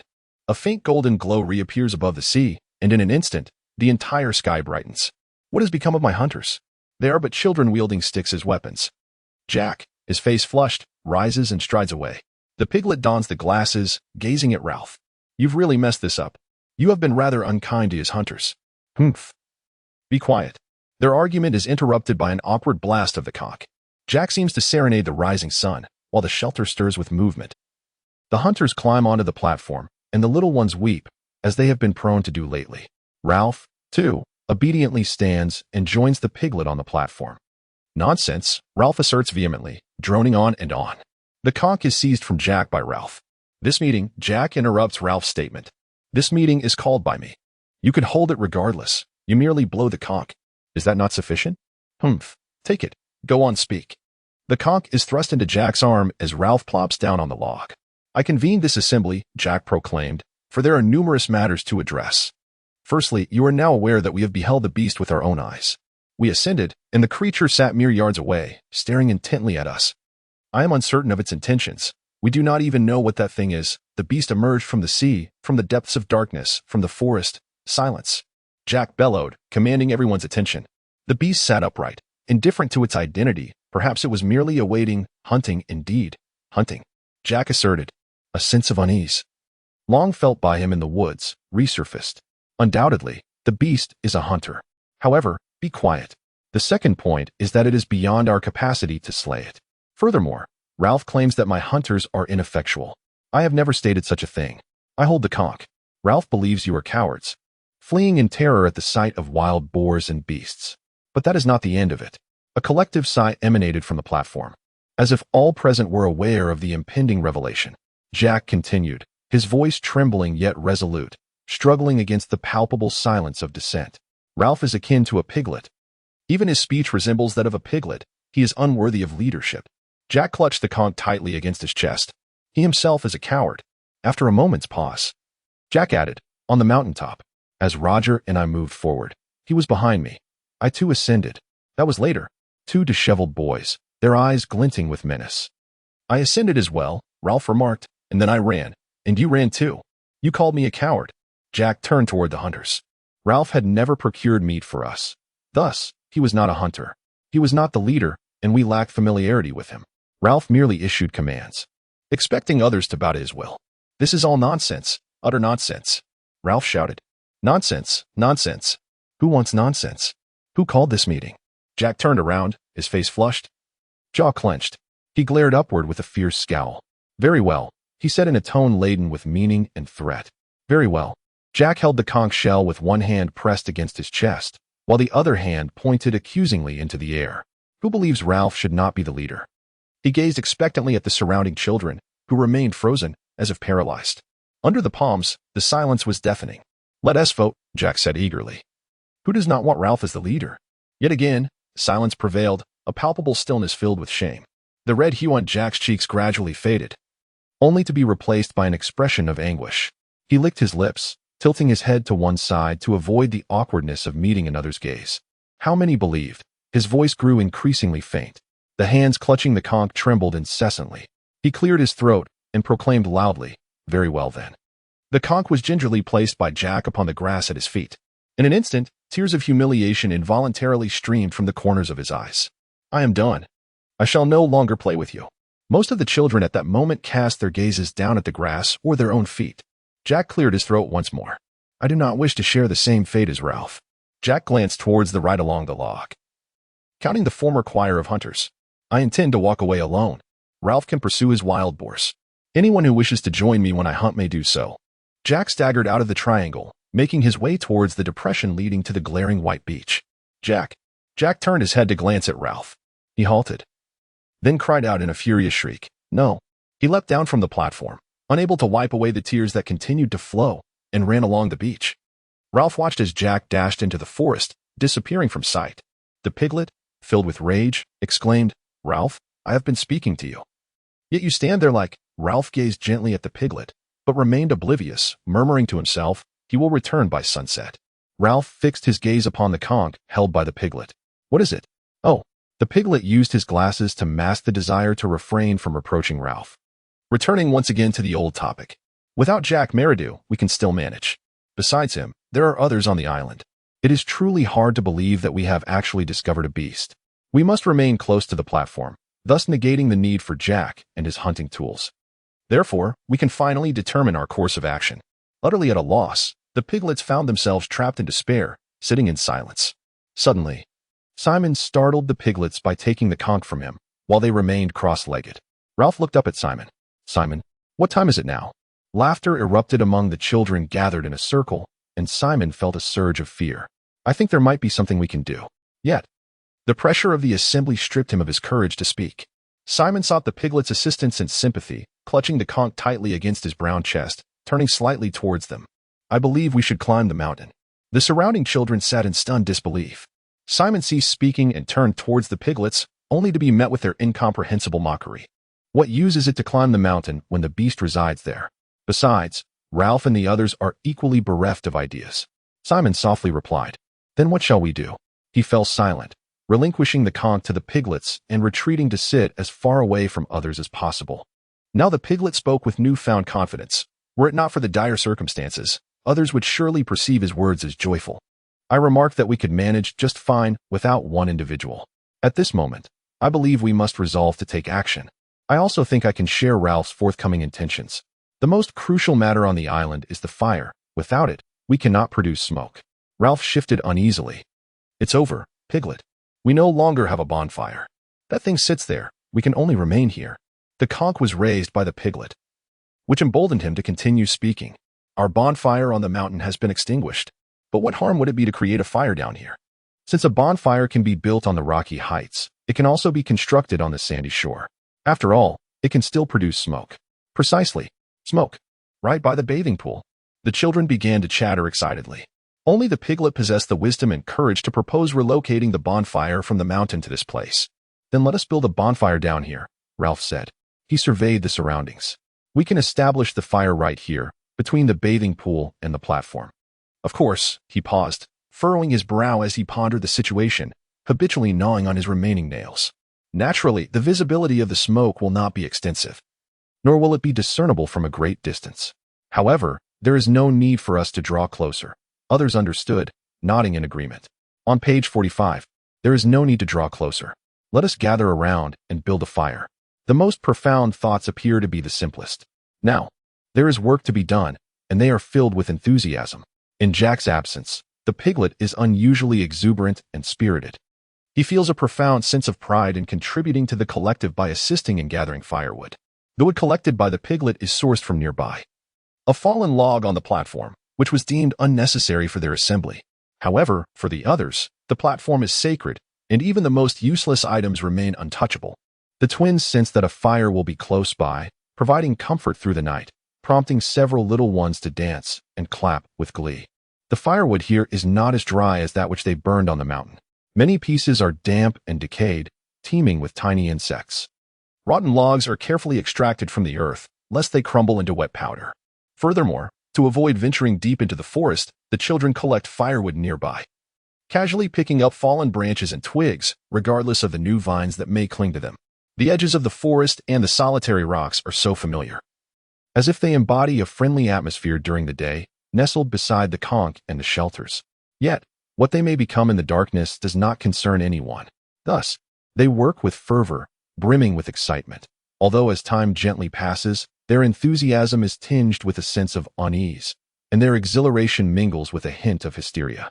Beside the platform, they erected a pyramid-shaped bonfire on the unshielded beach, brimming with leaves, twigs of various sizes, and remnants of fallen trees. The piglet removed his lens and knelt down to concentrate the sunlight through it onto the tinder. This was his inaugural attempt since arriving on the island. Before long, a plume of smoke arose above the fire, accompanied by a cluster of golden flames. Since the initial roaring blaze, the little ones had seldom witnessed such a grand fire, and they were filled with exuberance, dancing and waving their hands, as the atmosphere was suffused with a palpable joy. Ralph eventually ceased his efforts, rising to wipe the sweat from his brow with his grimy forearm. "We need to create a smaller fire," he declared. "A blaze of this magnitude is unsustainable." The piglet sat attentively on the sand, beginning to clean his glasses. "Let us experiment. First, we must ascertain how to kindle a small, vigorous flame. And then we can add the green branches to produce more smoke. Certain leaves must ignite with greater smoke than others." As the fire gradually dwindled, so too did their excitement. The little ones ceased their singing and dancing, dispersing in various directions, some toward the sea, others to the wild fruit grove, and some to the shelters. Ralph abruptly sank down onto the beach. "We ought to compile a new list to determine who will tend the flame each day. If only we could locate them." He glanced around, suddenly aware of how few they truly were, realizing with a pang that the task was arduous and required considerable effort. "Where has Maurice gone?" The piglet resumed polishing his glasses. "I surmise, no, he would not venture into the forest alone, would he?" Ralph abruptly rose, swiftly circumnavigating the fire, and positioned himself beside the piglet, his hair tousled. "However, it would be prudent for us to compile a list. There's you, me, Sam, Eric, and—" He hesitated to glance at the piglet and casually inquired, "Where are Bill and Roger?" The piglet leaned forward, placing a fragment of wood onto the fire. "I believe they wandered off. They wouldn't engage in play." Ralph settled down, incessantly prodding the sand with his fingers. To his astonishment, he noticed a drop of blood beside one of the holes. He scrutinized the chewed nails, observing the small clots of blood gathering on the finger where the flesh was exposed. The piglet continued, "I saw them slip away while we were gathering firewood. They headed that way." He himself was also moving in that direction. Ralph ceased to examine his fingers and lifted his gaze to the sky. The heavens seemed to empathize with the profound transformations occurring among the children. Today appeared more indistinct than usual, with certain areas shrouded in a haze of heated air. The sun, resembling a disk, emitted a muted silver glow. It seemed to hover closer, less oppressive than before. However, the air felt stifling. "They constantly cause trouble, don't they?" The voice, emanating from near his shoulder, sounded quite anxious. "We can manage without them just as well. At present, we are far more content. Are we not?" Ralph remained seated. The twins approached, dragging a sizable log, their faces alight with the exuberance of victory. With a resounding thud, they placed the log upon the embers, sending sparks flying in every direction. "We can manage quite well on our own, can't we?" After a considerable time, the log was sufficiently dried, igniting into a vibrant blaze, while Ralph sat quietly upon the sandy ground. He did not notice the trio venturing into the forest together, nor did he see the piglet approach the twins to whisper something to them. "Look, please." Ralph suddenly stirred from his reverie. The piglet and the other two were by his side, their arms laden with wild fruits. "I think," said the piglet, "perhaps we should have a feast." The three children settled down. They had an abundance of ripe wild fruits. Ralph took some and began to eat, while they smiled at him with broad grins. "Thank you," Ralph said, and then, with a tone that was both delightful and surprising, added, "Many thanks." "We can also manage quite well," the piglet remarked. "It is they who seem to lack even the slightest bit of common sense, constantly causing trouble on the island. We can create a small yet vigorous fire." Page 46. Ralph recalled the matter that troubled him immensely. "Where's Simon?" "I don't know. Do you think he might have climbed the mountain?" The piglet suddenly burst into laughter, reaching for more wild fruits. "Perhaps he has," he said, his mouth full of fruit. "He's gone mad." Simon had traversed the expansive grove of wild fruits. Yet today the little ones were preoccupied with constructing a bonfire on the beach, leaving no time to accompany him. He continued his advance through the tangled vines, ultimately reaching a vast mat woven from the greenery beside a clearing where he crawled in. Beyond the screen-like leaves, the ground shimmered with golden light, and butterflies danced gracefully throughout. He knelt down, and the sun's piercing rays struck him. Previously, the air seemed to vibrate with the heat of summer, but now it felt oppressively stifling. Soon, beads of sweat began to trickle down his long, coarse hair. He restlessly shifted his position, yet found no reprieve from the sun's glare. After a while, thirst began to gnaw at him, and soon he felt parched. He remained seated. In the distance, on the beach, Jack stood before a small group of children, appearing animated and utterly delighted. "We shall hunt," he proclaimed. He surveyed them, each adorned with tattered black hats, who had once lined up in neat rows, singing angelic songs. "We are going to hunt. I will be the leader." They nodded, easily moving past the critical moment. And regarding the beasts, they stirred slightly, gazing toward the forest. "I say, let us not fear the beasts any longer." Jack nodded at them. "We shall forget the beasts." Indeed, yes, forget the beasts. If Jack was taken aback by their fervor, he did not show it. "There is one more thing. Here, we shall no longer be plagued by nightmares. We have approached the end of the island." The children, having endured considerable torment in their lives, enthusiastically expressed their agreement. "Now listen to me. At this moment, we can venture to Castle Rock. However, I must first summon more companions from the conch. Just like that. We shall slay a pig and indulge in a grand feast." He paused, speaking with greater deliberation. "Regarding the beast, after we have slaughtered the pig, we should reserve a portion for it. This way, it may refrain from troubling us." Suddenly, Jack sprang to his feet. "Let us go into the forest to hunt." Jack turned and hurried away, and in an instant, they obediently followed in his wake. In the forest, they scattered anxiously, their nerves taut. Jack soon discovered signs of disturbance on the ground and tangled roots, indicating the presence of wild boar. The traces became clearer shortly thereafter. Jack signaled the remaining hunters to quiet down, proceeding alone. Jack thrived in the damp and shadowy forest, moving with the grace of a shadow. He descended a slope, arriving at the rocky shore amidst scattered trees. There, the herd of pigs lounged, their swollen bellies contentedly basking in the cool shade. With the wind at bay, the wild boar remained unsuspecting, while Jack's experience had honed his stealth to perfection. He stealthily maneuvered to guide the concealed hunters. In no time, they all advanced, glistening with sweat in the silence and heat. One ear lazily flicked beneath the underbrush. A short distance away from the herd of swine, the largest of them, a venerable sow, lay immersed in the profound joys of motherhood. This was a wild boar, adorned with a coat of dark hues interspersed with shades of pink. Her rounded belly crammed with a row of piglets, some nestled in slumber, others jostling for space, while a few emitted soft squeals. Jack halted his stride 15 paces away from the wild boar, aiming his gaze at the matronly figure. He extended his arm, cautiously surveying his surroundings to ascertain that his companions comprehended his intent, to which the other children nodded in affirmation. With a swift motion, his right arm drew back. "Fire!" The herd startled, leaping into a frenzied state, mere yards from their pursuers, as Jack's spear, fashioned from hardened wood, soared towards the chosen sow. One exuberant piglet let out a shrill cry, pulling Roger's spear along as it plunged into the sea. The sow, gasping for breath, emitted a piercing shriek and staggered to her feet, 2 spears embedded in her ample flank. The children erupted in shouts, rushing forward as the piglets scattered in a desperate bid for survival. The sow, with remarkable speed, broke through the ranks of approaching children and dashed into the forest with a cacophony of rustling leaves. After her, they cried, pursuing the wild boar along her trail. Yet, The forest was enshrouded in darkness, with tangled vines carpeting the ground. Jack, cursing, ordered them to halt and began to search the thickets. He fell silent for a moment, breathing heavily, and the others regarded him with a mix of awe and trepidation. After a brief interval, he pointed to the ground. "Look!" Before anyone else could examine the droplets of blood, Jack abruptly turned, scrutinizing the tracks while brushing his fingers over a bent, broken branch. He pursued with unwavering determination, exuding an air of mystery, while the hunters trailed behind him.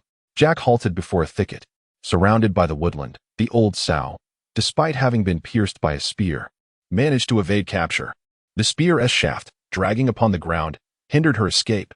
In the deep, horizontal wound inflicted upon her caused her great agony.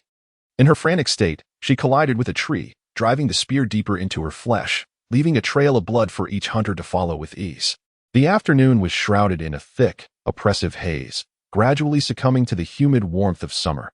The bloodied sow staggered before them, frantically seeking a path to freedom. While the hunters relentlessly pursued her, their greed heightened by the thrill of the chase. They could now glimpse the wild boar, perhaps on the verge of catching it. Yet the sow bolted ahead with desperate fervor. She stumbled into a glade adorned with blooming flowers, vibrant and competing for attention, as butterflies flitted gracefully about. Yet the air was still and stifling, and at this moment, the hunters closed in on the boar. Under the stifling heat, the old sow collapsed, and the hunters surged forward. The terrifying eruption from this alien world sent the sow into a frenzy. She squealed and leapt, the atmosphere thick with sweat, noise, blood, and terror. Roger darted among the throng, thrusting his spear wherever the wild boar emerged. Jack mounted the back of the pig, stabbing downward with his knife. A vacant space on the pig's body was discovered by Roger, who fiercely thrust his spear into it, pushing it deeper with force. The wild boar's terrifying shrieks morphed into sharp lamentations. Subsequently, Jack found the creature's throat, and with a swift slice, warm blood splattered onto his hands. Under the relentless assault of the children, the old sow succumbed, its body overwhelmed by the hunters. Butterflies continued to flutter gracefully in the clearing of the forest. Oblivious to the chaos, the swift massacre subsided. The children retreated, and Jack stood up, extending his hands. "Look," he exclaimed, laughing heartily as he lunged towards the children, who giggled and dodged his bloodied palms. Then, Jack seized Maurice, smearing his cheek with the filthy blood. It was at this moment that the children first noticed Roger's spear as he began to withdraw it. Robert suggested securing the wild boar, and the group erupted into a chorus of agreement. "Stand the big brute up. Did you hear that? Did you all catch his words? Stand the big brute up."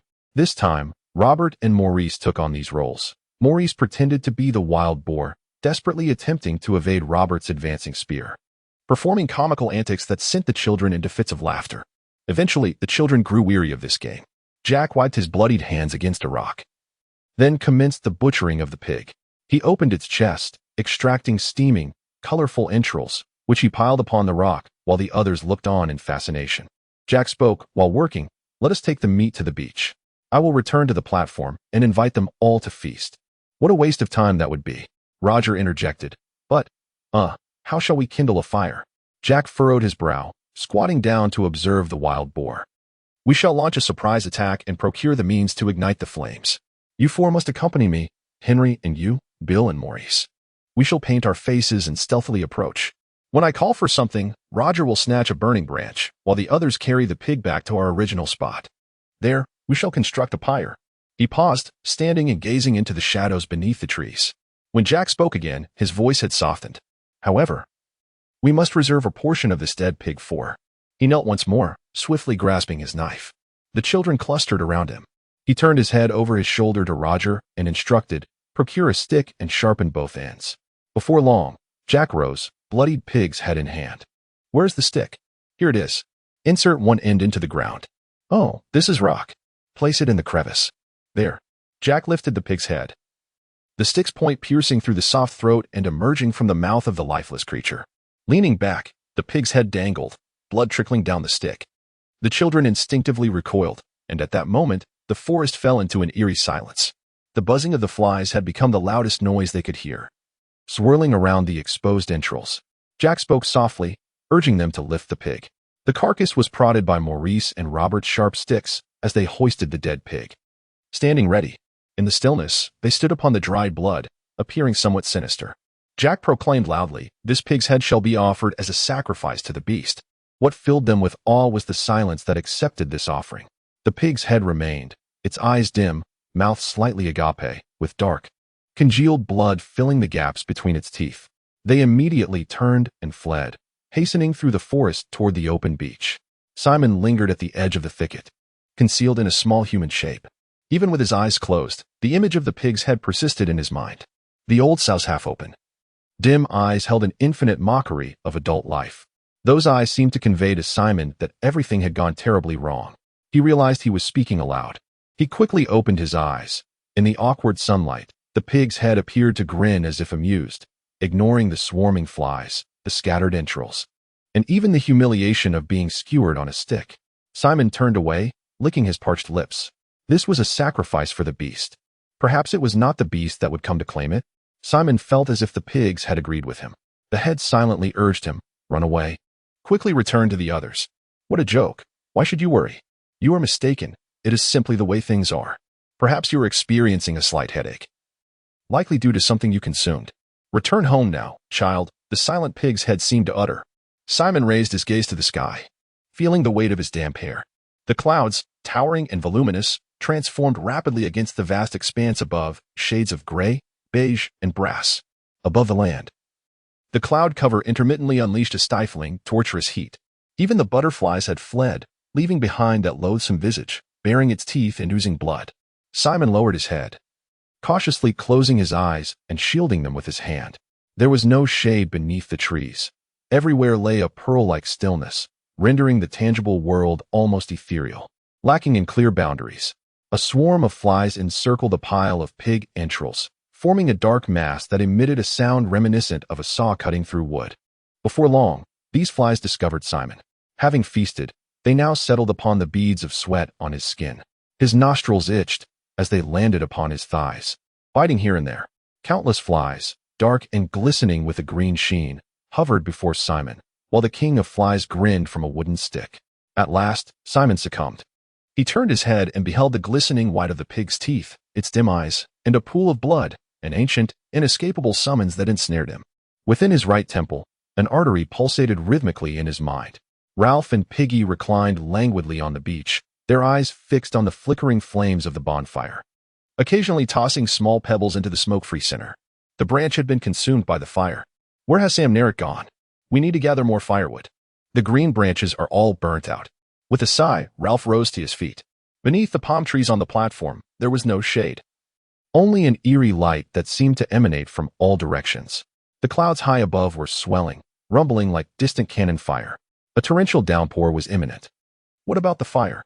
Ralph hurried into the forest, returning with an armful of green branches, which he dumped onto the bonfire.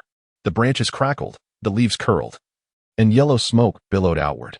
On the sand, Piggy absent-mindedly drew small patterns with his finger. "It's quite vexing. We lack sufficient manpower to maintain the fire. You ought to consider Samneric as one entity. They do everything together, of course." "Hey, that's not fair. Can't you see? They should count as two." Ralph pondered this and grasped the implication, feeling a surge of frustration at his own childish reasoning.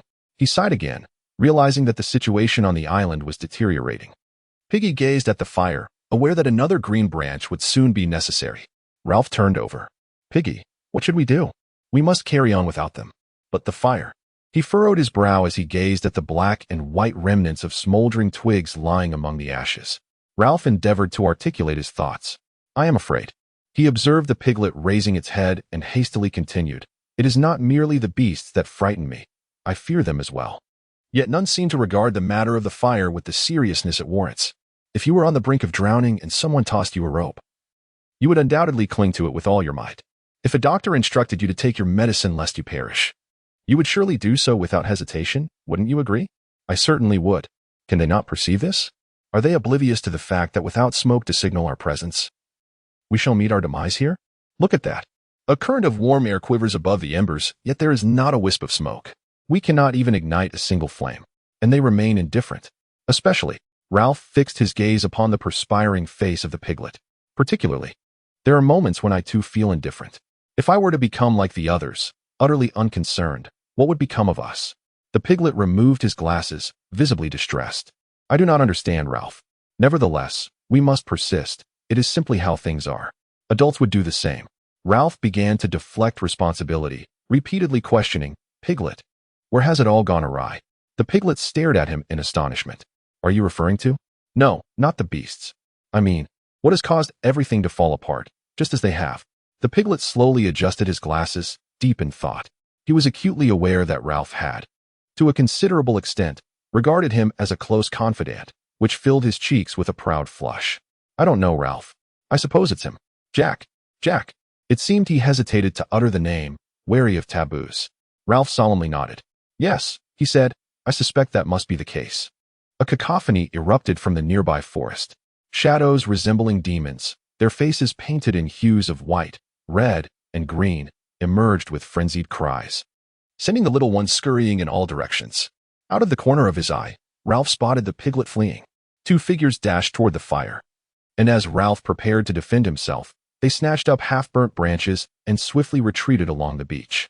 The remaining three stood their ground, eyes fixed on Ralph. He recognized the tallest among them as Jack, who was adorned only with paint and a belt, lacking anything else. Ralph inhaled sharply, exclaiming, What? Jack ignored Ralph entirely, raising his spear and proclaiming, Listen up, everyone. My hunters and I reside beside a flat rock by the beach. We hunt, feast, and revel. If you wish to join our ranks, come and see for yourselves. I may allow you to join, or I may not. He paused, casting a glance around. Free from shame and self-consciousness, Jack surveyed them, his face a riot of colors. Ralph knelt beside the embers of the fire, akin to a sprinter poised at the starting line, his hair and grime obscuring half of his face. Sam Narek circled a palm tree at the forest's edge, observing intently. By the bathing pool, a small boy with a crimson face wailed, while a piglet stood on the platform, clutching a white conch shell tightly in his hands. Tonight, we shall feast. We have slain a pig, and a grand meal awaits us. If you desire, come join us for the repast. The rumble of thunder echoed through the gaps in the lofty clouds. Jack and two unknown savages swayed as they gazed at the sky, before reverting to their former stance. The small boy continued to sob. Jack appeared to be anticipating something. He urged the two men in a hushed tone, Speak, quickly. The two savages mumbled hesitantly. Jack barked, Speak. The two savages exchanged glances, raised their spears in unison, and declared, The chief has spoken. They then turned and strode away briskly. After a moment, Ralph rose and gazed at the spot where the savages had vanished. Sam Narek returned, his voice trembling with fear as he whispered, I believe that is, I'm afraid. The piglet remained atop the platform, still clutching the conch shell. That was Jack, Maurice, and Robert, Ralph remarked. Surely, they jest? I feel as though my asthma might return. Damn my asthma. The moment I laid eyes on Jack, I surmised he was intent on seizing the conch. I cannot quite fathom why. The white shell was gazed upon with profound reverence by a throng of children. Piggy placed the conch into Ralph's hands, and upon recognizing the familiar emblem, the little ones began to return. Not here. Ralph pivoted towards the platform, sensing a need for some semblance of ceremony. He led the way, cradling the white conch, followed closely by the solemn Piggy, then the twins, and finally the small ones along with the other children. Everyone, take your seats. They ambushed us for the fire. They are merely frolicking. Yet, Ralph felt a wave of perplexity, as if a veil of obstruction lingered in his mind. He had words to express, and then that veil began to lift. But everyone regarded him with solemnity, harboring no doubts about his capabilities. Ralph brushed aside the annoying hair that obscured his vision and glanced at Piggy. But, oh, the fire. Naturally, the fire. He began to laugh, then abruptly halted, his words flowing more fluidly. The fire had grown increasingly vital. Without the fire, we cannot be saved. I would gladly smear myself with paint before battle to become a savage. However, we must keep the fire alight. The fire is the most crucial element on the island because, he paused, and the children fell into a state of bewildered silence. Piggy hurriedly whispered, Rescue. Oh yes, indeed. Without the fire, we cannot be saved. Thus, we must gather around the fire to conjure up some smoke. After Ralph finished speaking, a profound silence enveloped the group. Ralph had delivered many captivating speeches in this place before, yet now his words had become tiresome, even to the little ones. Eventually, the conch shell was taken from Bill's grasp. We could no longer ignite a fire upon it, since it was impossible to kindle flames there, thus requiring more of us to sustain the blaze. Let us join them for a feast of pork and convey that relying on just a handful of individuals to maintain the fire is quite the challenge. and hunting. Things of that nature. I mean, masquerading as savages would surely be quite enjoyable. The conch was held by Samneric. It would indeed be, as Bill suggested, rather amusing, and he had already invited us to indulge in a grand feast, wild boar meat. A crackling sound erupted. I yearned for pork. Ralph raised his hand. Why can't we procure the meat ourselves? The twins exchanged glances. Bill replied, we do not wish to venture into the jungle. Ralph frowned. He, would go. He is a hunter. They all are hunters. That makes a difference. For a moment, no one spoke. And then the piglet grumbled towards the beach. Meat.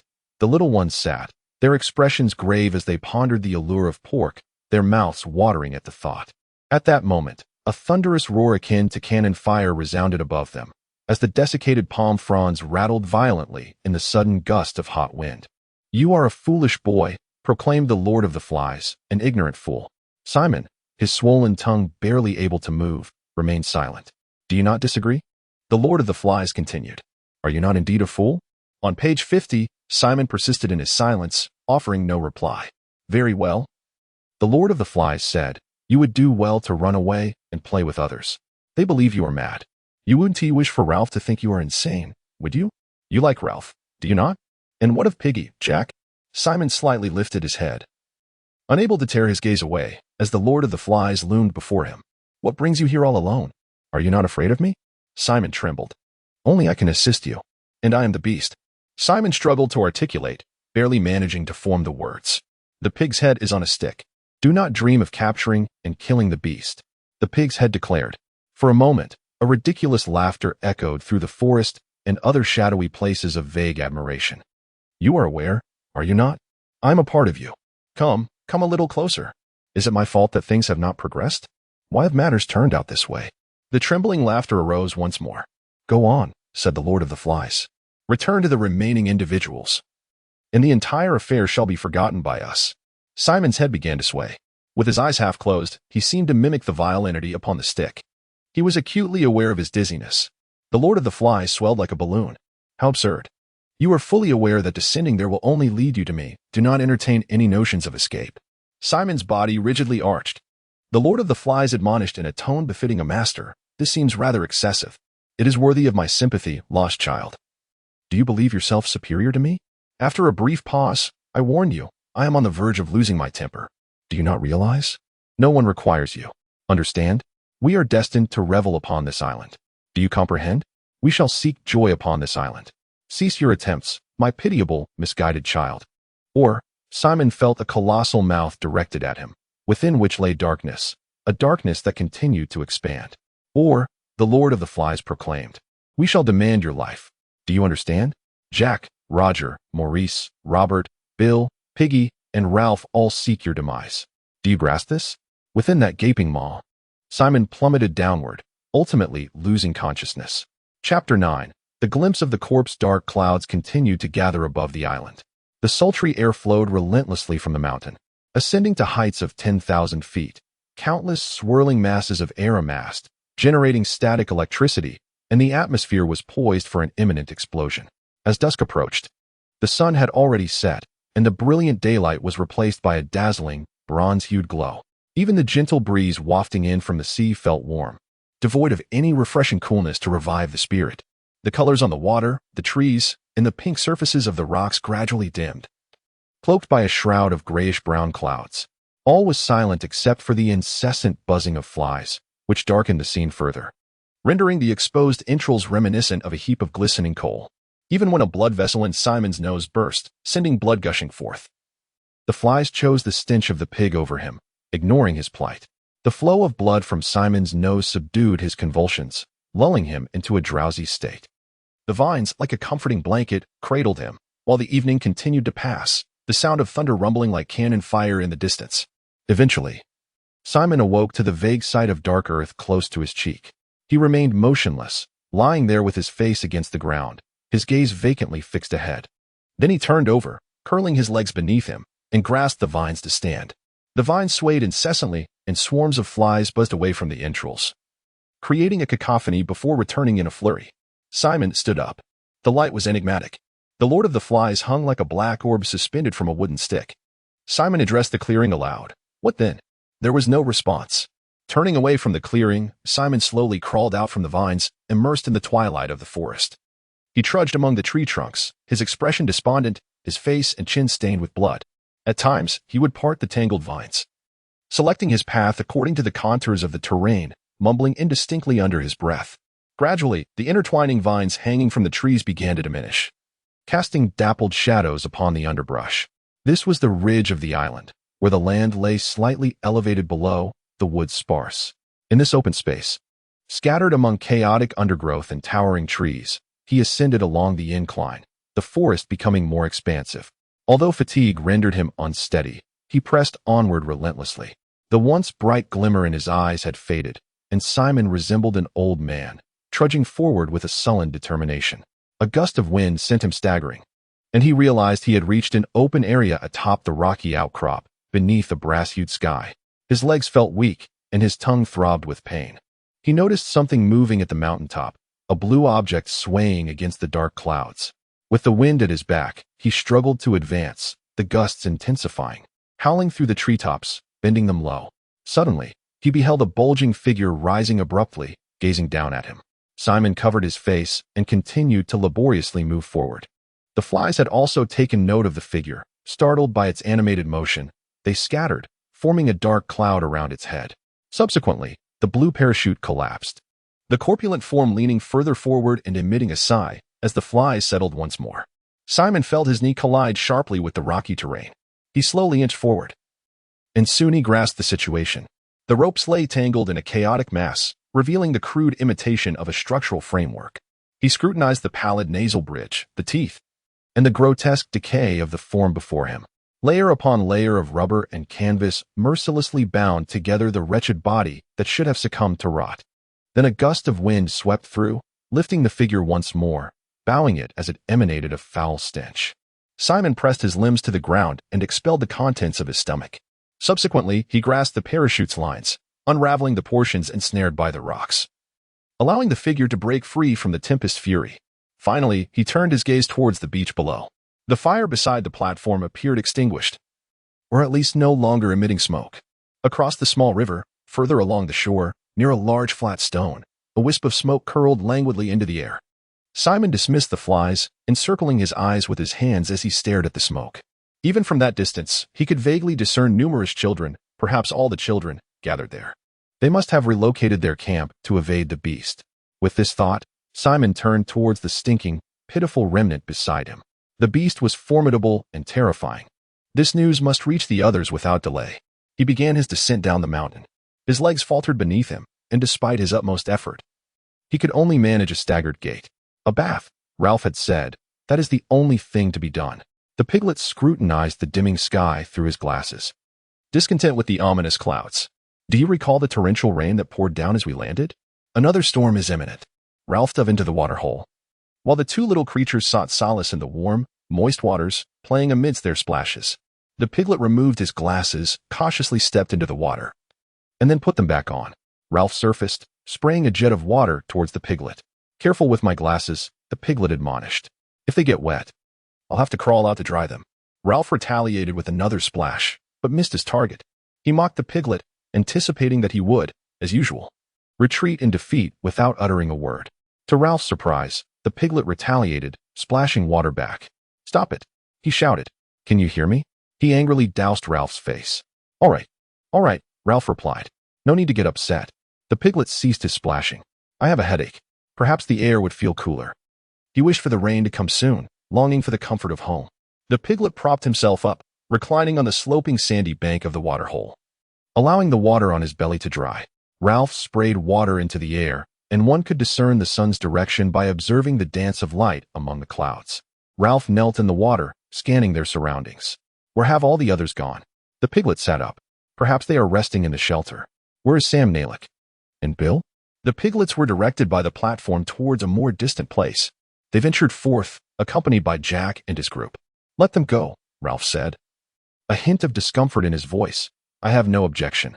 It is merely for a morsel of meat, and the thrill of the hunt, Ralph astutely remarked, feigning the demeanor of a tribe, adorned with the paint of savages before battle. The piglets did not meet Ralph's gaze.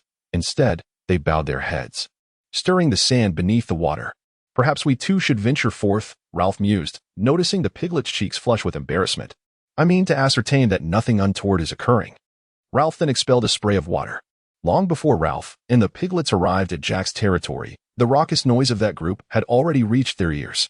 Nestled between the forest and the coast, a broad strip of grassy earth lay open, bordered by palm trees. Just beyond the edge of the grass, one step further led to the shimmering white sand, which lay above the highest tide mark, warm and dry from countless footfalls. Beneath the sand, a rock jutted out into the lagoon.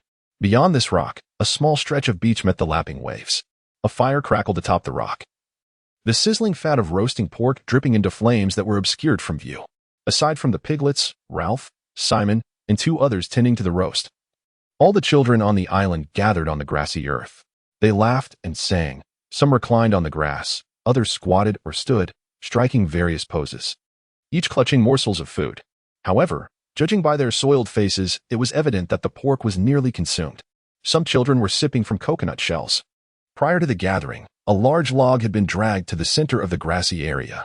Jack, adorned with paint and a floral crown, sat there like an idol. Beside him lay heaps of pork, wild fruits, and coconut shells filled with water, resting upon the green leaves. The piglets and Ralph approached the rocky edge covered in grass.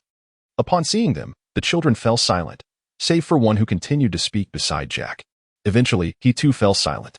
Jack turned back to his original spot, gazing at the two for a while, as the dull roar of the waves crashing against the rocks was overshadowed by the crackling sounds of the fire, which became the most prominent noise. Ralph averted his gaze, but Sam misinterpreted Ralph's turn as a reprimand directed at him, leading him to drop the half-eaten bone and nervously chuckle. Ralph stumbled forward, quietly gesturing towards a palm tree as he spoke to the piglets who, like Sam, responded with nervous laughter.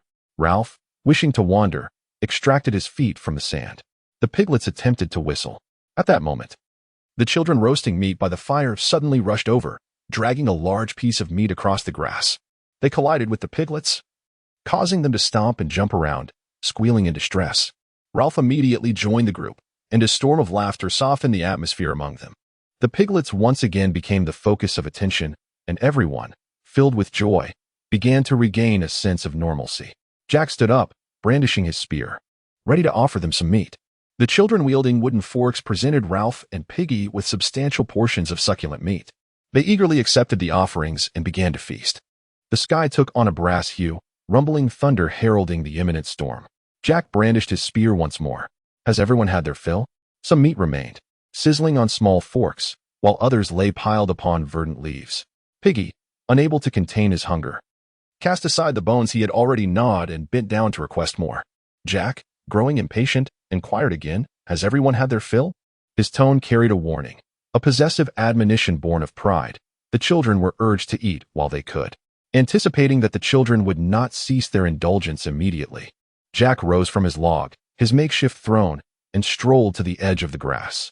From behind his painted visage, he seemed to loom over Ralph and Piggy, who had distanced themselves slightly on the sandy side. Ralph, while consuming his meal, kept a watchful eye on the fire, noticing, albeit without comprehension, that the flames appeared clearer in the dim light. Evening descended, not with a tranquil sweetness, but rather with a violent threat. Jack spoke, "Pass me something to drink." Henry handed him a coconut shell, and as Jack drank, he peered through the jagged edge at Piggy and Ralph. Power radiated from his bronzed, bulging forearms and shoulders, authority whispering in his ear like a wild beast. Everyone sit down. The children arranged themselves in rows upon the grass before Jack, while only Ralph and Piggy stood on the loose sand a foot lower. Jack turned his mask-like face away from them, momentarily ignoring the duo, and gazed down at the seated children, brandishing his spear towards them. Who wishes to join my ranks? Ralph suddenly stirred, stumbling slightly. A few children turned towards him. I will provide you with sustenance, Jack proclaimed, and you shall receive the protection of my hunters from the beasts that lurk. Who is willing to join my band? I am the leader, Ralph asserted. It is you who have chosen me. We must keep the fire burning. Yet here you are, scurrying towards whatever food you can find. You have come running too. Jack retorted. Look at the bone in your hand. Ralph flushed crimson. I said you are the hunters. That is your role. Jack shifted his tone. Who wishes to join my fun? I am the leader, Ralph replied, his voice trembling. What of the fire? I possess the conch. You did not bring it, Jack mocked. You left it behind. Get your facts straight. Be wise. The conch does not matter here on this side of the island. A thunderous crack suddenly resounded. It was not the deep rumble of thunder, but a sharp, explosive sound. The conch matters here, Ralph insisted. It holds significance across the entire island. Then what do you intend to do with the conch? Ralph scrutinized the rows of children with great care. It was evident that he could expect no assistance from them. Turning away, he felt a tumult of emotions. Drenched in sweat, the piglet murmured, "The fire, our salvation. Who wishes to join my ranks?" I do. I will. I am to sound the conch," Ralph gasped. "I shall convene a meeting. We do not wish to listen." Ralph felt a nudge on his wrist from the piglet. "Let us go. It will only cause trouble. We have partaken of mead as well." A brilliant flash of lightning illuminated the forest, followed by a thunderclap, causing a small one to weep. Great drops of rain began to fall among them, each producing a distinct sound as it struck. "A torrential downpour is upon us," Ralph declared. "You are about to experience the deluge that greeted us upon our arrival on the island. Who among you is the wisest? Where is your shelter? What are your plans?" The hunters gazed anxiously at the sky, evading the onslaught of raindrops. A wave of anxiety swept over the children, leading them to sway and fidget aimlessly. The flashes of lightning grew brighter, and the rumbling thunder became almost unbearable. The little ones screamed and scattered. Jack leaped onto the sandy ground. "Let us dance. Come, dance." He staggered across the thick sand, making his way to the expanse of rock on the opposite side of the fire. On page 53, amidst the dazzling flashes of lightning, the sky appeared a deep, foreboding black, instilling a sense of terror. The children clamored noisily in his wake. Roger, disguised as a wild boar, snorted and charged toward Jack, who sidestepped to the side. The hunters seized their spears, while those tending the barbecue grasped wooden forks and remaining firewood. A circle was formed, expanding as the children and their songs grew louder. Roger mimicked the frightened demeanor of a wild boar. As the little ones danced and sprinted around the periphery of the circle, Piglets and Ralph, threatened by the vast sky, felt an urgent desire to join this frenzied, yet somewhat reassuring group. They joyfully touched the brown spines of their companions, resembling a fence, the terror encased within it transforming into something manageable. "Kill the beast. Cut its throat. Let its blood flow." The children began to run rhythmically in circles, their chants evolving beyond mere surface excitement into a pulsating rhythm, rising and falling incessantly. Roger ceased his portrayal of the wild boar, now embodying the role of a hunter, leaving the center of the circle vacant. Some of the smaller children formed their own little circle as the two circles spun continuously, seemingly finding security in their repetitive motion. It resembled an organism pulsating and stomping. A blue-white fissure tore open in the dark sky. In an instant, a tremendous crack reverberated above the children, as though they were struck by a colossal whip. The melody of their chant ascended, bursting forth with fervent emotion.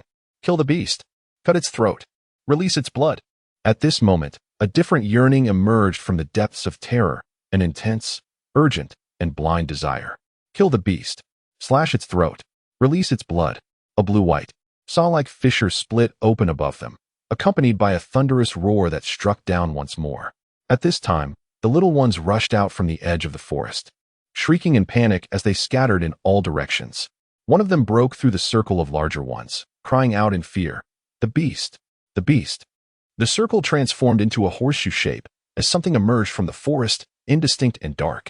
The children emitted sharp, wounded cries before the beast.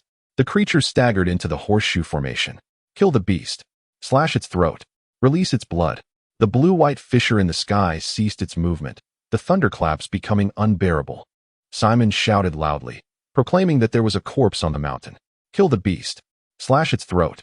Release its blood. Destroy it." Wooden clubs came down in a flurry as the children reformed a circle, their mouths emitting crunching and shrill cries. The beast, arms crossed protectively over its face, knelt on the ground within the circle. Amidst the deafening thunder, it cried out that there was a dead body on the mountain. The beast struggled forward, breaking through the encirclement, tumbling down the sheer rock edge onto the sandy beach near the sea. The crowd immediately followed closely behind, surging down from the rocks, leaping upon the beast, shouting, striking, biting, and tearing. Silence pervaded, devoid of words and actions, only the gnashing of teeth and the rending of claws. Then the clouds parted, unleashing a torrential downpour akin to a cascading waterfall. The rain cascaded from the mountaintop, dislodging the verdant leaves and tender branches from the trees. It descended upon the children frolicking on the beach, as if dousing them with icy water. Before long, The group of children scattered in all directions, each figure stumbling away in a frantic dash. Only the beast lay a mere few yards from the shore, quietly resting. Even amidst the deluge, its pitiful size was discernible, its blood staining the sands crimson. At that moment, a gust of wind swept the rain aside, causing water to cascade from the trees like miniature waterfalls. The wind billowed the parachute atop the mountain, setting it in motion, and the person beneath was likewise propelled, rising upright and spinning, before awkwardly descending through the misty rain. Skimming over the lofty treetops, plummeting downward toward the beach. The children rushed into the shadows, shrieking as they sought refuge. The parachute, still carrying its occupant, glided forward, creating ripples upon the lagoon's surface, crashing against the rocks before drifting into the sea. As the rain subsided and the clouds dispersed at midnight, the night sky was once again adorned with unexpectedly brilliant stars. Subsequently, the gentle breeze also stilled. A trickle of water flowed from the crevices of the rocks, perpetually dripping through the leaves, ultimately merging into the island's russet soil. Apart from the rhythmic patter of raindrops, silence enveloped the scene. The air was cool, humid, and crystal clear, and soon even the sound of the droplets ceased. The beast curled up on the gray-white beach, blood slowly seeping outward. As the towering waves rolled in, the edge of the lagoon transformed into a phosphorescent ribbon extending gently forward. The crystalline seawater mirrored the clear night sky and the twinkling constellations above. The phosphorescent band expanded beside the fine grains of sand and small pebbles, undulating as it encircled the little stones in delicate loops, before suddenly and silently enveloping them, propelling them forward. At the shoreline, in the advancing expanse of luminous water, peculiar, silvery creatures thrived, their bright eyes gleaming. Scattered about were larger pebbles, each encased in a layer of pearls, isolating the air. Raindrops pounded the tide-lifted sand into numerous pits, draping everything in a silvery sheen. At this moment, the phosphorescence reached the first traces of blood seeping from the fractured body, where the small creatures congregated at the water's edge, forming a moving tapestry of light and shadow. The tide continued to rise, and Simon's coarse hair glistened under the luminescence. His cheeks bore a silver lining, while his curved shoulders resembled those sculpted from marble. Those strange, shadowy creatures with bright eyes busied themselves around Simon's head, trailing misty tails. A bubble formed in Simon's mouth, bursting with a soft pop, lifting his body slightly from the beach. Gradually, he emerged within the sea's embrace. The sun and moon exert their gravitational influence upon a shadowed portion of the Earth's curvature. The solid mass of the planet rotates, gently tugging at the waters that adorn its surface, causing them to rise ever so slightly. The sea swells higher, and the tides surge forward, crashing against the islands. Surrounding Simon's lifeless form is a gleaming border composed of curious little creatures, shimmering under the stable light of the constellations. Thus, Simon's body gently drifts toward the vast ocean. Chapter 10. Glasses and conch shells. The piglet cautiously scrutinized the figure approaching him. At times, he pondered that perhaps by removing his glasses and placing a lens over his other eye, he might see more clearly, in light of all that had transpired. Even with the aid of this good eye, Ralph remained unmistakably Ralph. At that moment, a limping Ralph emerged from the coconut grove, his appearance disheveled, with dried leaves clinging to his unruly golden hair. One of his eyes was swollen, resembling a fissure upon his bloated cheek, and a sizable scar marred his right knee. He paused momentarily, squinting at the silhouette on the platform. "Piglet, is it just you left?" "A few little ones remain. They hardly count. No larger ones." "Oh, there's Sam and Eric. They are gathering firewood. No one else." "To my knowledge, there is not." Ralph cautiously ascended the platform, in the place where the previous attendees often sat. The worn and robust wild grass had yet to regrow, while beside the polished seat, the fragile white conch continued to gleam. Ralph faced the seat of the leader and the conch, seated amidst the wild grass. To his left knelt Piggy, and the two had remained silent for a considerable time. Ultimately, Ralph cleared his throat and softly began to speak. Piggy responded in a gentle whisper. "What did you say?" Ralph raised his voice. "Simon." Piggy remained silent, solemnly nodding his head. They continued to sit, gazing at the leader's seat and the shimmering lagoon with the eyes of the wounded. The soiled bodies reflected green light and flickered with sunlight. Finally, Ralph stood and approached the conch. He cradled the shell with tender hands and knelt against the tree trunk. "Piggy, what are we to do?" Piggy pointed towards the conch. "You could call a meeting." Ralph burst into a sharp laugh, and Piggy furrowed his brow. "You are still the leader." Ralph laughed heartily again. "You are the leader, the one in charge of us." The conch is in my possession. Ralph, stop laughing. Merely staring at it is of no use, Ralph. What will others think? At last, Ralph ceased his laughter, trembling all over. Piggy. That was Simon. You already said that. Piggy. Isn't that murder? The piglet exclaimed. Stop talking. He added sharply. What good does your incessant chatter do? He sprang to his feet, gazing down at Ralph. The sky was enveloped in darkness, compounded by that cursed frenzy, accompanied by flashes of lightning, thunder, and torrential rain. All of this terrified us. I was not frightened, Ralph replied languidly. I'm not sure what I was feeling at that moment. We were all terrified. The piglet said with excitement. Anything could happen. Just as you mentioned. He gestured, searching for a courteous remark. Oh, Piglet. Ralph's somber and troubled tone caused the piglet to cease his gestures and lean in, waiting.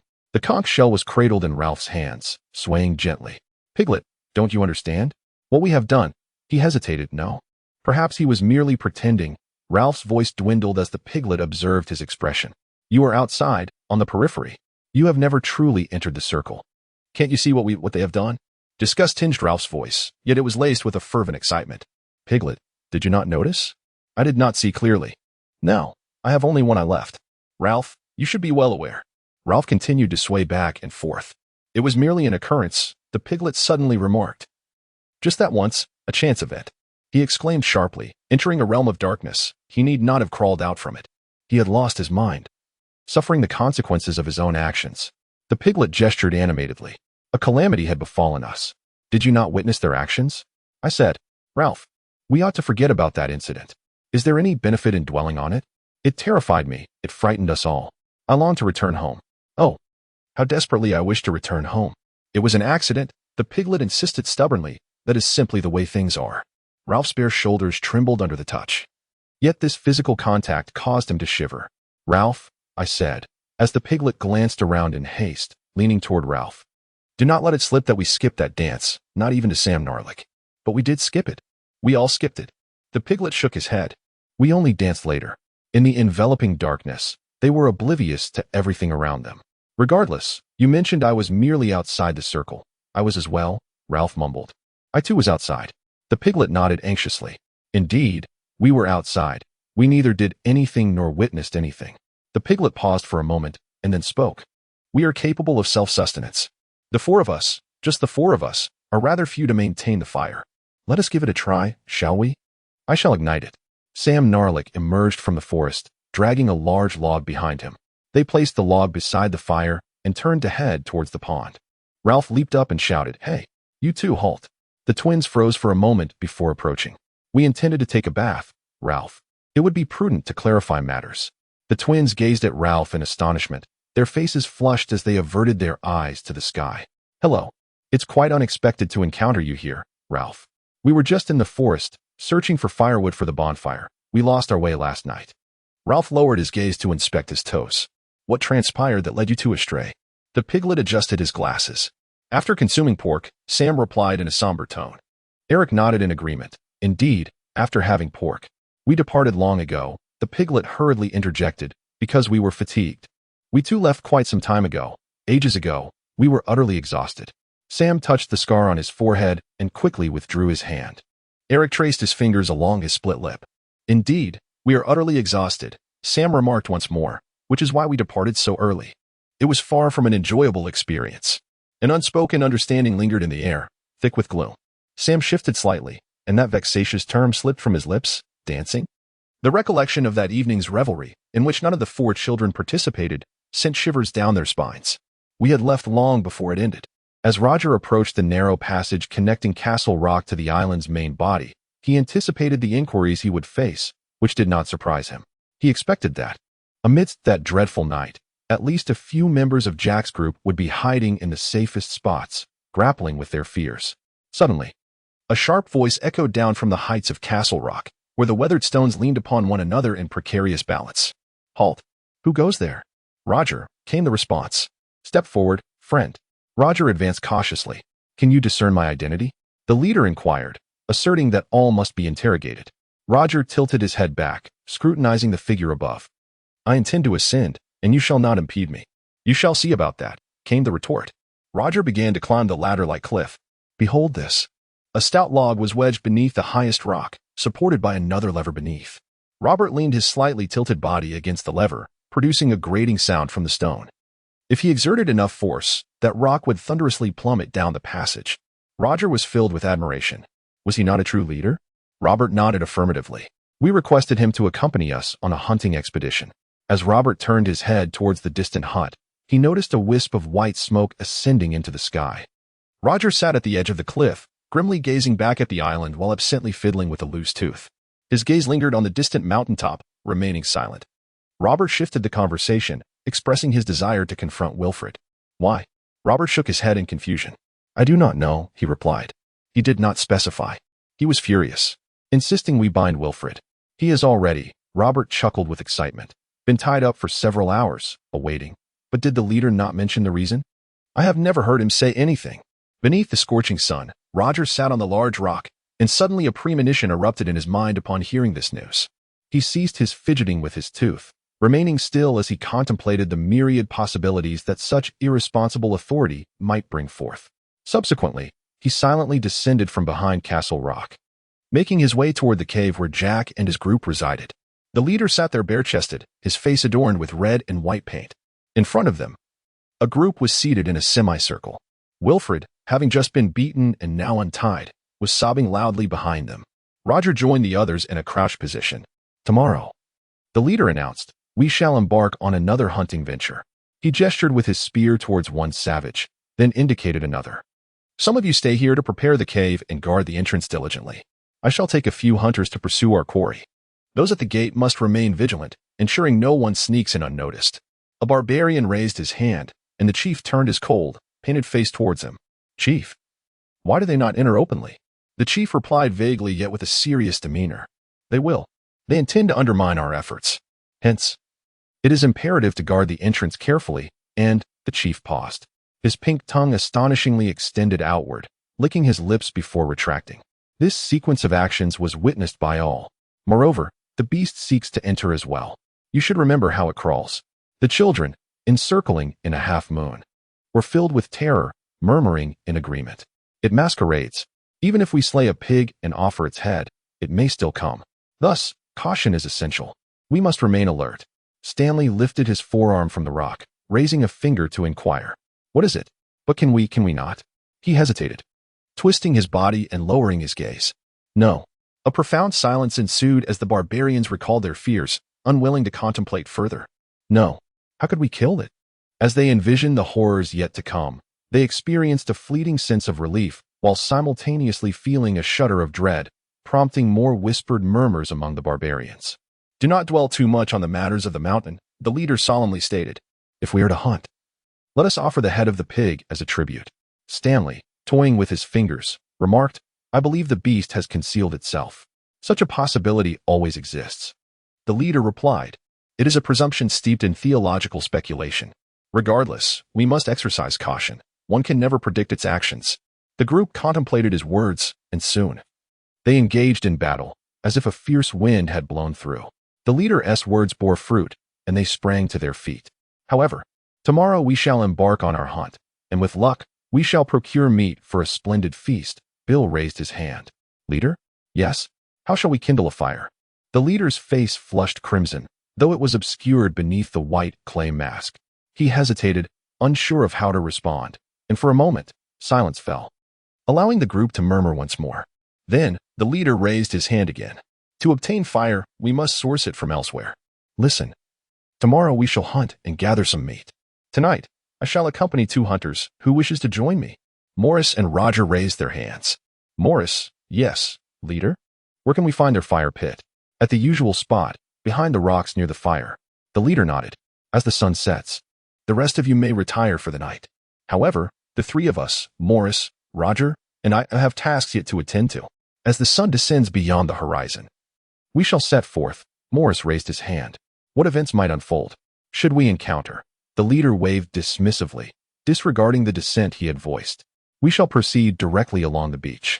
Thus, if it approaches, we may once again dance our dance. Is it merely the 3 of us? A cacophony of murmurs erupted, only to fall into an enveloping silence. The spectacles were handed back to Ralph by the piglet, awaiting their return for clarity of vision. The firewood was damp, thus they had attempted to ignite it thrice. Ralph stepped back, muttering to himself, the fire must not extinguish in the night. He cast a guilty glance towards the 3 children standing beside him. This was his first acknowledgement of the dual purpose of the fire.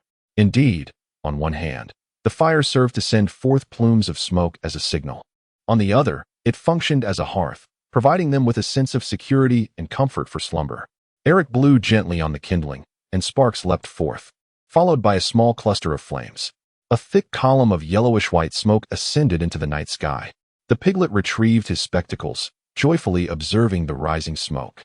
How splendid it would be if we could construct a radio transmitter, or perhaps build an aircraft, or even a vessel. Ralph's understanding of the world seemed increasingly tenuous, yet he continued to ponder earnestly. Perhaps the red man would capture us and take us as prisoners. Eric ran his fingers through his hair, lost in thought. They are certainly preferable to that, though he did not disclose the identity of this individual. Sam nodded towards the coast, effectively completing the unspoken sentiment. Ralph recalled the grotesque figure beneath the parachute. He had previously spoken of the deceased. Ralph's face flushed with anguish, as this inadvertently revealed his own involvement during the dance. He gestured towards the smoke, urging it onward. Do not cease, add more. The smoke was dissipating. We require a substantial amount of firewood, even if it is damp. His asthma elicited a callous response. Curse your asthma. If I were to scurry about collecting wood, my condition would worsen. I wish to avoid it, Ralph. But it is inevitable. 3 children ventured into the forest, returning with bundles of twigs and debris. The smoke once more billowed upward, thick and yellow. We should seek sustenance now. Armed with spears, they proceeded to the berry thicket, where they fell upon their feast with ravenous abandon. As they emerged from the woods, the sun dipped low, leaving only embers to cast a faint glow, yet the smoke had vanished. I can no longer move the firewood, Eric declared. I am weary. Ralph cleared his throat. Up there, we maintain the bonfire. The fire on the mountain is small. Perhaps this could become a grand blaze. A piece of wood was tossed into the flames by Ralph, who gazed at the smoke swirling into the twilight. We must ensure the smoke continues to rise. Eric threw himself to the ground. I am utterly exhausted. It is futile to say anything more. Eric, Ralph exclaimed in astonishment. Do not speak so foolishly. Sam knelt beside Eric. Well, what good does that do? Ralph, infuriated, ruminated intensely on the significance of the fire, which possessed a certain exquisite and indescribable purpose. Ralph has told you many times, the piglet remarked. How else can we be saved? Of course, we must create smoke. Ralph squatted before them in the deepening twilight. Do you not comprehend? What use is it to merely think of the transmitter and the ship? He extended a hand, fingers clenched into a fist. To extricate ourselves from this chaos, we have but one course of action. Anyone can take hunting as a game. Anyone can procure us meat. Ralph surveyed each face, brimming with excitement and confidence, yet a veil seemed to descend in his mind, momentarily obscuring his thoughts. He knelt there, fist tightly clenched, a serious expression on his face, gazing from one visage to another. Suddenly, the veil lifted again. Oh, right. Therefore, we must kindle the fire and produce more smoke. But we cannot maintain the fire. Look over there. As they spoke, the flames were slowly dwindling. 2 individuals are responsible for the fire, Ralph muttered to himself. 12 hours each day.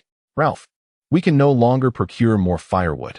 In the darkness, in the night, we can ignite a fire each morning, said Piggy. No one will see the smoke in the dark. Sam nodded vigorously. That would be different. The fire would be upon that. Ralph stood up, and as the twilight deepened, he felt an unusual sense of vulnerability. Let the fire burn on its own tonight. He led the way to the first shelter, which, though precarious, still stood upright. Dry leaves were strewn inside for bedding, making a rustling sound upon touch. A small lad in a nearby shelter was talking in his sleep. The 4 larger boys crawled into the shelter, burrowing beneath the leaves. The twins lay together at one end, while Ralph and Piggy occupied the other. They endeavored to make themselves comfortable, rustling the dry leaves for a while. Piggy, hey? Are you all right? I'm fine. Eventually, apart from the occasional sound, the shelter settled into silence. The starry, elliptical night sky loomed above them, accompanied by the hollow sound of waves crashing against the rocks. Ralph steadied his thoughts and began to indulge in various hypotheses, as he did each night. Suppose a jet was to bring them home. By morning, they would land at a major airport in Wiltshire. They would once again embark on their journey by car. No. To be more precise, they would take the train directly to Devon, ultimately arriving at that quaint cottage. At that time, wild ponies would once more frolic at the end of the garden, peering over the walls. Ralph tossed and turned among the pile of dry leaves. Dartmoor lay desolate, and the ponies were indeed wild. Yet, the allure of the wilderness had all but vanished. His thoughts drifted towards a mundane, civilized town, impervious to the intrusion of savagery. A safer haven would surely be the bus terminal, adorned with headlights and wheels. Suddenly, it seemed Ralph was dancing around a lamppost. At that moment, a peculiar bus emerged slowly from the station. Ralph, what is the matter? Do not make such a racket, my apologies. A daunting whimper echoed from the dark recesses of the shed. The leaves, startled, fluttered as the two of them tugged and pulled at each other. Sam and Eric clung tightly, engaged in a playful scuffle. Sam. Hey, Eric. After a brief moment, tranquility returned. The piglet whispered to Ralph, we must escape this place. What do you mean? To be saved. Despite the encroaching darkness, Ralph found himself smiling foolishly for the first time that day. I meant to say, the piglet murmured. We must hurry home, or we shall all go mad. Insanity. Delirium. Madness. Ralph brushed the damp, curly locks away from his eyes. Write a letter to your aunt. The piglet pondered this suggestion earnestly. I am uncertain of her whereabouts at this moment. I possess neither envelopes nor stamps. Furthermore, there exists neither a mailbox nor a postman. Ralph was thoroughly charmed by the piglet's small jest. His suppressed laughter spiraled into uncontrollable mirth, and he doubled over, laughing heartily. The piglet reproached him solemnly. I did not claim there was anything so amusing. Ralph, with laughter that pained his chest, continued to chuckle. He writhed about, ultimately exhausted, gasping for breath as he lay down.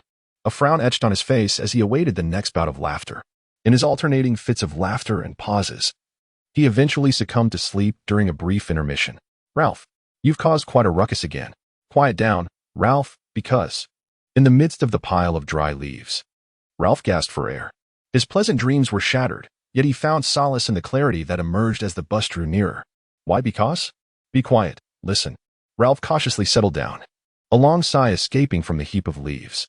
Eric whimpered something before drifting back into a tranquil slumber. Apart from the futile glimmer of the elliptical clusters of stars, the night enveloped everything in darkness, as if shrouded by a blanket. I could discern no sound. Something stirred outside. A sharp pain pierced Ralph's head, akin to being pricked by a needle. His blood surged, rendering him deaf to all, until silence once again enveloped him. I still heard nothing. Listen a little longer. From just a yard or two behind the shelter, the unmistakable sound of branches snapping resonated clearly and forcefully. Ralph felt his ears grow warm once more, as indistinct images chased one another through his mind. These chaotic entities were stealthily encircling the shelter. He sensed the piglet's hand gripping him tightly, its head resting against his shoulder. Ralph, don't speak, listen quickly. In despair, Ralph silently wished that the beast would choose the little one instead. Terrifying whispers echoed outside the shelter. Piglet, it's coming. The piglet exclaimed in a panic. It's true. Ralph, clutched tightly, finally managed to steady his breathing. Piglet, come out. I want you to come out, Piglet. The piglet pressed its ears against Ralph's mouth. Don't make a sound. Piglet, where are you? It seemed something brushed against the back of the shelter. The piglet endured for a moment longer before his asthma flared up. He arched his back, his legs crashing into the pile of dry leaves. Ralph rolled beside him. Then, a cacophony of malicious howls erupted at the entrance of the shelter. As several creatures abruptly burst in, some stumbled over Ralph and the piglet, resulting in a chaotic tangle. There was a cacophony of cries, punches, and kicks, all amidst a lively uproar.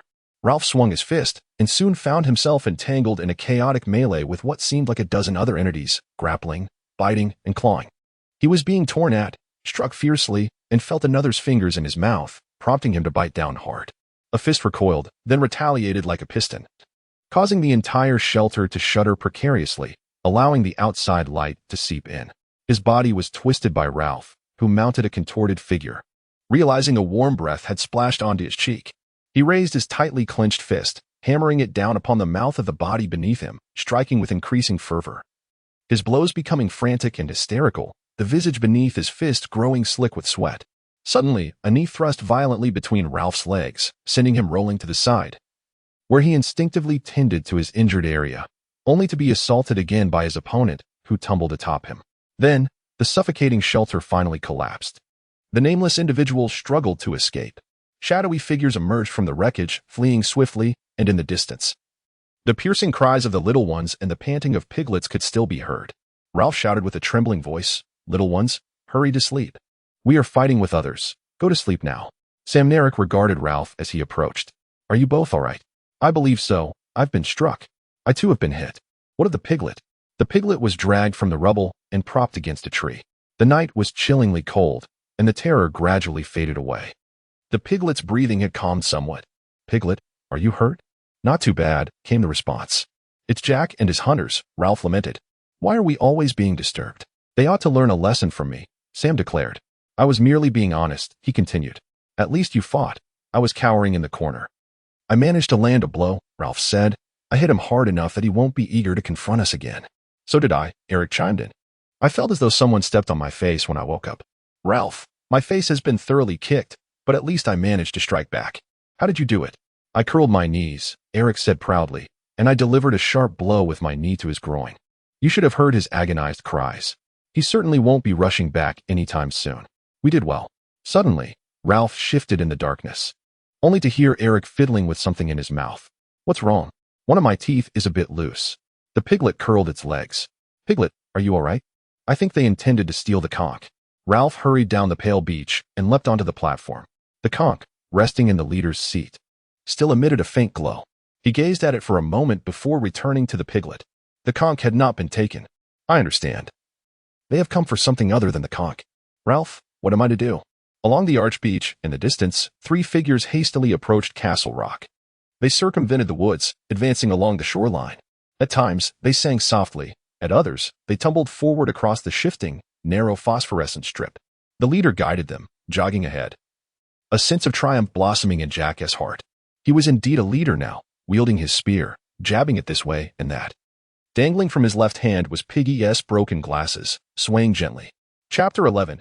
Castle Rock in the fleeting dawn brought on by the chill, for children gathered around Ralph, who knelt by what was once a bonfire, now reduced to blackened embers. He blew at the gray wisps of smoke, sending them spiraling into the air. Yet no sparks emerged. The twins watched eagerly, while Piggy sat motionless, his nearsighted eyes appearing as if a luminous wall stood before him. Ralph continued to blow, his ears ringing, but the first gentle breeze of dawn whisked away his efforts, and smoke obscured his vision. He squatted back, cursing as he wiped away the tears streaming from his eyes. It was in vain. Eric's face was streaked with dried blood, resembling a grotesque mask. As if he peered through the mask down at Ralph, Piggy gazed vaguely in Ralph's direction. Of course, it was futile, Ralph. Now we are left without fire. At a distance of approximately 2 feet from the piglet's face, Ralph turned his gaze towards it. "Can you see me?" he inquired. "A little," came the reply. Ralph leaned his swollen cheek closer to the piglet's eye. "Our fire has been stolen from us." His voice grew sharp with anger. "It was taken by them." "It was them," the piglet echoed. "They have blinded me." "Do you see? That is Jack Merridew." "Ralph, call a meeting. We must make a decision about our next steps." "Are we the only ones to gather for this meeting?" "We shall all attend." "Sam, let me lean on you." They made their way toward the platform. "Blow the conch," said the piglet. "The louder, the better." The sound reverberated through the forest. Flocks of birds, startled, took flight from the treetops, chirping as they went. Reminiscent of a morning long past, the beach lay silent at both ends. A few small ones emerged from the shelter. Ralph perched upon a smooth tree trunk, while the other 3 stood before him. He nodded, and Sam Narlik took a seat to his right. The conch was placed in the piglet's hands by Ralph. The piglet carefully cradled the gleaming conch, winking at Ralph. "Let us speak.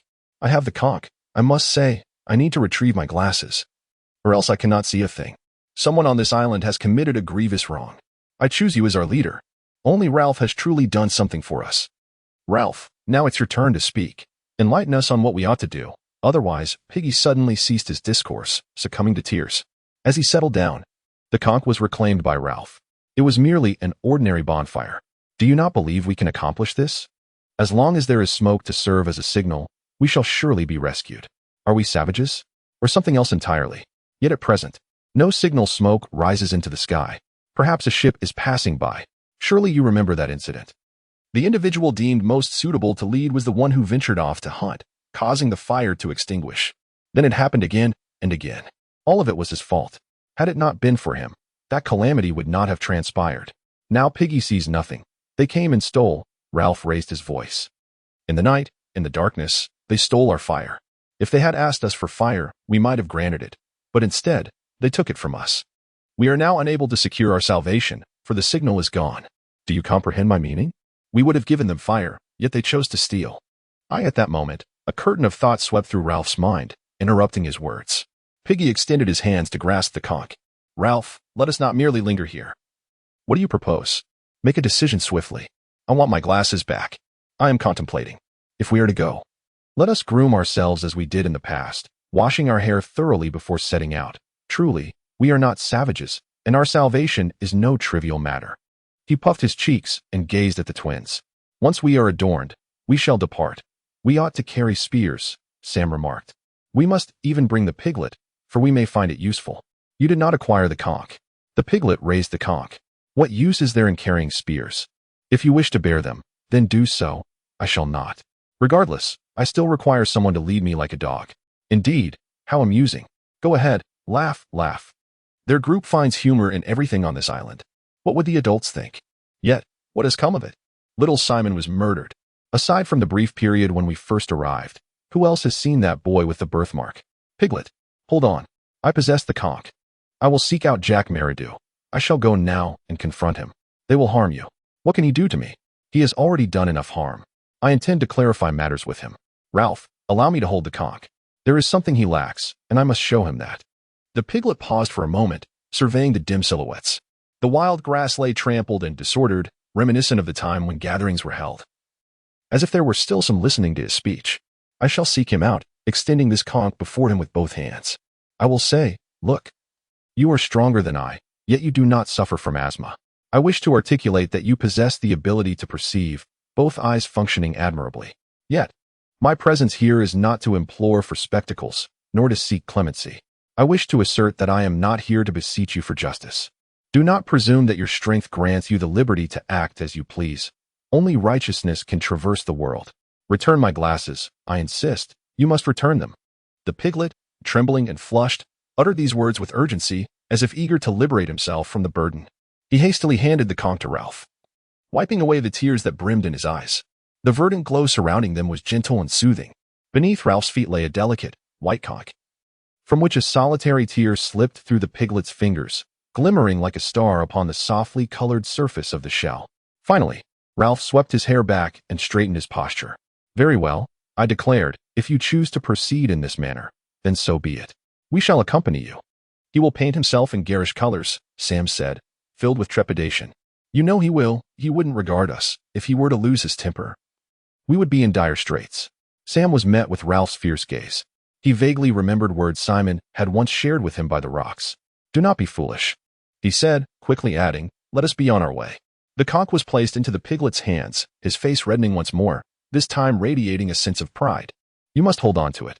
Prepared, the piglet sought words to convey his enthusiasm, eager to wield the conch against any potential adversities. I am indifferent. I am delighted, Ralph. Yet I require someone to lead. The conch was returned to the glimmering log by Ralph. We ought to partake of some sustenance and make all preparations. They ventured toward the disheveled thicket of wild fruits. At times, the piglet relied on others for assistance, and at others, he scavenged for food independently. As they feasted on the wild fruits, Ralph reminisced about the afternoon. We should wash ourselves as we used to. Sam swallowed the fruit whole, expressing dissent. But we bathe every day. The sight of the two filthy individuals elicited a sigh from Ralph. We ought to groom our hair, as it has grown too long. I left 2 socks in the shelter, Eric remarked. We could don them upon our heads as makeshift hats. We can find something, the piglet suggested. To tie your hair back. Like a little girl. Not at all. How could that be so? Let us proceed as we are, Ralph stated. Their appearance was hardly improved. Eric gestured for them to slow down. But they painted themselves with wild patterns. Do you comprehend what this signifies? Others nodded incessantly, fully aware that the masks concealing the truth heralded an eruption of primal instincts. We shall not scribble indiscriminately, Ralph declared, for we are not savages. The twins, Sam and Eric, exchanged glances, their expressions mirroring one another. It matters not, Ralph shouted. Who dares to deface? He strained to recollect. Smoke, he asserted, is what we most desperately require. He turned menacingly towards the twins. I speak of smoke. We cannot afford to be without it. Aside from the incessant buzzing of a multitude of bees, the atmosphere was eerily silent. The piggy finally spoke gently, Indeed, we must produce smoke. For it serves as a signal. Without it, our rescue is impossible. I am aware of this, Ralph bellowed, his arm forcefully displacing the piggy. You are reminding me. I refer to your oft-repeated words, the piggy hastily interjected. I shall ponder upon it. There is no need for contemplation, Ralph thundered. I shall not forget. I have always held this in my memory. The piggy nodded eagerly. Ralph, you are the leader. You remember everything. I do remember. Of course. I do. The twins regarded Ralph with a peculiar curiosity, as if witnessing him for the first time. They formed a line and set forth along the beach.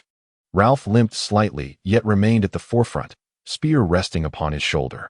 Through the shimmering heat haze of the sunlit sands and his disheveled hair, he strained to see beyond the scars upon his arm, unable to fully discern what lay ahead. Behind Ralph walked the twins, their expressions tinged with a hint of concern, yet brimming with vitality. They advanced silently, dragging the wooden shafts of their spears along the ground. The piglet, bowing its head to shield its weary eyes from the sun, observed the spear shafts gliding along the sandy beach. He navigated between the dragging shafts, his hands tenderly cradling a seashell. This nimble little band of children traversed the shoreline, their four silhouettes intertwining and dancing upon the sand beneath their feet. The storm had left no trace. The beach was washed clean, resembling a polished blade. The sky and mountains loomed far away, shimmering in the heat. The reefs appeared elevated by a mirage, as if floating above a glistening pool of silver. They passed the spot where the group had once danced. Scorched branches, extinguished by the heavy rain, lay upon the rocks, while the sandy shore by the sea remained smooth and unblemished. They moved through this area in silence, certain they would encounter the group at Castle Rock. Upon sighting Castle Rock, they collectively came to a halt. To their left lay the densest part of the island's jungle, a tangle of black and green, with twisting roots sprawling across the ground, rendering passage nearly impossible. Before them swayed tall wild grasses. At this moment, Ralph ventured forward alone. Here, the wild grasses were trampled and disheveled. It was where they had all once lain during Ralph's previous exploration. There lay the land's narrow passage, flanked by rocks, protruding, framework-like stones adorned with sharp red fragments. Sam nudged Ralph's arm and said, "Smoke." A small wisp of smoke drifted languidly into the sky from the other side of the rocks. There was a glimmer of fire. Perhaps it was not merely smoke. Ralph turned around. Why are we hiding? He made his way through the grass, which resembled a screen, and reached a small clearing leading to a narrow passage. You two stay at the back. I'll go first. Piggy follows behind me. Keep your spears ready. Piggy, mustering his courage, gazed ahead, as if a luminous curtain separated him from the world. Is it safe? Are there cliffs? He could hear the sound of the ocean waves. Stay close, Ralph instructed. Moving toward the passage, he kicked a stone, which bounced and rolled into the sea. At that moment, the tide receded, revealing a red square rock covered in seaweed about 40 feet below Ralph's left. Am I safe like this? Piggy's voice trembled. I'm scared. Suddenly, from the towering cliffs above them, a shout echoed, followed by a cry that resembled a war whoop, and soon after, a dozen voices erupted from behind the rocks. Give me the conch. Stay still. Stop. Who's there? Ralph looked up and caught a glimpse of Roger's dark face atop the rocks. You can recognize me, he shouted. Stop playing dumb. He blew the conch. The faces of the savages, painted in such a way that it was impossible to discern one from another, suddenly emerged, all crowding at the edge of the passage. They brandished their spears, forming a formidable barrier at the entrance. Ralph, disregarding the terrified piglet, continued to blow his conch shell. Roger shouted loudly, "Be careful. Do you understand?" It was only when Ralph needed to catch his breath that he finally moved his lips away. He gasped, managing to say, "Call a meeting." The barbaric sentinels stationed at the pass whispered among themselves without shifting their positions. Ralph advanced a few steps. A soft voice urgently called out from behind. Don't leave me, Ralph. Kneel down, Ralph replied, and wait for my return.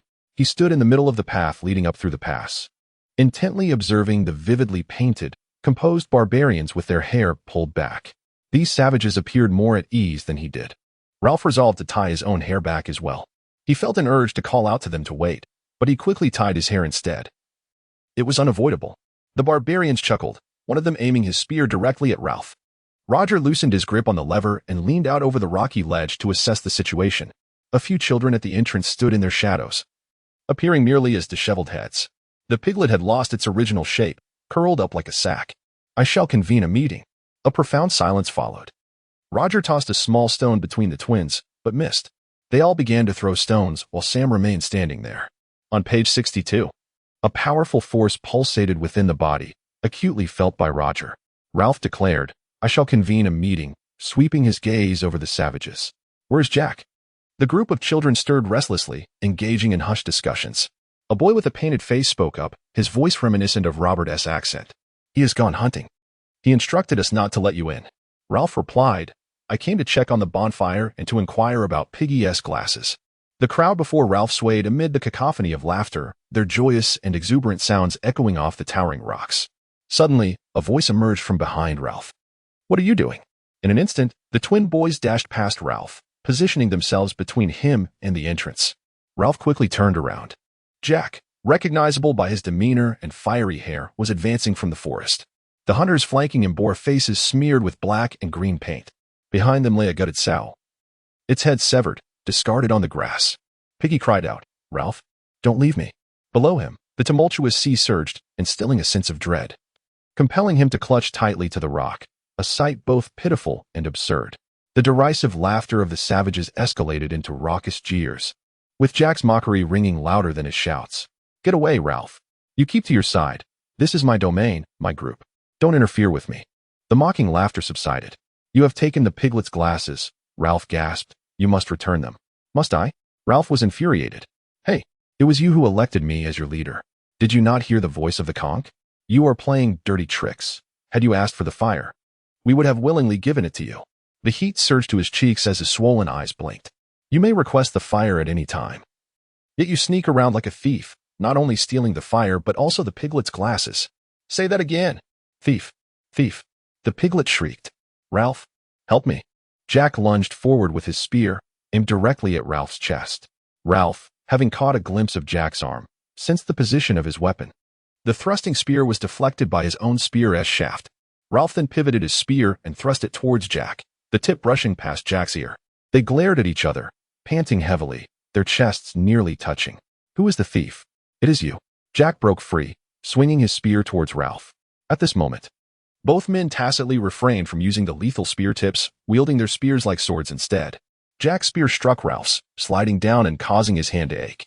Once again, they separated, Jack facing the castle rock while Ralph stood on the periphery, turned away from the island. They had exchanged positions. The two children were both panting heavily. Come on, come on." Although they both assumed fierce attacking stances, they maintained a safe distance, preventing either from landing a blow. "Come on. You'll get what is coming to you. You come here." The piglet clutched the ground, trying to draw Ralph's attention. Ralph shifted his stance, bending slightly, his eyes keenly fixed on Jack. Ralph recalled the fire and my glasses. That was our purpose for being here. Nodding in acknowledgement, Ralph relaxed his tense muscles, standing casually with his spear resting on the ground. Jack seemed to gaze at him through the face paint in a bewildered manner. Ralph glanced up at the pointed rocks above and then surveyed the group of savages before him. "Listen, we are here to state that, first and foremost, you must return the glasses to the piglet. He needs them to see. Your actions lack integrity." The cacophony of laughter from the brightly painted savages caused Ralph to hesitate.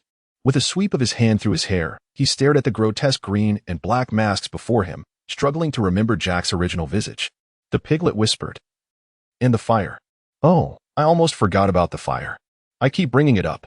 Since we arrived on this island, I have been emphasizing its importance." He extended his spear towards the savages. "Your only hope lies in the fact that as long as there is light to be seen, there must be a signal fire. Perhaps a ship will notice the smoke and come to our rescue, allowing us to return home. Without the smoke, we must rely on the chance arrival of a passing vessel. We might have to wait many years. Until we are old and frail." Echoes of the savage laughter unleashed by the wild men reverberate ominously. Ralph, filled with rage, hoarsely exclaimed, "You foolish painted idiots. Do you not understand? Sam, Eric, Piggy, and I, we are in desperate need of assistance. We wish to kindle a proper signal fire, but fail to do so. Meanwhile, you are merely indulging in the thrill of the hunt." He gestured toward them, indicating a wisp of smoke dissipating in the clear sky. "Look at that. How can that be considered a signal fire? It is merely a cooking fire. As you consume your food, the smoke will vanish. Do you not comprehend? A ship may be passing by right now." Ralph halted, confronted by a group of painted strangers guarding the entrance, their silence leaving him at a disadvantage. The leader opened his pink mouth and shouted at Sam and Eric, who stood between him and Ralph's group, You too. Return. No one responded to him. The twins exchanged bewildered glances. Seeing no immediate threat, Piggy cautiously rose to his feet. Jack turned to Ralph and then back to the twins. Seize them, he shouted furiously. The crowd, with their faces painted, anxiously surrounded Sam Narek, their excitement palpable. A burst of laughter erupted around them. Sam Narek, with a tone of polite protest, exclaimed, "Oh dear, come now. This is quite enough. Someone has taken the twin spear. Bind them." Ralph shouted desperately towards the individuals adorned in black and green paint. Jack, "Don't stop. Tie them up." The painted crowd, feeling a sense of triumph over Sam Narek, relished the power they held in their hands. The twins were clumsily and exuberantly knocked to the ground by the throng. Aware that Ralph would attempt a rescue, Jack, emboldened, swung his spear in a buzzing arc. Just as Ralph narrowly dodged the blow, the group around them and the twins erupted in a cacophony of shouts, tumbling over one another. The piglet crouched down once again. The twins lay on the ground, startled, encircled by the crowd. Jack turned to Ralph, gritting his teeth, and remarked, "Do you see? They heed my commands." A hush fell over the scene, with the twins awkwardly bound on the ground, as the crowd fixated on Ralph, awaiting his next move. Ralph, peering through his long hair, counted the number of their adversaries and caught a glimpse of the extinguished smoke. Unable to contain himself, Ralph shouted at Jack, "You are a beast, a swine. A true thief." He charged forward. Jack realized the gravity of the moment and lunged ahead as well. They collided abruptly, then sprang apart. Jack landed a punch on Ralph, striking his ear. Ralph's fist struck Jack squarely in the abdomen, eliciting a grunt from him. The two faced each other, breathing heavily, consumed by rage, undeterred by each other's ferocity. Amid their scuffle, the raucous, jubilant screams of the group were perceptible. Yet, amidst the clamor, Ralph discerned the voice of the piggy. "Let me speak," he called out, standing amidst the dust kicked up by their altercation. When the group noticed Piggy's desire to address them, the raucous cheers transformed into derisive laughter. The conch was seized by Piggy, and the laughter subsided momentarily, only to rise again. "I hold the conch," Piggy proclaimed. "I tell you, I hold the conch." The sudden silence that followed was startling. Everyone was curious about what he might say that was of interest. A moment of stillness ensued, but within the silence, a peculiar sound emerged, brushing against Ralph's head. He listened attentively as the sound resonated once more, a soft whistle. Someone was throwing stones. Roger was hurling them, one hand still resting on the lever. Beneath Roger, Ralph could only see his tousled hair and Piggy's plump body curled up. "I want to say, what you are doing is akin to the behavior of children." Laughter erupted again, but it was quelled as Piggy raised the white, magical conch. "Which is better?" he continued, "to behave like a pack of painted savages, or to act as a sensible person like Ralph?" A cacophony erupted among the savages. The piglet cried out, "Is it better to adhere to rules and unity, or to hunt and wreak havoc?" The clamor rose once more, accompanied by a swift whoosh. Undeterred by the uproar, Ralph shouted, "Which is preferable, law and salvation, or hunting and destruction?" At that moment, amidst Jack's raucous shouts, no one could discern Ralph's words. Leaning against his group, Jack stood with his spears poised, exuding an air of menace. They were poised to initiate an assault to clear the narrow passage. Ralph readied his spear, standing firm yet slightly askew. Beside him stood the piglet, still clutching the fragile, lustrous shell, a protective talisman. A storm of vitriol surged towards the two, a venomous curse laced with hatred. Roger, high above them, exuberantly pressed his entire weight upon the lever. Long before he beheld the boulder, Ralph had heard its distant rumble. He sensed the tremors of the earth beneath his feet and heard the sound of stones shattering from the heights of the cliffs. The group shrieked in terror as a massive red boulder careened towards the narrow passage, prompting Ralph to dive to the ground. The boulder grazed a significant expanse between the piglet's chin and knees. The shell was no more, reduced to a multitude of white fragments. The piglet remained silent, unable to utter even a murmur, as it tumbled from the side of the rock. The massive stone rebounded twice before vanishing into the depths of the forest. The piglet lay supine upon the red, square reef 40 feet from the rock. Its skull shattered, brains oozing forth, transforming its head into a crimson hue. On page 64. The piglet's limbs twitched faintly, reminiscent of a freshly slaughtered pig. The ocean, in turn, began its rhythmic rise and fall, emitting a slow, drawn-out sigh. As white waves surged upon the reef, mingling with streaks of pale pink blood, the piglet's lifeless body was carried away by the retreating tide. At this moment, the children fell into a profound silence. Ralph's lips moved, yet no sound escaped. Suddenly, Jack leaped forth from his group, frantically shouting, "Do you see? Do you see? That is your fate. I declare, we are no longer a tribe." The conch was finished. He rushed forward, exclaiming, "I am the leader." Jack hurled his spear with murderous intent towards Ralph. The spear pierced Ralph's flesh near his ribcage before slipping away into the water. Ralph felt only terror, staggering without sensation of pain, as his group surged forward, shrieking like their leader. Another twisted spear whizzed past Ralph, not traveling in a straight line, but hurled down from the height where Roger stood. The bound twins lay behind the throng, their faces obscured and demonic in the chaos as they surged towards the narrow passage. A cacophony akin to the cries of a flock of seagulls erupted behind Ralph, compelling him to turn and flee. Ralph succumbed to an instinct of which he was blissfully unaware, darting across the open ground, thereby increasing the distance from the spears that were hurled at him. He caught sight of a decapitated wild sow and leapt over it just in time. Subsequently, he crashed through the foliage and small branches, vanishing into the depths of the forest. Near the dead pig, the leader halted, turned around, and raised his hand. "Return. Back to the fortress." Shortly thereafter, Roger rejoined the raucous group, making their way back to the narrow passage. The leader, fuming, addressed him. "Why were you not on guard up there?" Roger silently met his gaze and replied, "I just came down." A chilling, executioner-like dread enveloped Roger. The leader merely lowered his head, fixated on Sam Narek, uttering no further words. "You must join our faction. Let me go, and me as well." The leader prodded Sam's ribs with one of the remaining spears. "What do you mean by that, The leader barked furiously. "What purpose did you bring those spears for? If you do not join our faction, what do you intend to do?" The spear point rhythmically jabbed. Sam cried out in pain. "Do not do that." Beside the leader, Roger slowly edged closer, being careful not to let his shoulder brush against him. The clamoring subsided, giving way to a profound silence as Sam Narek lay on the ground, paralyzed with fear, staring up at them.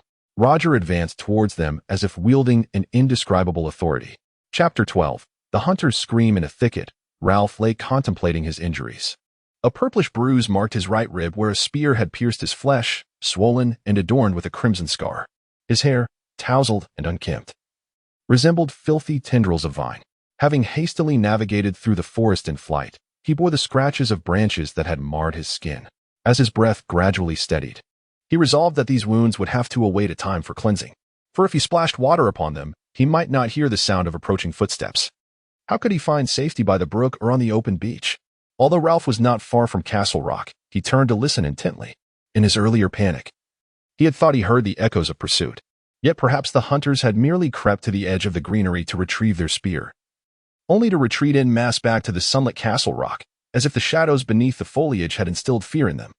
Ralph caught a glimpse of one among them, adorned with streaks of brown, black, and red, and he speculated that it might be Bill. However, he realized that this was unlikely. The figure bore the visage of a savage, a stark contrast to the boy he once knew, dressed in a shirt and shorts.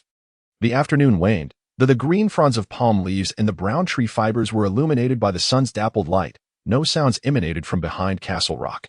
At last, Ralph wriggled his body out of the fern thicket and stealthily crawled to the edge of the impassable underbrush at the narrow passage. Through the branches, he cautiously peered, spotting Robert standing sentinel at the cliff summit. Robert held a spear in his left hand, while he tossed a pebble into the air with his right, catching it repeatedly.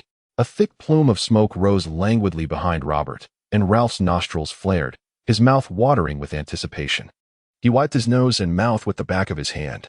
At that moment, he felt a gnawing hunger. The first time he had experienced such a sensation in the morning. The group must be seated on the ground, engrossed in the spectacle of the wild boar being gutted, watching as the fat dripped and sizzled into the ashes. They were undoubtedly wrapped in their attention. Another shadow, unrecognizable, appeared beside Robert, offering him something before turning away and vanishing behind the rocks. Robert placed the spear against a nearby stone, raised both hands, and bit into the item between them. The feast had commenced, and the sentinel received his share as well. Ralph felt no immediate danger, a fact he was acutely aware of, and he limped through the berry thicket in search of whatever meager sustenance he could find. At that moment, nothing pained him more than the thought of the abundance of food available to those on the mountain. They had provisions today, what of tomorrow? He pondered repeatedly, unable to discern whether he had been cast aside by them, perhaps regarded as an outcast. Yet that fateful perspective unerringly returned to haunt him. The shattered conch shell, along with the demise of the piglet and Simon, loomed like a pall of smoke over the island. The vibrantly painted savages would only drift further away. Moreover, the ambiguous relationship between himself and Jack was a matter of great concern. Jack would certainly not allow him any peace. Absolutely not. Ralph paused, lifting a large branch in the mottled sunlight, intending to crawl beneath it. A wave of terror coursed through him, and he exclaimed, "No, they cannot be that malevolent. It was merely a coincidence." He maneuvered past the branch, clumsily running forward before halting to listen intently. Ralph arrived at a spot abundant with wild fruit and greedily began to feast. He noticed two small figures screaming and fleeing, feeling puzzled, yet entirely oblivious to his own appearance. After satisfying his hunger, Ralph made his way towards the beach. The sunlight slanted through the palm trees beside the collapsed hut, illuminating the platforms and pools of water. He endeavored to dismiss the oppressive feeling within and trusted that they would be rational during the daylight, believing they possessed common sense. Since that group had finished their meal, he resolved to give it another try. After all, he could not remain alone in the desolate hut by the empty platform throughout the night. In the twilight glow of the setting sun, he felt his hair standing on end, his body trembling. There was no fire, no smoke, and no one to rescue him. He turned and limped towards Jack and the others, navigating through the forest with difficulty. The slanting rays of sunlight vanished among the dense branches. Eventually, he arrived at a glade where the rocks rendered the growth of vegetation impossible. At that moment, the clearing was shrouded in shadows. Ralph caught sight of something standing in the center of the glade and swiftly darted behind a tree. Upon closer inspection, he realized that the pale visage was merely a pig's head mounted on a wooden stake, grinning at him with its toothy smile. Gradually, he approached the center of the clearing, fixating on the pig's head. It emitted a faint, eerie glow, reminiscent of the previous conch shell, seemingly mocking and deriding him. Within one of its hollow eye sockets, a curious ant scurried about, yet the head was devoid of any vitality. Or was it truly lifeless? It felt as if needles were pricking at Ralph's back.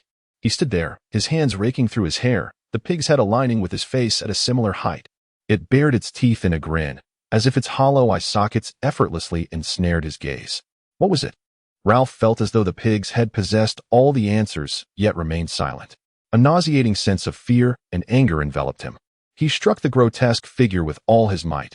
It swayed like a toy before wobbling back, still grinning at him. He cursed vehemently as he continued to strike. Subsequently, his bruised knuckles were licked, and, gazing at the bare wooden stake, the pig's head shattered in two, yet it continued to grin foolishly from 6 feet away. In a fit of rage, Ralph wrenched the trembling stake from the crevice, wielding it like a spear between himself and the white, shattered skull. He then retreated, lying on the ground, his gaze fixed upon the pig's head, which continued to grin vacantly at the sky. Ralph returned to the thicket before Castle Rock only after the pale light had vanished from the horizon and the night had fully descended. He peered through the foliage and beheld an unknown figure stationed high upon the rocks, brandishing a spear. Kneeling in the shadows, he felt the profound solitude of his existence. Painfully aware of his isolation, they were indeed a band of savages, yet they remained human, beset by an insidious fear of the encroaching darkness. Ralph sighed wearily.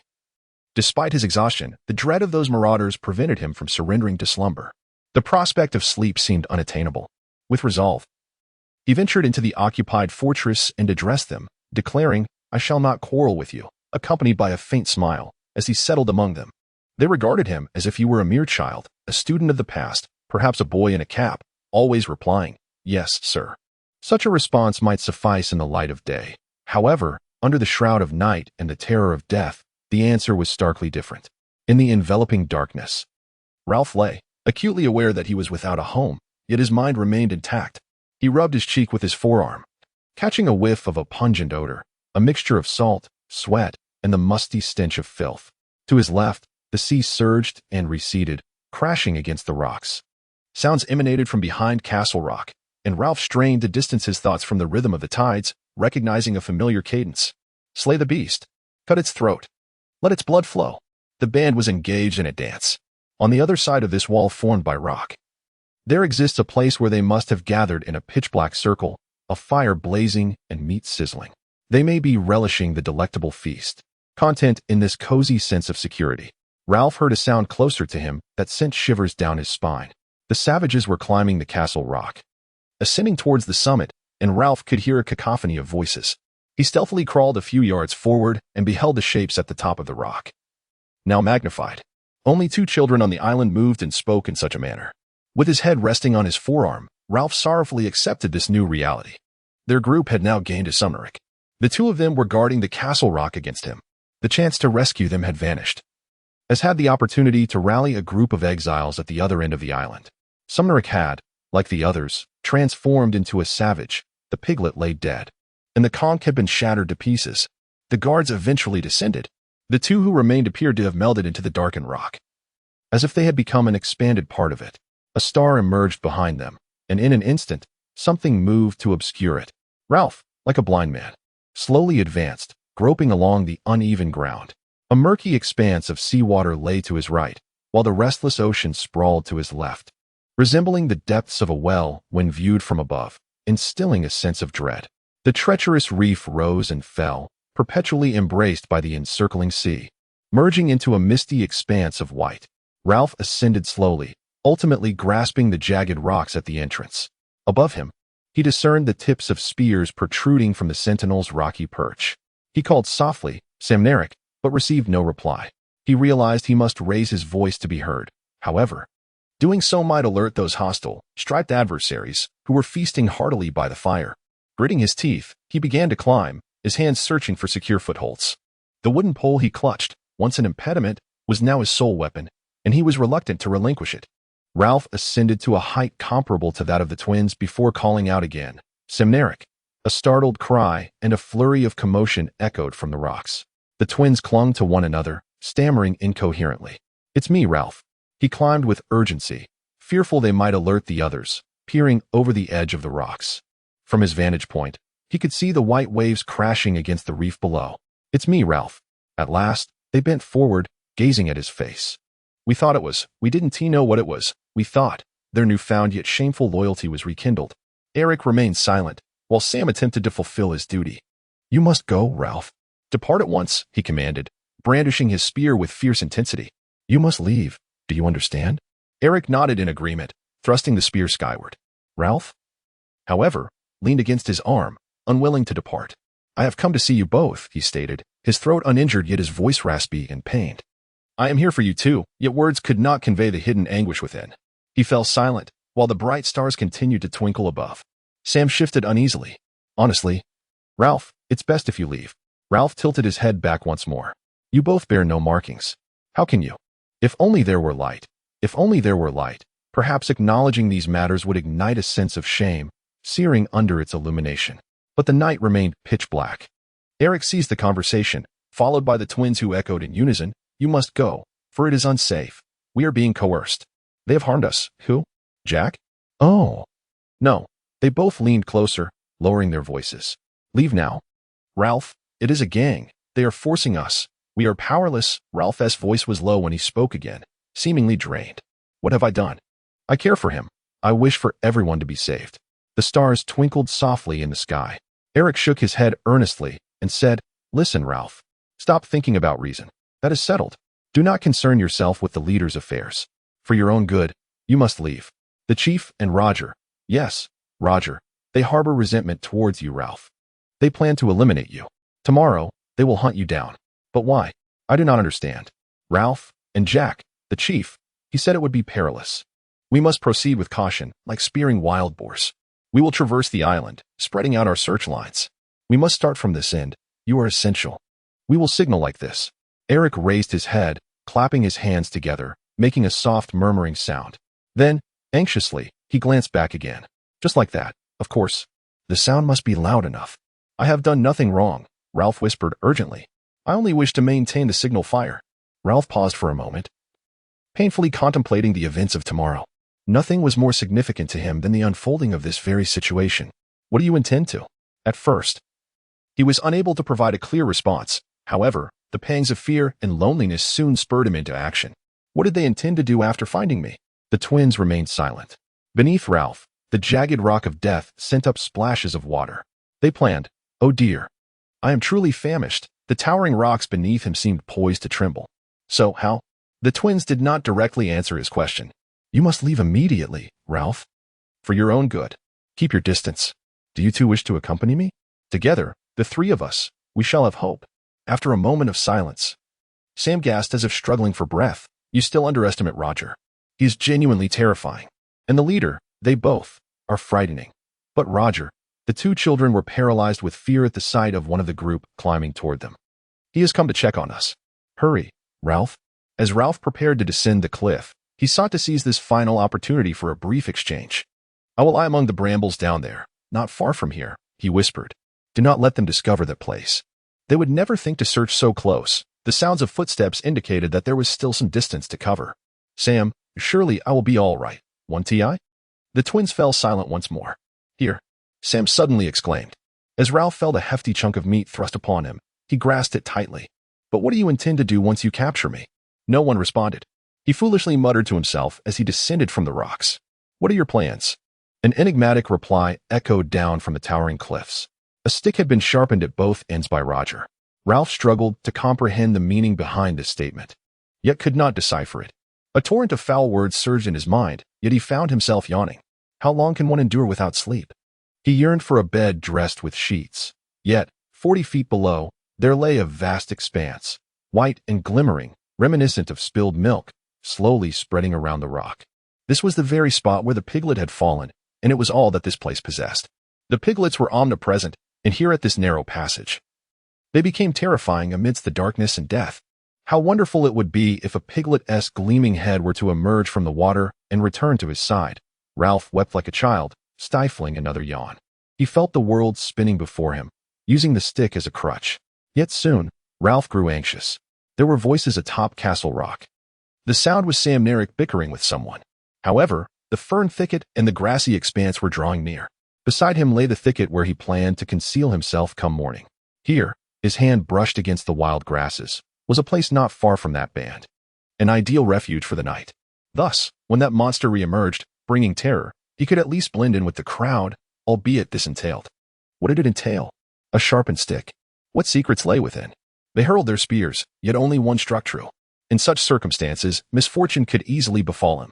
Amidst the towering grass, Ralph crouched, suddenly reminded of the piece of meat Sam had given him, and he greedily tore into it. While he indulged, a new clamor reached his ears, Sam Narlik's anguished cries, filled with terror and laced with fury. What could this signify? Trouble had also found one of the twins. Subsequently, the voices faded beneath the rocks, and he ceased to dwell on it. His fingers grazed the cold, tender fronds of the ferns nestled against the thicket. He would hide here through the night. As dawn approached, he would burrow into the thicket, thoroughly obscured by the tangled branches. Ready to strike at anyone who dared venture in like him. He would remain there, even as searchers brushed past, the cordon pressing forward, emitting mournful alerts along the island. Yet, he would not be captured. Ralph maneuvered deeper into the fern thicket. The stick lay beside him, a dark mass in the gloom. He must remember to awaken at first light, lest he be outwitted by this band of savages. He was unaware of how he had suddenly succumbed to slumber. Slipping into the depths of a dark dreamscape, Ralph awoke, yet he refrained from opening his eyes, choosing instead to listen to the cacophony nearby. Upon opening one eye, he found the soft earth nearly brushing against his cheek, prompting him to dig his fingers into the soil. This action brought him the realization that the long descent and the nightmare of death had passed. Morning had arrived. Light filtered through the fronds of the ferns, and he once again heard the sounds around him. A low, murmuring tumult emanated from the coastline, where savages were continuously responding. Shouts swept across the sea towards the lagoon, akin to the startled cries of birds passing over him and beyond the narrow end of the island.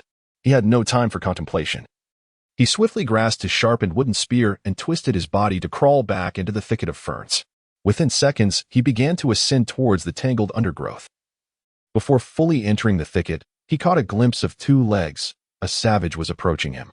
He heard the heavy footfalls trampling through the ferns, crushing them into the ground, the sound of movement through the tall grass drawing his attention.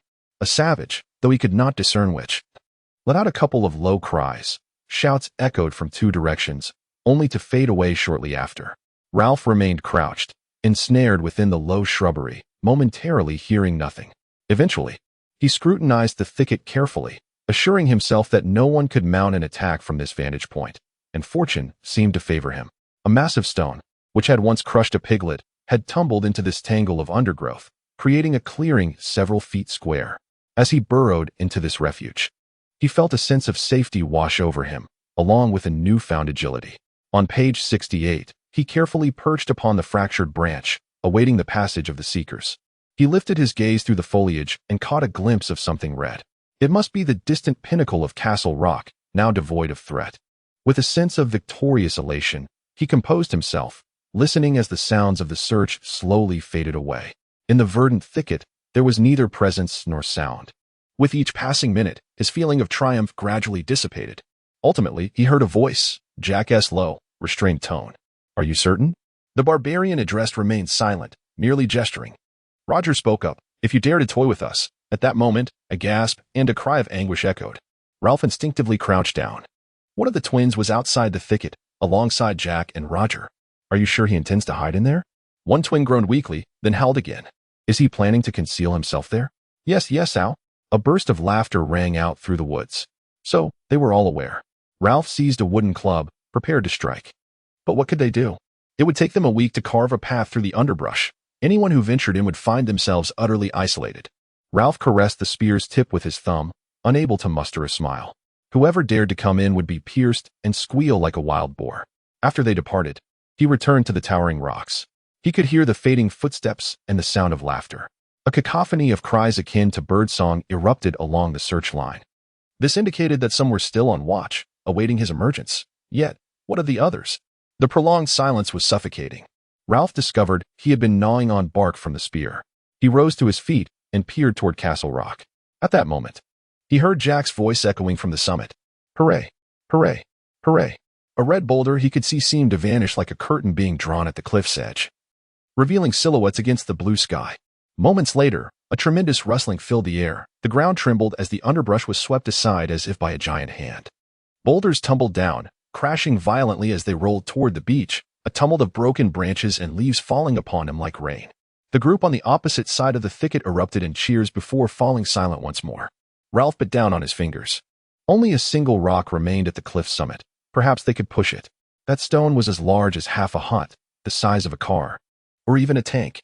He imagined with distress and vivid clarity how the massive stone would descend, initially slowly, from one protruding ledge to another, then rolling down like a colossal steamroller through the narrow pass. Hooray! Hooray! Hooray! Ralph set down his spear, then picked it up again. He brushed his hair back in agitation, hastily taking a couple of steps in the small clearing before turning back. He stood there, gazing at the disheveled stumps of broken branches. Once again, silence enveloped the surroundings. To his astonishment, he observed the rapid rise and fall of his chest with each breath. The signs of his heartbeat were distinctly visible, slightly to the left of his sternum. Ralph lowered his spear once more. A prolonged, piercing cheer erupted around him. Something produced a thunderous sound atop the red rocks, followed by a tremor that shook the ground, and Ralph, propelled skyward by the rumble, fell back down, colliding with a tree limb. To his right, a thicket had been crushed, just a few feet away, its roots creaking as they were uprooted from the soil. He beheld a red object, rolling down slowly like a water wheel. The hefty rolling mass gradually faded into the distant sea. Ralph knelt in the overturned earth, awaiting the earth's tranquility to return. The white, broken remnants of branches in the chaotic thicket soon converged once more. As he monitored his pulse, a feeling of heaviness settled within him. The serene atmosphere reemerged, though it had yet to reach absolute stillness. Outside, they murmured softly. Suddenly, two branches to his right shook violently, and the tip of a stick emerged. Overcome by terror, Ralph thrust his spear with all his might through the gap created by the stick. The spear shifted slightly in his grasp before being withdrawn. Amidst the outside, there were groans and a cacophony of murmured conversations. An intense debate persisted, accompanied by the continuous whimpering of the injured savage. Silence descended once more. With only one voice breaking through, Ralph discerned that it did not resemble Jack's. "Did you see? I had warned you, he is a perilous individual." The injured savage groaned again. What other recourse did they have? What were their desires? The knot spear was tightly gripped in Ralph's hand, his hair cascading down. Someone was murmuring just a few yards away towards Castle Rock. A savage, in a tone of shock, exclaimed a resounding no. It was heard by him, followed by a stifled laughter. He crouched back onto his heels, revealing his teeth towards the wall formed by the branches. He raised his spear and emitted a soft growl, waiting in anticipation. Once more, a stifled laughter echoed from the unseen crowd. First, he perceived a strange sound gradually arising, followed by a louder crackling, akin to someone unrolling a large sheet of cellophane. A branch snapped with a sharp crack, and he hastily covered his mouth, coughing softly. through the gaps in the branches. Wisps of yellow and white smoke seeped in, while the once blue sky above turned gray, and then dense smoke enveloped him.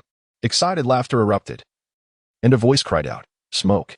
He endeavored to distance himself from the smoke beneath its shroud, twisting his body to crawl through the thicket towards the forest. Before long, he caught sight of the open ground and the verdant leaves at the edge of the thicket.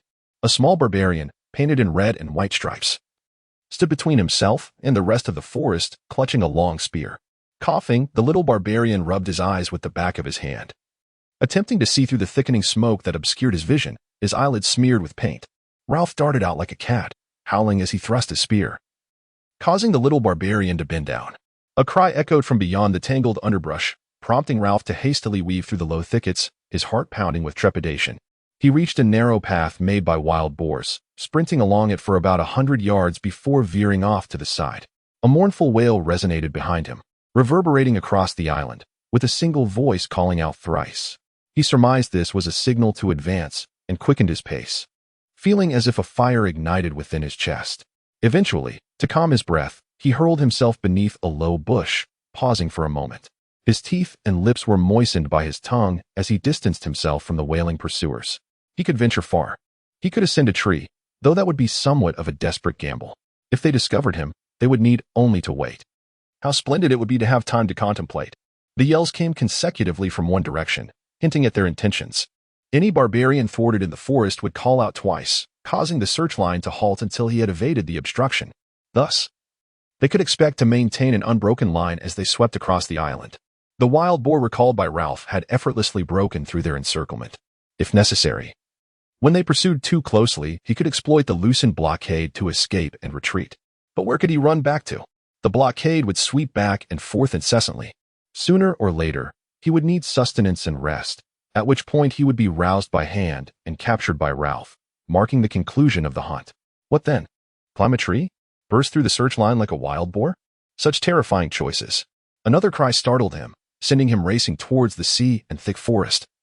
Only to become ensnared in the vines, unable to extricate himself, he trembled there for a moment. If only there could be a truce, a pause to reconsider. Yet the sharp, wailing cries inevitably resounded across the island. At the mere sound, he would retreat from the vines like a frightened horse, dashing away, breathless. He halted beside a cluster of ferns. To climb or break through? He held his breath, wiped his mouth, reminding himself to remain calm. Somewhere within the search line lingered the presence of Sam Narek, who despised such pursuits. Perhaps they were among them? What if he encountered the malevolent leader or Roger instead? Ralph's tousled hair smoothed back neatly as he wiped the sweat from his brow. He voiced aloud, contemplating, what is the right course of action? This matter shall no longer be a topic of discussion among the piglets. The long-gone conch can no longer convene a solemn assembly for debate. Consider this. His greatest fear lies in the unsettling thought that a curtain might sway within his mind, causing him to forget the perils surrounding him and become a fool. His third notion is concealed so adeptly that the advancing searchers have passed by without discovering him. Suddenly, he raised his head sharply from the ground, straining to listen. At this moment, a profound, rumbling cacophony demanded his attention, an ominous sound, as if the very forest itself was expressing its fury, interspersed with an unbearable wailing that resembled something being scrawled erratically upon stone. He had no time to reflect on where he had previously encountered such a noise. Escape, climb, hide, and let them pass. Ralph, startled by a sound nearby, leapt to his feet and fled, darting through the thorny thickets. He abruptly collided with a familiar clearing, a pig's head, grinning widely, no longer mocking the azure sky, but rather deriding a thick plume of smoke. As he dashed beneath the trees, Ralph discerned the source of the rumbling in the woods. They intended to smoke him out, to set the island ablaze. Climbing into the trees offered little safety, for discovery would leave him with scant opportunity for escape. Thus, he resolved to conceal himself. He pondered whether a wild boar would consent to his plan.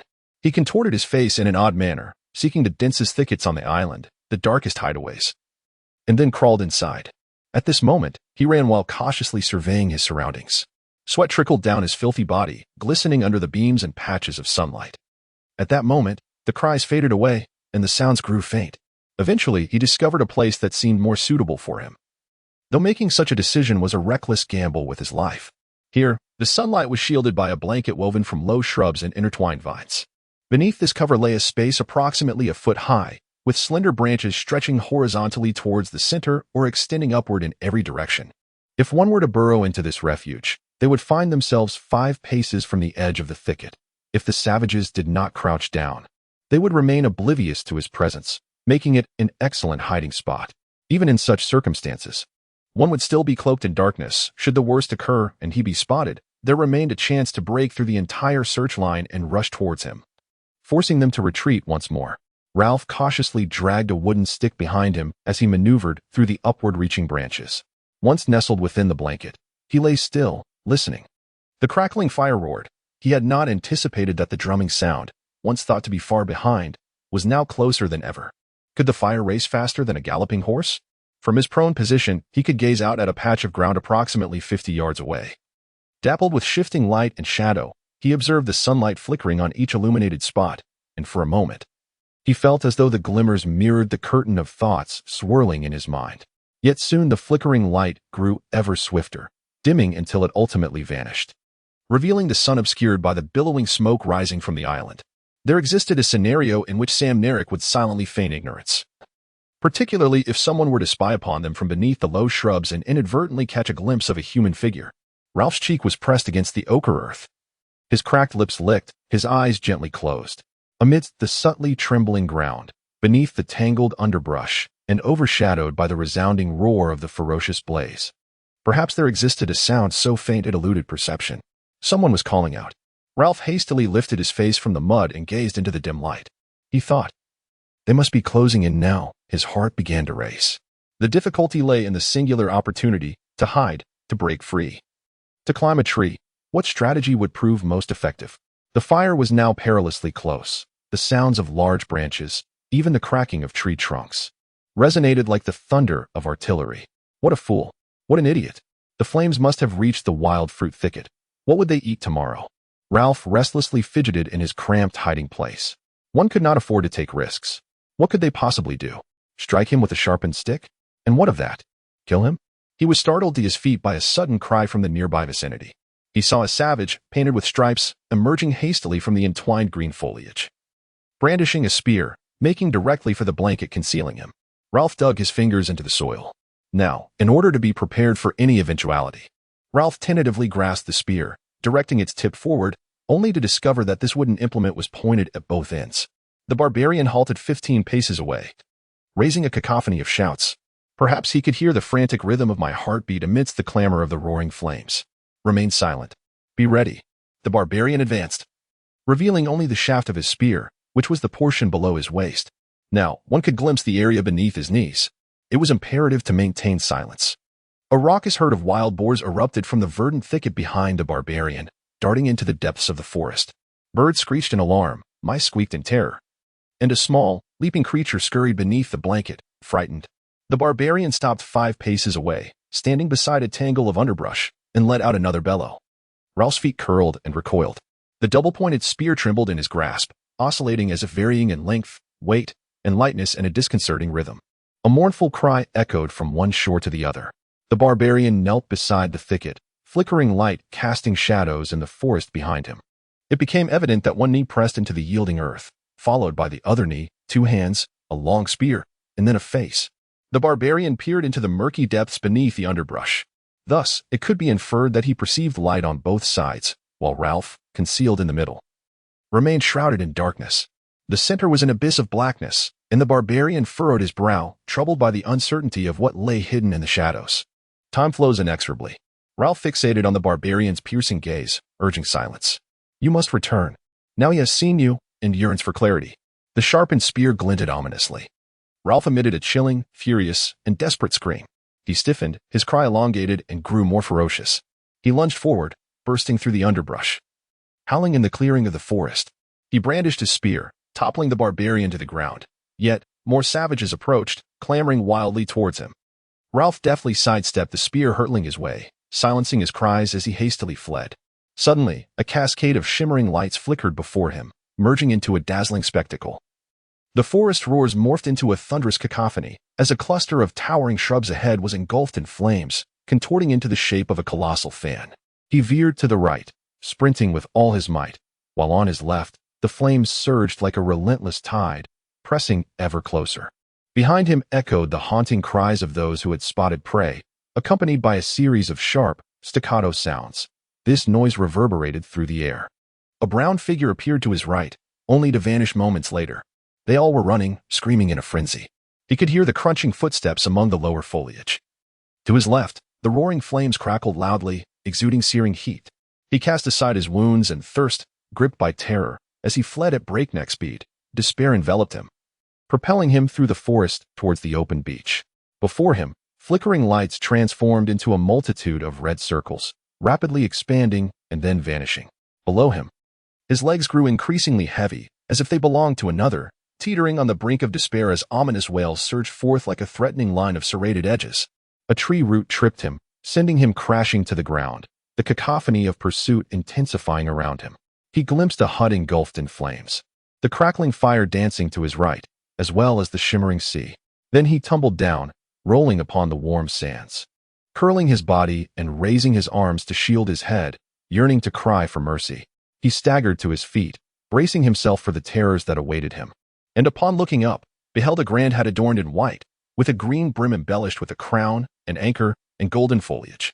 He noted the epaulets, the white-striped military uniform, the revolver, and the row of gilded buttons cascading down the uniform. A naval officer stood on the beach, gazing at Ralph with a mixture of astonishment and vigilance. Behind the officer, a small motorboat was being dragged ashore by two sailors, while another soldier held a light machine gun at the boat's stern. The wailing gradually trembled and faded away. The officer scrutinized Ralph with curiosity before shifting his hand from the grip of the revolver. "Hello," Ralph replied, feeling quite disheveled and embarrassed. "Hello." The officer nodded, indicating he had received an answer to his inquiry. "Are there any adults, any grown-ups with you?" Ralph vacantly shook his head. He turned slightly on the beach, observing a group of children adorned with brightly colored mud, standing silently in a semicircle, armed with sharpened wooden sticks. "They must be playing," the officer remarked. A fierce fire crackled, consuming the coconut grove at the edge of the beach. A flame, seemingly detached, swayed like a performer, leaping up to the treetops of the coconut palms. The sky loomed ominously dark. The officer grinned widely at Ralph, saying, "We saw your smoke. Have you been fighting? Or what have you been doing?" Ralph nodded. The officer scrutinized the little scarecrow before him. This child needed a good wash, a haircut, a clean nose, and some ointment. "I hope no one has been killed. Are there any dead?" "Only two bodies that have already vanished," Ralph replied. The officer leaned forward, examining Ralph closely. "Two? Killed?" Ralph nodded once more. The great fire caused the entire island to tremble.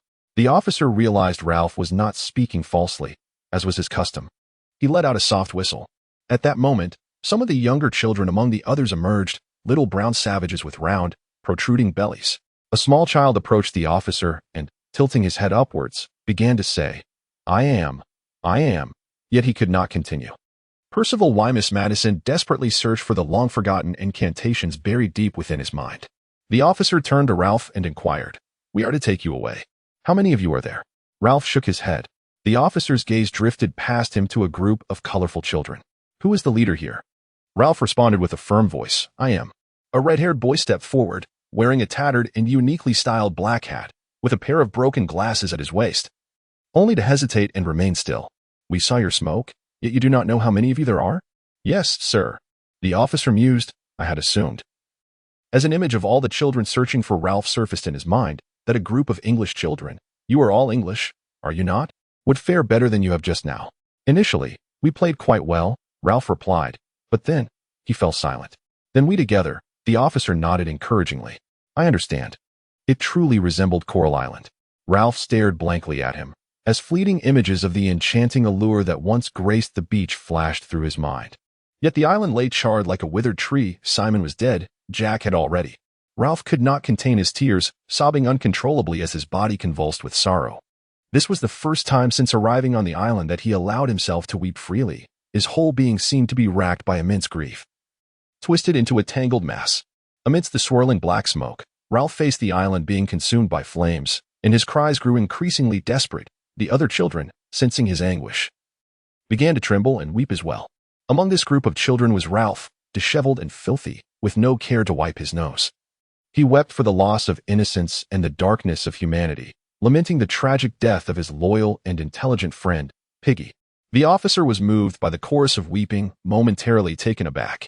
He turned away, his gaze fixed upon the distant, elegant cruiser, allowing them time to regain their composure as he waited.